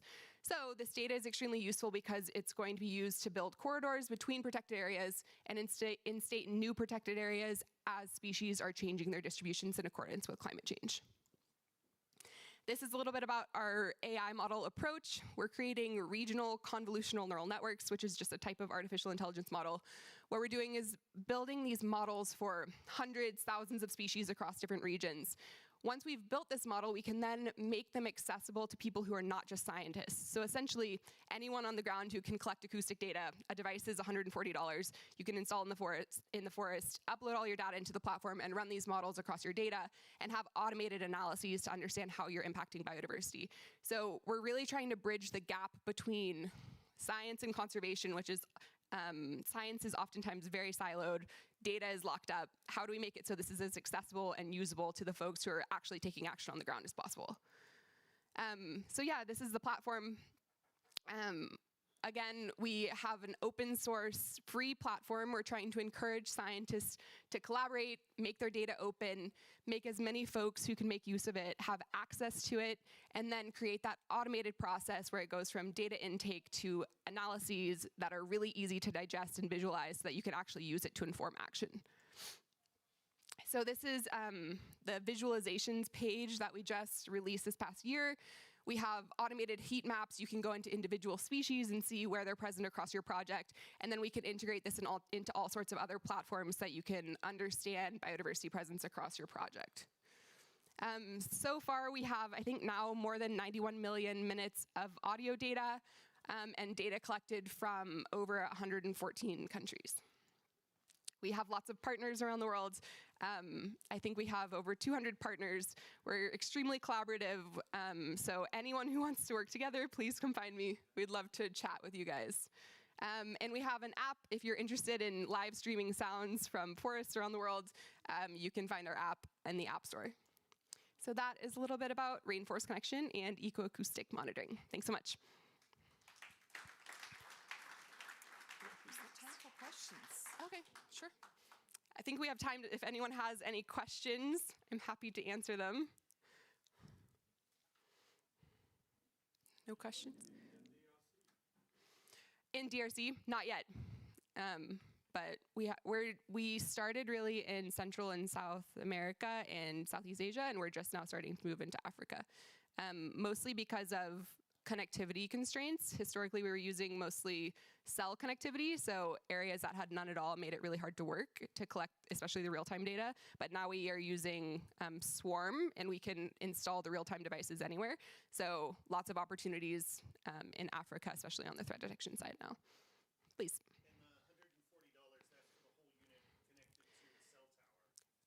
The $140 is for offline units. So the one I was just speaking about is a Guardian. That's an online unit that's continuously transmitting data. The offline units will oftentimes use for biodiversity surveys because they're so inexpensive and you don't need permanent real-time stations. You really just need a couple weeks of data to understand what's happening.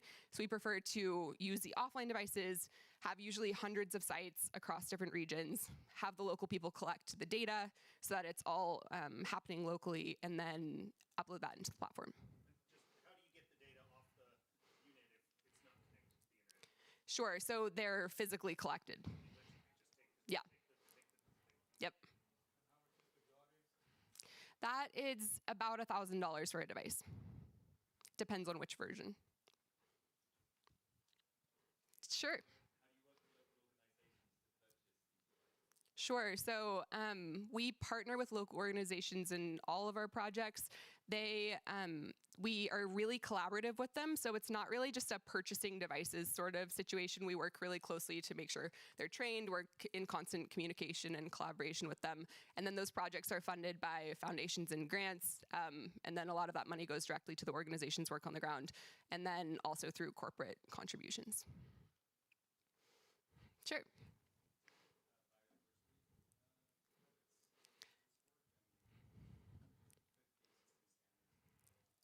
It definitely fits the existing standards. We haven't done any biodiversity credit projects yet. I think there's a lot of opportunities developing in that space, but I mean, it's still kind of too new to be, but I think that acoustics should form the baseline of a lot of the biodiversity credit system. We really need to come together with eDNA, camera trapping organizations, and create really standardized data collection and analysis processes so that we can have a good approach across all these projects. Sure. Do you find correlation between the biodiversity and carbon? Is that what you were saying earlier?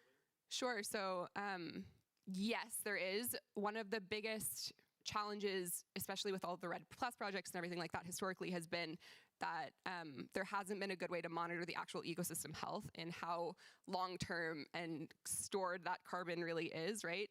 Biodiversity is an incredible indicator of ecosystem health. So there's a really strong connection there between creating higher value projects and biodiversity. Anyone else? All right, cool. Thanks, guys. Thank you, Chrissy from Rainforest Connection. As Colendi Bulent, he cancelled, so we will have a 10-minute break, and we'll go on like 5 minutes to 4 with Tilman Lang from Innova.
Hello, everybody. Welcome back to the Rising Star stage.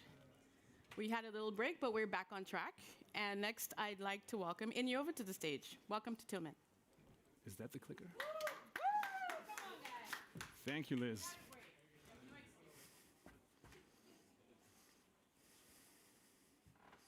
Good to go? Can you hear me well? Very good. Good afternoon. I'm here to talk to you about impact finance, because that's the world that we live in today. We live in the economy of sustainability impact.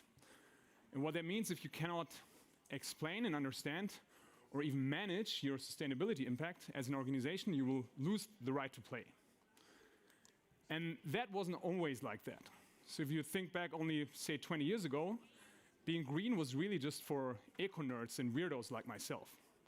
So like 20 years ago, if at a conference you asked for a vegetarian meal, you were considered a pain in the behind. And that changed a bit in the last decade, when being green started to be a bit more mainstream, but it was still mainly about a clean conscience, right? Doing the right thing. So those were the years when firms like Nike had to explain how human rights were part of their manufacturing. Those were the years when consumers in Europe were appalled when workshop workers in Bangladesh burned down in their factories. And for finance, that meant investing started being about what we now call ESG, where you try to focus on the good companies and not so much on the bad companies. So these were the years where large endowments like Stanford University's endowment started divesting from fossil fuels. Then Greta entered the stage and it changed again. And nowadays, being green is about taking responsibility, about shaping the world, about shaping the future, about having a positive impact. It's no longer just good enough to have a clean conscience. We've come to a state in the world where, as a society, we understand we actually need to do something. And that whole idea is becoming mainstream, and that's what we talk about when we talk about the idea that we now live in an economy of sustainability impact. And if you now apply this idea to finance, you see that finance as an industry is really struggling, actually with both ideas, with sustainability in general, but also with impact per se. So look at ESG. ESG is the science of deciding whether or not a company is good for the world or bad for the world. And it's quite clear that we need that, right? We need ESG.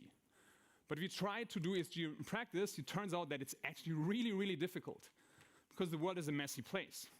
It starts with the fact there's no standardization. Some methodologies try to measure the impact of a company on the world. Other methodologies try to measure the impact of the world on the company.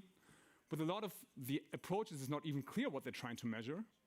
And even if they achieve to measure what they want to measure, they're often misunderstood by the markets and investors. So that's ESG. That's the state that we have right now. And remember that ESG is all about the idea of filtering out the good from the bad. But it turns out that filtering out bad companies has no impact. That's what the scientists say. So the majority of sustainable investments today have no impact on the real economy. And if you want to understand why that is the case, you need to understand how, as an investor, you can actually change the world, how you, as an investor, can actually have impact. And it turns out there are only two ways of doing that. The first one is by financing new stuff. Yeah? So if you think about the climate crisis, we need a lot of new things that we don't have right now. Think about renewable energy, energy efficiency solutions, direct air capture, green steel, sustainable air fuels, green cement, circular economy models. Those are things we don't have yet, but that we need if we are to get a grip on the economy. And the financial industry can help achieving that by bringing money to the right places. So that's the job of venture capital, that's the job of private equity, that's the job of green bonds, that's the job of microfinance. But that's only the first job. The second job is finance can help upgrade existing companies to climate compliance. And that is just as important, because we won't achieve, or we cannot just replace the existing economies, right? If you think about the largest companies of our time, many of them will still be around in 30 to 40 years. So we need to find a way to upgrade them. And it turns out that capitalism offers a great mechanism to do so through active ownership, because many of the greatest companies of our time are public companies where the shareholders actually have the say. And if we enable shareholders to influence their companies, we have a great instrument to upgrade existing companies to climate compliance. So those are the only two ways through which finance or investors can actually influence the real world. And if you now look at the majority of sustainable investments, you will see that they apply neither, because the typical sustainability fund or sustainability ETF will do things like best in class, like exclusion, some sort of an ESG approach, which in the end is all equivalent to an exclusion scheme where you just filter out bad companies. It doesn't finance new stuff, and it typically also doesn't do active ownership. That's why the majority of sustainable investments have no impact on the real economy. And that's where we start as Innova. Innova stands for Invest in Your Values. And what we want to do is we want to enable everyone on this planet to be an impact investor. An investor that has a financial return, but that also has a measurable, traceable impact on a better future. So we've designed that as a very simple online solution. You can do it from your phone. The first step, and all of you can try out this right now, or at the end of my talk, or ideally at the end of the next talk too, because they will also be very interesting. Initially, you pick your impact topics, right? What do you care about? Is it the climate crisis? Is it biodiversity? Is it gender equality? And Innova stands for Invest in Your Values, so you get to choose what you care about most. Based on that, we create an individualized, personalized portfolio for you. We don't work with funds, we don't work with ETFs. We select the companies that match your values and that can help create the world that you want to live in the future, and you see each of these companies.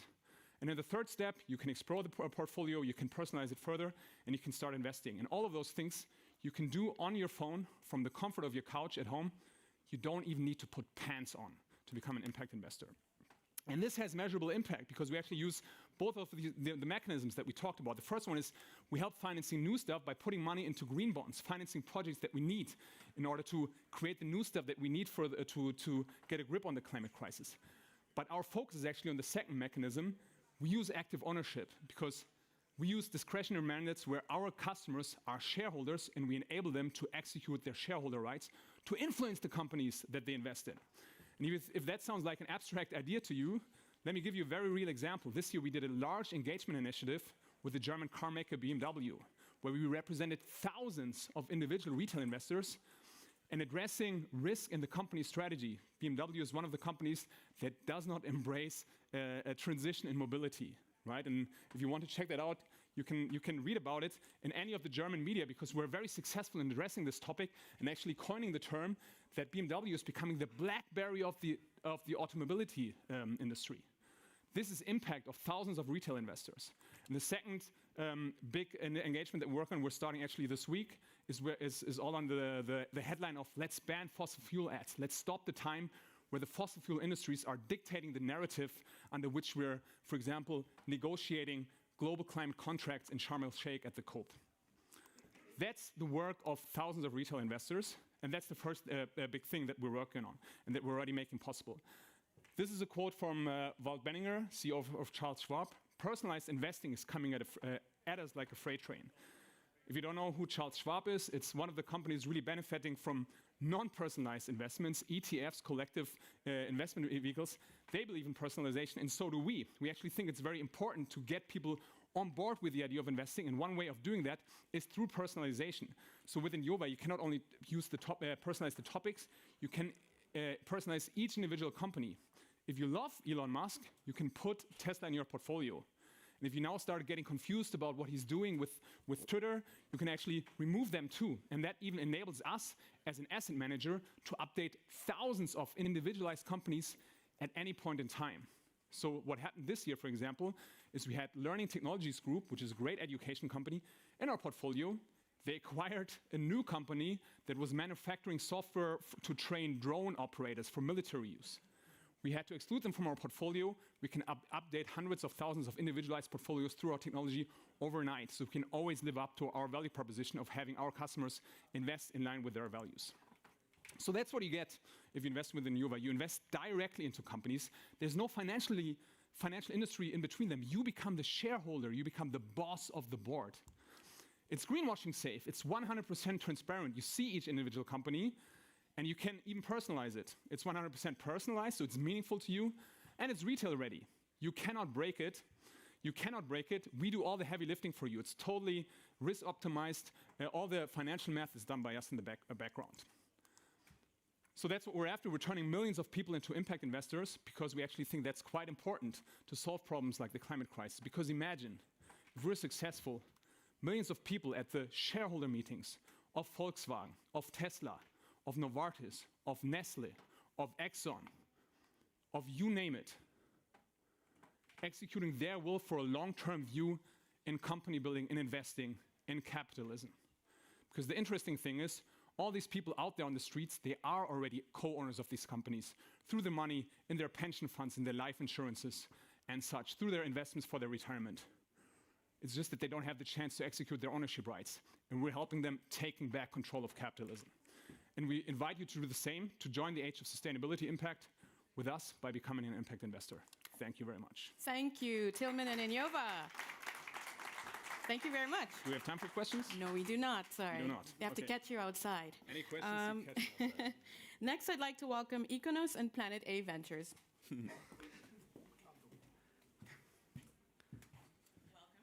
Thank you. Hi, everyone. My name is Teresa, and I have Fritjof with me. To just give you an introduction, and then we'll dive deeper into some content and discussions. Econos is a digital investment platform where we enable, via tokenization technology, anyone to get access to investments that are traditionally in the institutional portfolio, such as venture capital investments. And one of our VCs listed on the platform is Planet A. But please, Fritjof, what do you do and what is Planet A? I think you can answer that best in case anybody hasn't heard. I can try at least. Hi everyone.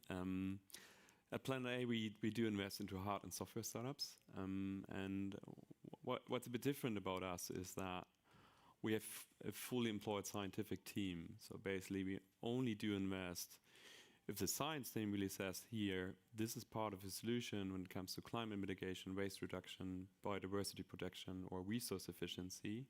And the science team basically has the right to veto any deal. So we only do invest if it doesn't make sense from a financial point of view, as well from a scientific point of view. We just heard also from Tilman in this speech before that actually a couple of years back, when you think through what people thought, and especially in the investment industry, when you heard the word impact, planetary investment, at least my perspective was, or perception, that people would have labeled what you do, what we do, what most of the startups here at this conference do, as kind of the tree huggers, I want to say, right? So what has changed? Suddenly, a lot of VCs are popping up, mushrooming, that are doing climate impact. Like, what has changed within the financial industry to suddenly realize there's actually maybe a return potential?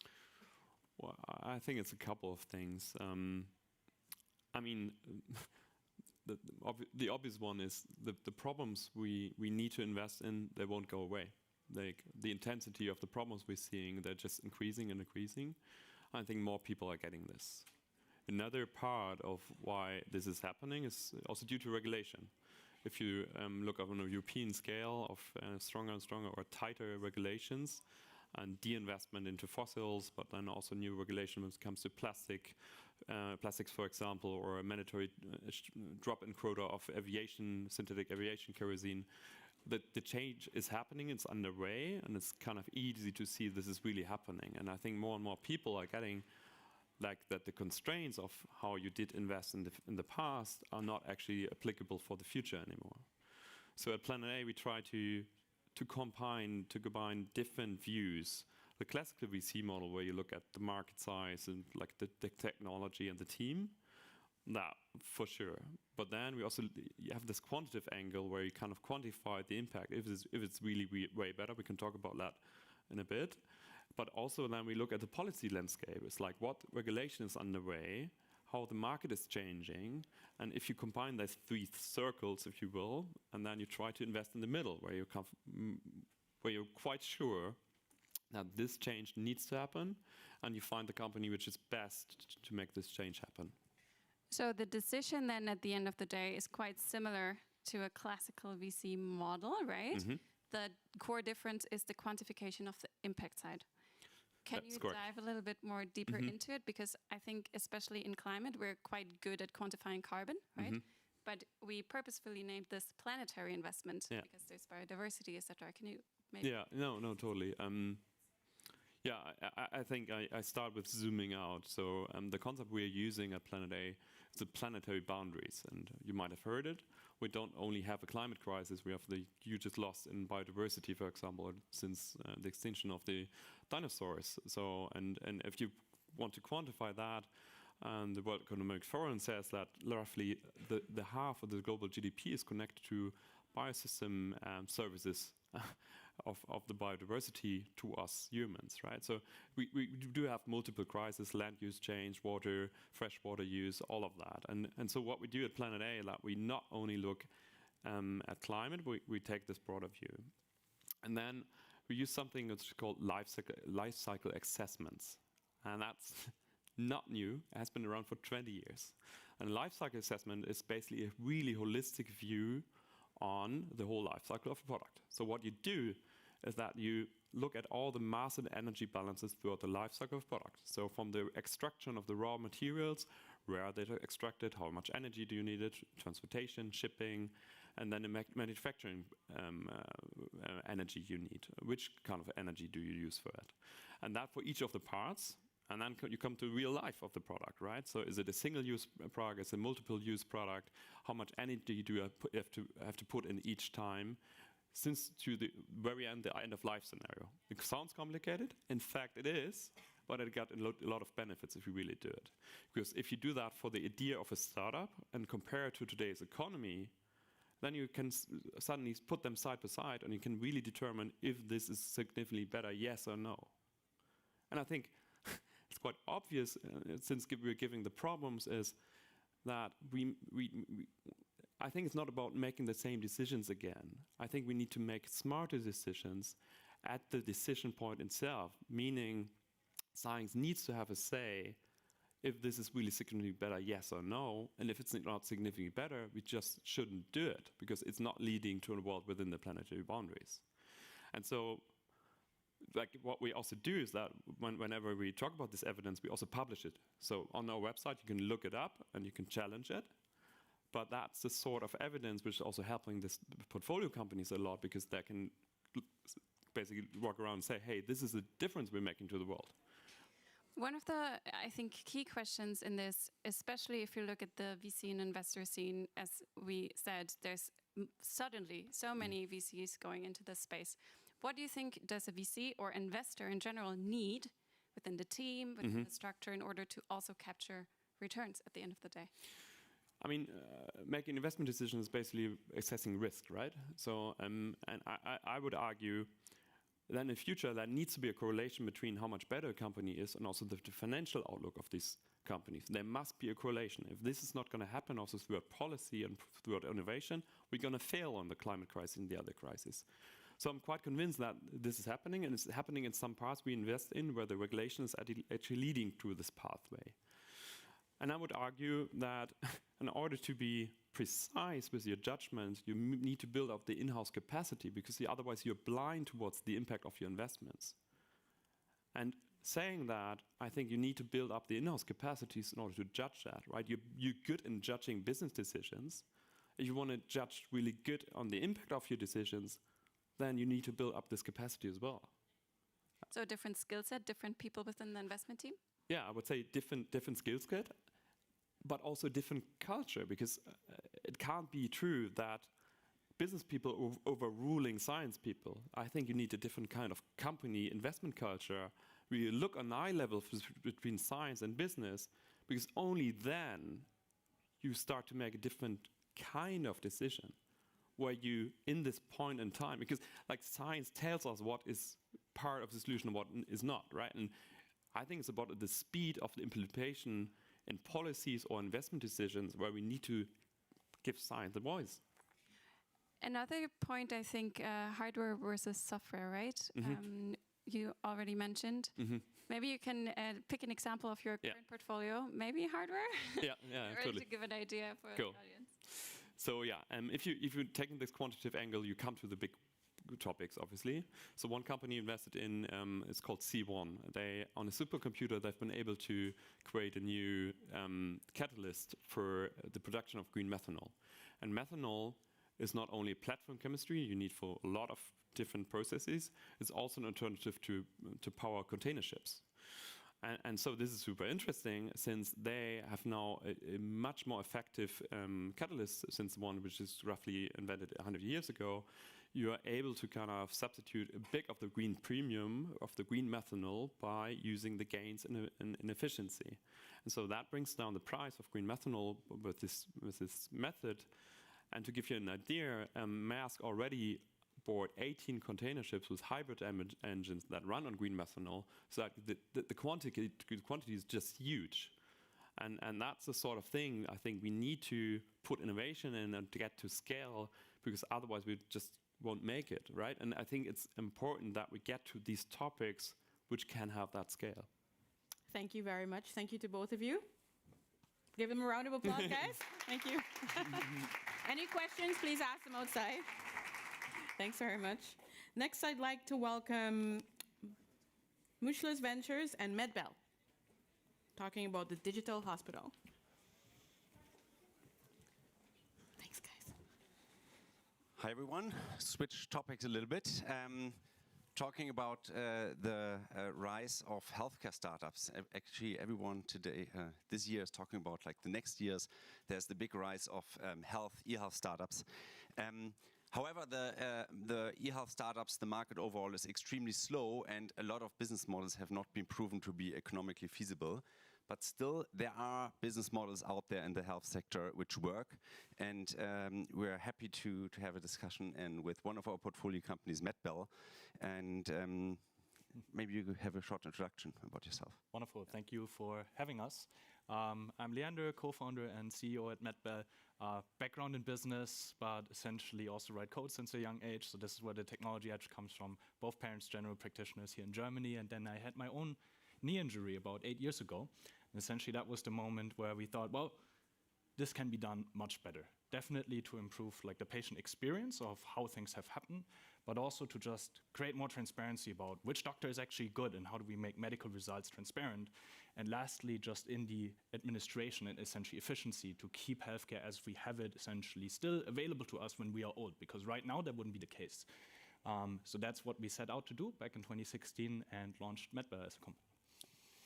And we, as Mushless Ventures, we are an investor with a family office background, actually one of the most active ones in Central Europe. Back then, like our investment thesis, and I just looked it up, is that we love that you're operating in UK, which is not a really functional market when it comes to healthcare. Everyone knows the stories about the NHS. It's actually quite insufficient. And we liked, besides the team, we liked that you really create true patient value. Maybe you can comment on this. What does it mean, true patient value, and where does stand MedBell today? Where are you standing today? Yeah, maybe one or two words about what MedBell actually is to put this into context first. So I think essentially MedBell is what we call the first digital hospital. You can picture that as kind of the natural evolution of traditional hospitals in a way where we basically go in and digitalize all of the care coordination and the administration, and only for the physical parts of your treatment. So you can come in for consultation, the diagnostics, the surgery, the aftercare. Essentially, we work with specialized physical facilities. And essentially, you can picture that as if you have a knee injury or your mom needs a hip replacement, they come to us and essentially we guide them all the way with a personal patient care advisor from the beginning to basically recovery. And in the background, there's a network of surgeons and other clinicians that is supported by our technology called MedBell OS, where we not only smoothen the pathway essentially for the patient, but also collect data about how good is that medical result? How much less pain does this patient actually have? And how much did it cost us to make this patient healthy again? Which basically allows us to not only deliver a great experience for one individual, but also for essentially the whole healthcare system as a whole to make it more efficient. Maybe just to comment on one thing, what does it mean to have a digital hospital? Because for me, it also took a while to understand it, to imagine it. It means that you digitalize everything what can be digitalized in the healthcare. Of course, the treatment itself needs to happen, but everything else, before and afterwards, you don't need a physical hospital, you just book. It's like an asset-light model. You just book a place, could be in a hospital, could be another space. You bring the patient at one moment, you bring the physician, the doctor, and that's it. All the administrative stuff, all the aftercare, all the yeah, all that is done digitally. A little bit like the McMakler model. Maybe you can give us a little bit an understanding what are the challenges over the last 3 to 4 years? I mean, I think we can put it into categories. I think everybody usually talks about regulatory first when it comes to digital health. And that is definitely a challenge, and we had to go through some points. But I think for me, trust is much bigger. And I think this is important for everybody else kind of going into this space in the future as well. We started with self-paid procedures, so where the patient pays out of pocket in the UK because they wait for 4 years in the public market after diagnostics to get surgery. The reason why we did that is because effectively these patients need help. You don't have to have a contract with a big insurer who needs to trust you as the 2 young guys who basically claimed to build a digital hospital in the beginning. And we started a company in 2016. Now we have actually signed one of the biggest private health insurers in the UK, but it took us 6 years to basically develop the traction, to basically do more than 2,000 procedures, more than 10,000 consultations with patients, get to a level where you can now online look up that we're the best rated medical provider in the UK. But it took 6 years to basically get to that step where an insurer now says, well, now we can give you a try. And now you're at that point where you suddenly have, after 6 years, for the first time, true product market fit and you're scaling, but I think it's a completely different timeline than you would find in many other industries. So trust, I think, is both with clinicians, with hospitals, with insurers for sure, like a massive element that I think is very, very different to any other industry. Maybe a second one here is just the level of operational complexity. So when we started, we thought, well, okay, maybe we can build a fairly lightweight software that basically supports the whole process from the very beginning of the patient journey to the end. Turns out there was a lot of in-depth work to make the product work. There are so many differences of how different clinicians work with an individual patient, and you need to build all of that in. And while we're definitely not at full completion, I think we're now at a stage where you can say, well, this also provides defensibility. So there's no chance that somebody else can basically go the same route really quickly. So they're both usually upsides and downsides, both the trust and of the operational complexity, where it takes longer initially, but once you're in, you're in. But you just need to know how long you actually need to go for. What is the role of your investors in this during this journey? So how do you explain this to your investors? Because some investors are used to stories like Flink and Gorillas, and after 3 years you have more than a unicorn. What's different in health? Yeah, I think essentially we always position MedBear as a potential solution to really fix our healthcare system in the long run. It's a long run play. It can be incredibly big. It is one of the few companies that has a multi-trillion-dollar potential, but it will take time. And I think that is something investors know in the space. And we are very grateful to have you guys and also lots of others essentially on board who have come in with that sort of expectation. I think for some people who are new in digital health, essentially it is something they learn along the way and you need to educate essentially. And I think I'm very grateful to also have very experienced healthcare investors in our board. And that helps a lot to basically set the right expectations. But I think over time, when the success comes, suddenly everybody's happy. So I think there are ups and downs that come to this, and I'm just very glad we have the right investors on board who basically brought us to where we are today.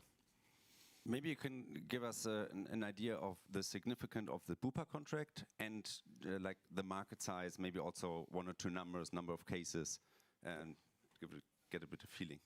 Yeah, I mean, I think generally right now we are focusing on this sort of like patient who's waiting on the public system in the UK, cannot get surgery, which is like a basically 7 billion or so private healthcare market in the UK.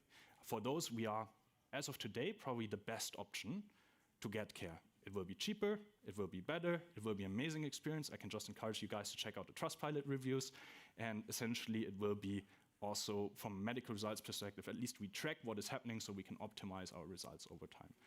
For us, this was really possible only through a major contract with a large health insurer, which effectively also brings volume on the one side, but also let us basically work with any hospital in the UK or any private hospital in the UK. Before, we went to everyone individually, basically have 1-year sales cycles for every single hospital on whose doors you knock, and then this allowed us to basically scale significantly quicker. And I think that was a game-changing moment for us that, of course, now allows us to grow very, very heavily. But again, it is only enabled because we build trust, we build results, we can actually show numbers of what happened to our patients. So For us, it's an example where you've shown true patient value, and it took a while, and it took also quite some money, but you've shown really the product market fit as you described it.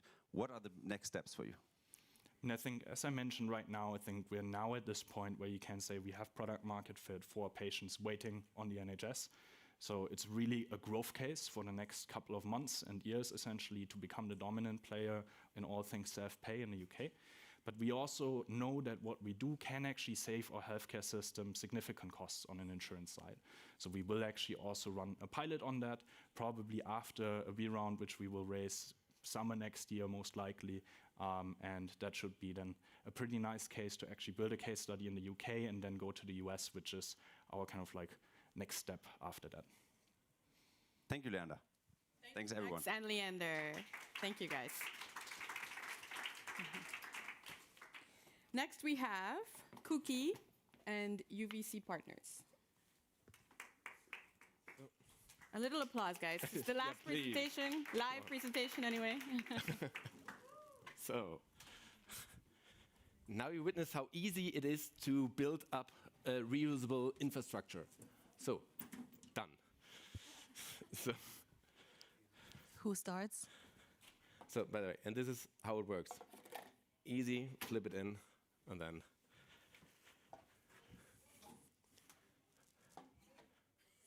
Uh-oh, now. the show effect. Okay. So you have to wait until it's green.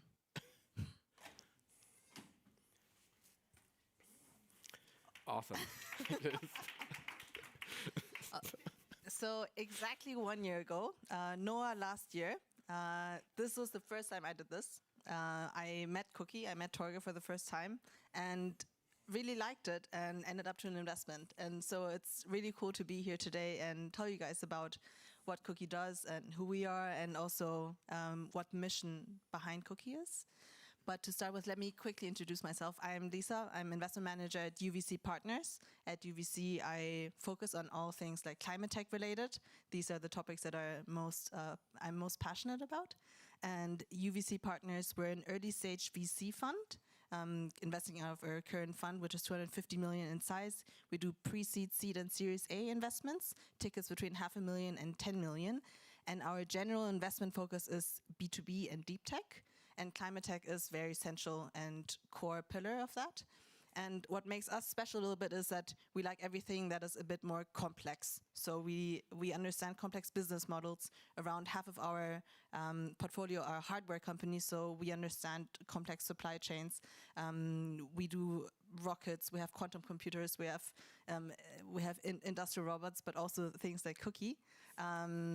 Exactly. So we like this, and also what kind of is a value add to the companies that we invest in is our background. So we, and this is what the U in UVC stands for, come from the Europe's largest innovation entrepreneurship ecosystem called Unternehmertum, which is of the Technical University of Munich, but it's quite big. Many startups come from that ecosystem. I see some of them in the stage actually. And so not only startups come from there, but basically it's an ecosystem that brings the old economy and new economy together. So we also have access to lots of corporates to the university, 150 corporates, you know, typical German Mittelstand companies, those big industrial players are in our network because they want to access the startups that we have. And this is something that we bring to the companies, and this is also why we invest into B2B heavy companies, because that's where we can add some value.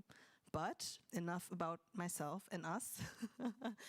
Torge, I could listen to it even longer. So. Torge, can you tell us or tell the audience a little bit about who you are, who the team is, and also why you're doing Cookie? Why we are doing Cookie? Because you said it. It's a team standing behind it. First of all, it's the founders team, together with Max, who's also in the audience, which has deep experience when it comes to battery optimization and sharing battery systems. And Dimitro, who's actually mastermind when it comes to organize all the technical and product parts. And I have a little bit of experience when it comes to fast scaling businesses like micromobility, or worked for a huge Bavarian catering company, doing the project management there. So I think this is the source of our, let me say, success and our success story, what we are writing in the last 14 to 15 months now.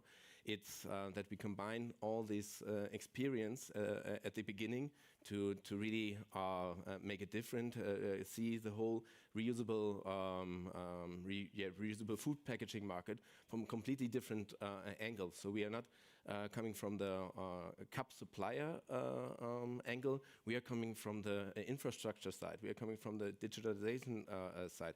We have a great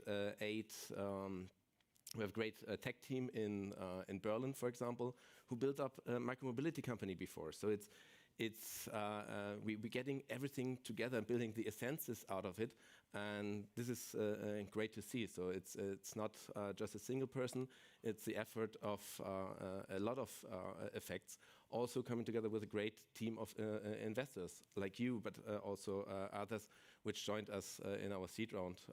And this is what makes us believe that we are on the right path, because at the end there are 3.5 billion coffee-to-go cups each year in the DACH region. So disposable cups. So this is nonsense to use a coffee cup produced in Middle East or Far East, bringing them to Europe, using it for 5 minutes, and then throw it away. And but currently, this huge market is not tackled from the right side, because you don't have the return infrastructure to really see it on scale. Because when you need to return it somewhere, it's not a convenience for the partner, and it's not convenience, of course, for the user. That's why we invite also all the other reusable players on the market to use our technology, to use our cookie standard, and use our infrastructure to return their food packaging into our system. So, and this, I think, we see that the market coming to us. So we are not running behind the market. We are not actually, yes, we are creating a new section, but we are not actually building something that nobody needs. We need it because it's substantial for us that we have to look at the resources and what we're doing with these resources. It's not just about CO2. It's also about waste management that we targeting. But from my side, it would be, you said it, we met here 1 year ago. So we met for oat milk coffee here. So I think this was a trigger one. And because we were the only one having oat milk back then, now all the stations have oat milk. So, but the thing is, what makes you as an investor, what triggers you to look deeper in what we're doing, and then makes you decide to invest in us? Yeah, I mean, you described it quite nicely, right? The problem is huge, and we see like many attempts of like solutions that are also working. But what we've been missing is to really see a solution that has the potential to work at scale. That is not just a niche, but actually something that works at scale, where you do not have to force consumers to change behavior. So when I met Cookie, like, we were looking at the market as a whole and different approaches. I was like, hey, this makes a lot of sense, because they really provide this missing link, providing convenience for both parties. So I really liked the concept. The team setup was great. I think what impressed us the most was the execution speed. So when we met, you were like 6 months old. They were already live in Zurich and Basel with their boxes, already like had partners, outlets using these cups. They developed the whole tech, so both hardware, like both the cups and also this box, within the time, and was already live and working. We tested it out and it worked. So this was crazy. And like this was, compared to like other startups we've seen, just an extreme speed that they had. And yeah, so Torge, what happened in the last year? What happened last year, and what's on the lookout for the next years to come? Cookie means a little bit of a little bit crazy, and that's is what the right was from the first idea in January 21 to now. So we have a national-wide rollout with a Swiss railway company. Tomorrow we will launch with the Austrian railway company in Vienna, so I will take the night train today to Vienna. And we have with Valora, we have universities like the Uni St. Gallen. We just expand 1 month ago to Munich. So a lot of things going on, and we are a fairly small team, and that's why we have so much opportunities, and we have so much demand also from our partners, from B2B side, from B2B2C side, that we see ourselves on a right path, and that's why we're just starting recently our Series A, because I think since we have such a great track record, the team, and so much that we can we achieved and can achieve, that we need to keep on this movement and to really make a change. And so if you're interested to learn more about Cookie, we have a booth out there, so you can make this wonderful cookie experience right here at the NOAH. And thank you very much. Thank you, Lisa and Torje. Round of applause, please. Thank you. Any questions, please ask them outside. Next we have InfoNile. I think we have a video. Thanks, guys. Hello, my name is Annika McInnes, and I'm the co-founder of InfoNile. InfoNile is a geojournalism platform driving action on water, biodiversity, and environmental issues in the Nile Basin. We are a cross-border group of more than 780 geojournalists with a mission to uncover critical stories on water issues in the Nile River Basin through database multimedia storytelling. We work in the 11 countries in Eastern and Northern Africa that share the Nile River, and we build the capacity of journalists and connect them to scientists to report original cross-border investigations published in multiple languages and media outlets. We are an initiative of Water Journalists Africa, which is the largest network of journalists who are reporting on water issues on the African continent. This is our team. We have a team that is based in Uganda, and we have country coordinators and translators in different countries, including in Kenya, Sudan, Ethiopia, Tanzania, and Rwanda. And these country coordinators translate our stories into local languages, including Amharic, Swahili, Arabic, and French. So why do we focus on the Nile River? The Nile River is the world's longest river, which stretches through 11 countries in Africa, supporting millions of people. However, there's an increasing environmental crisis in the Nile Basin. It's one of the world's most biodiverse regions, but it's highly threatened by issues including climate change, water scarcity, biodiversity threats, population growth, and water pollution, which are all worsening water scarcity and threatening habitats and species that are critical to the basin's populations and livelihoods. However, on the side of the journalists, there are insufficient resources and training for high-quality stories that can drive action on these issues. There's also a disconnect between journalists and scientists. There is a gap between the data that's published by scientists and researchers and its translation to the general public knowledge through the media. So how do we work? We first identify a theme of common and cross-border importance. These are some of the themes that we've worked on in the past, including biodiversity and transboundary lakes, plastic pollution of Lake Victoria, and water scarcity during COVID-19. Once we have a theme, we call for pitches from journalists in our network to report stories on these issues, and we provide funding for in-depth field reporting that allows journalists to go to the field and do really in-depth and investigative stories. Journalists publish their stories on radio, TV, print, and online platforms. And we support journalists to work in collaborations, not funding them as individuals, but as small groups. Journalists working in inter-country collaborations, such as a national journalist, a TV or radio, journalists working with a local community-based reporter, such as someone working for a community radio station, or cross-border collaborations where journalists work across countries to produce this, to report on the same topic. And this allows us to reach different audiences in different languages with the same information. So for all of our journalists, we provide mentorship and training, especially in data and science journalism, as well as environmental and science reporting.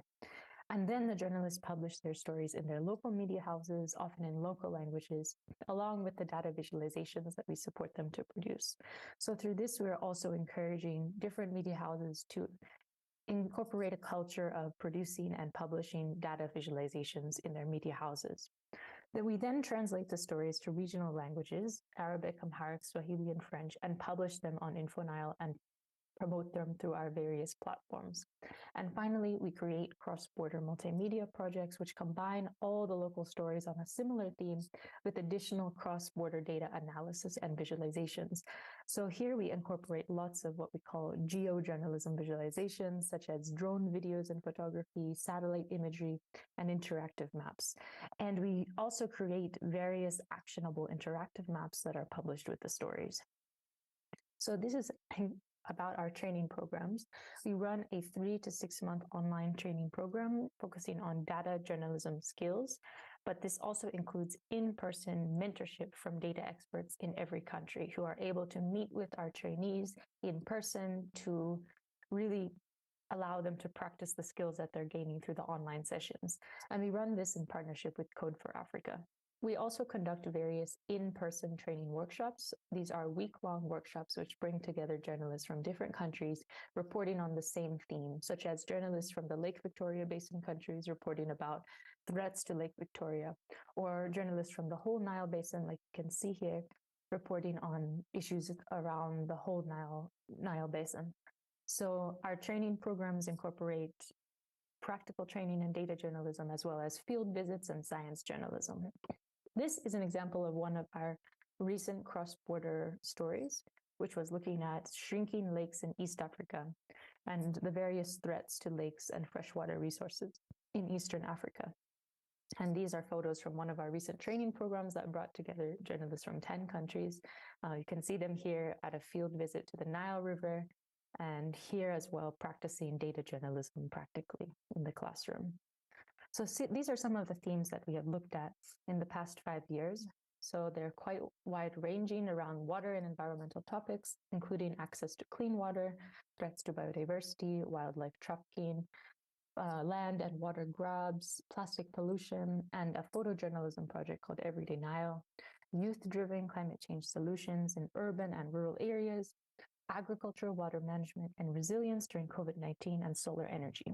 So we have enabled the production of more than 310 data-based multimedia stories on these issues that have been published on more than 106 media houses in 12 languages in 14 countries. And you can see a good breakdown between online platforms, radio stations, newspapers, and TV stations.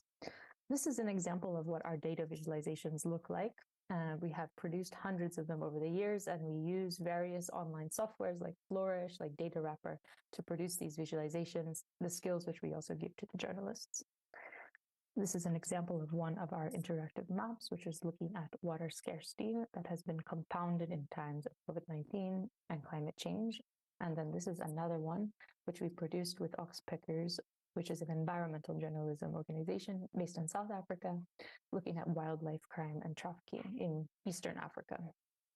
So most recently, we have launched a WhatsApp chatbot service, which is the first of its kind in the region, offering knowledge and content on water and environment in the Nile Basin.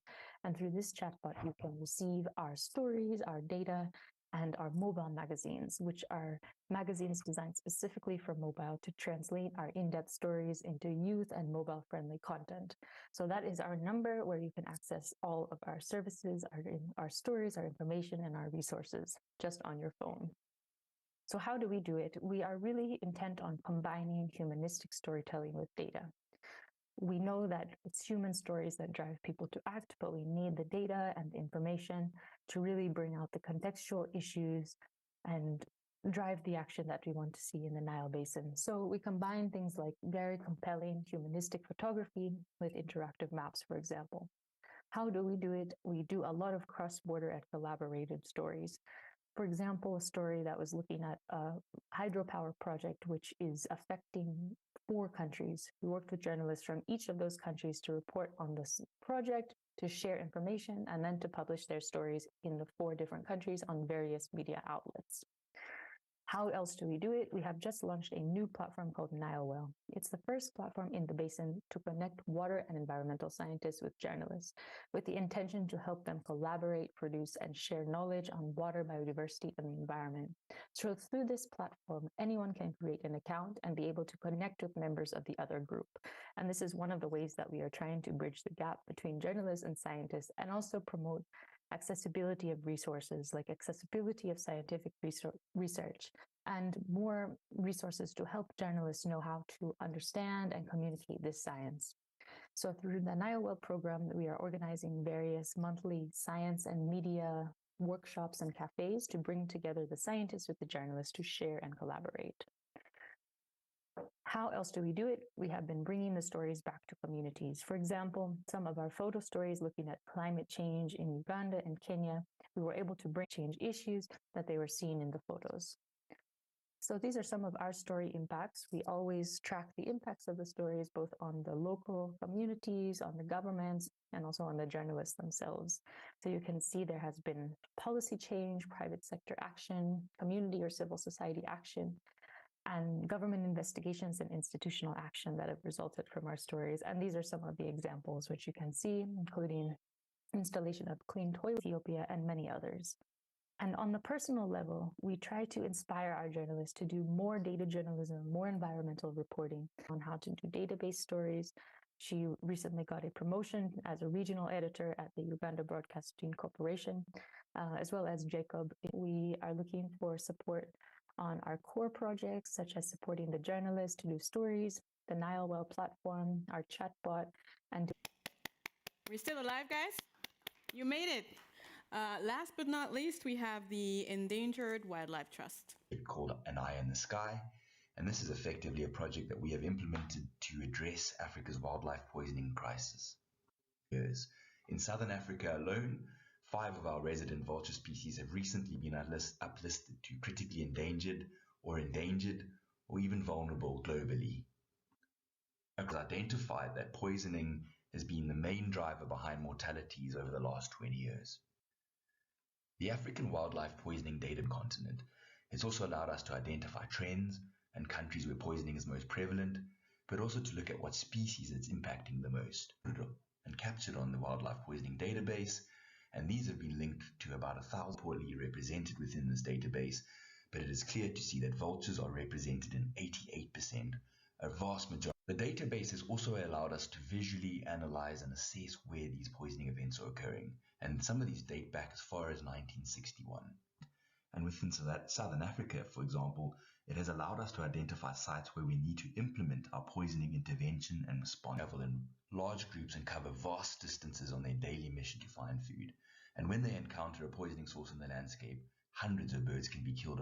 In Southern Africa, we've seen a spike in poisoning where vultures are targeted for their body parts for their use and trade, or when poisons are actually left out for other species that are also harvested for their body parts, such as lions and leopards. Thousands of vultures poisoned as a result across Africa, devastating populations and driving them rapidly towards extinction in the wild. Scavengers frequently poisoned and slaughtered for their bones, paws, and teeth for their use in both local and Asian traditional medicine. A key factor limiting our capacity to reduce the decontamination of a poisoning scene radically reduces the further loss of wildlife, and fast action also allows response teams to save surviving wildlife. Face this ominous threat in southern and East Africa, the Endangered Wildlife Trust has turned to vultures to save themselves, and we have harnessed the natural sentinel and foraging behavior of vultures, which we call Eye in the Sky.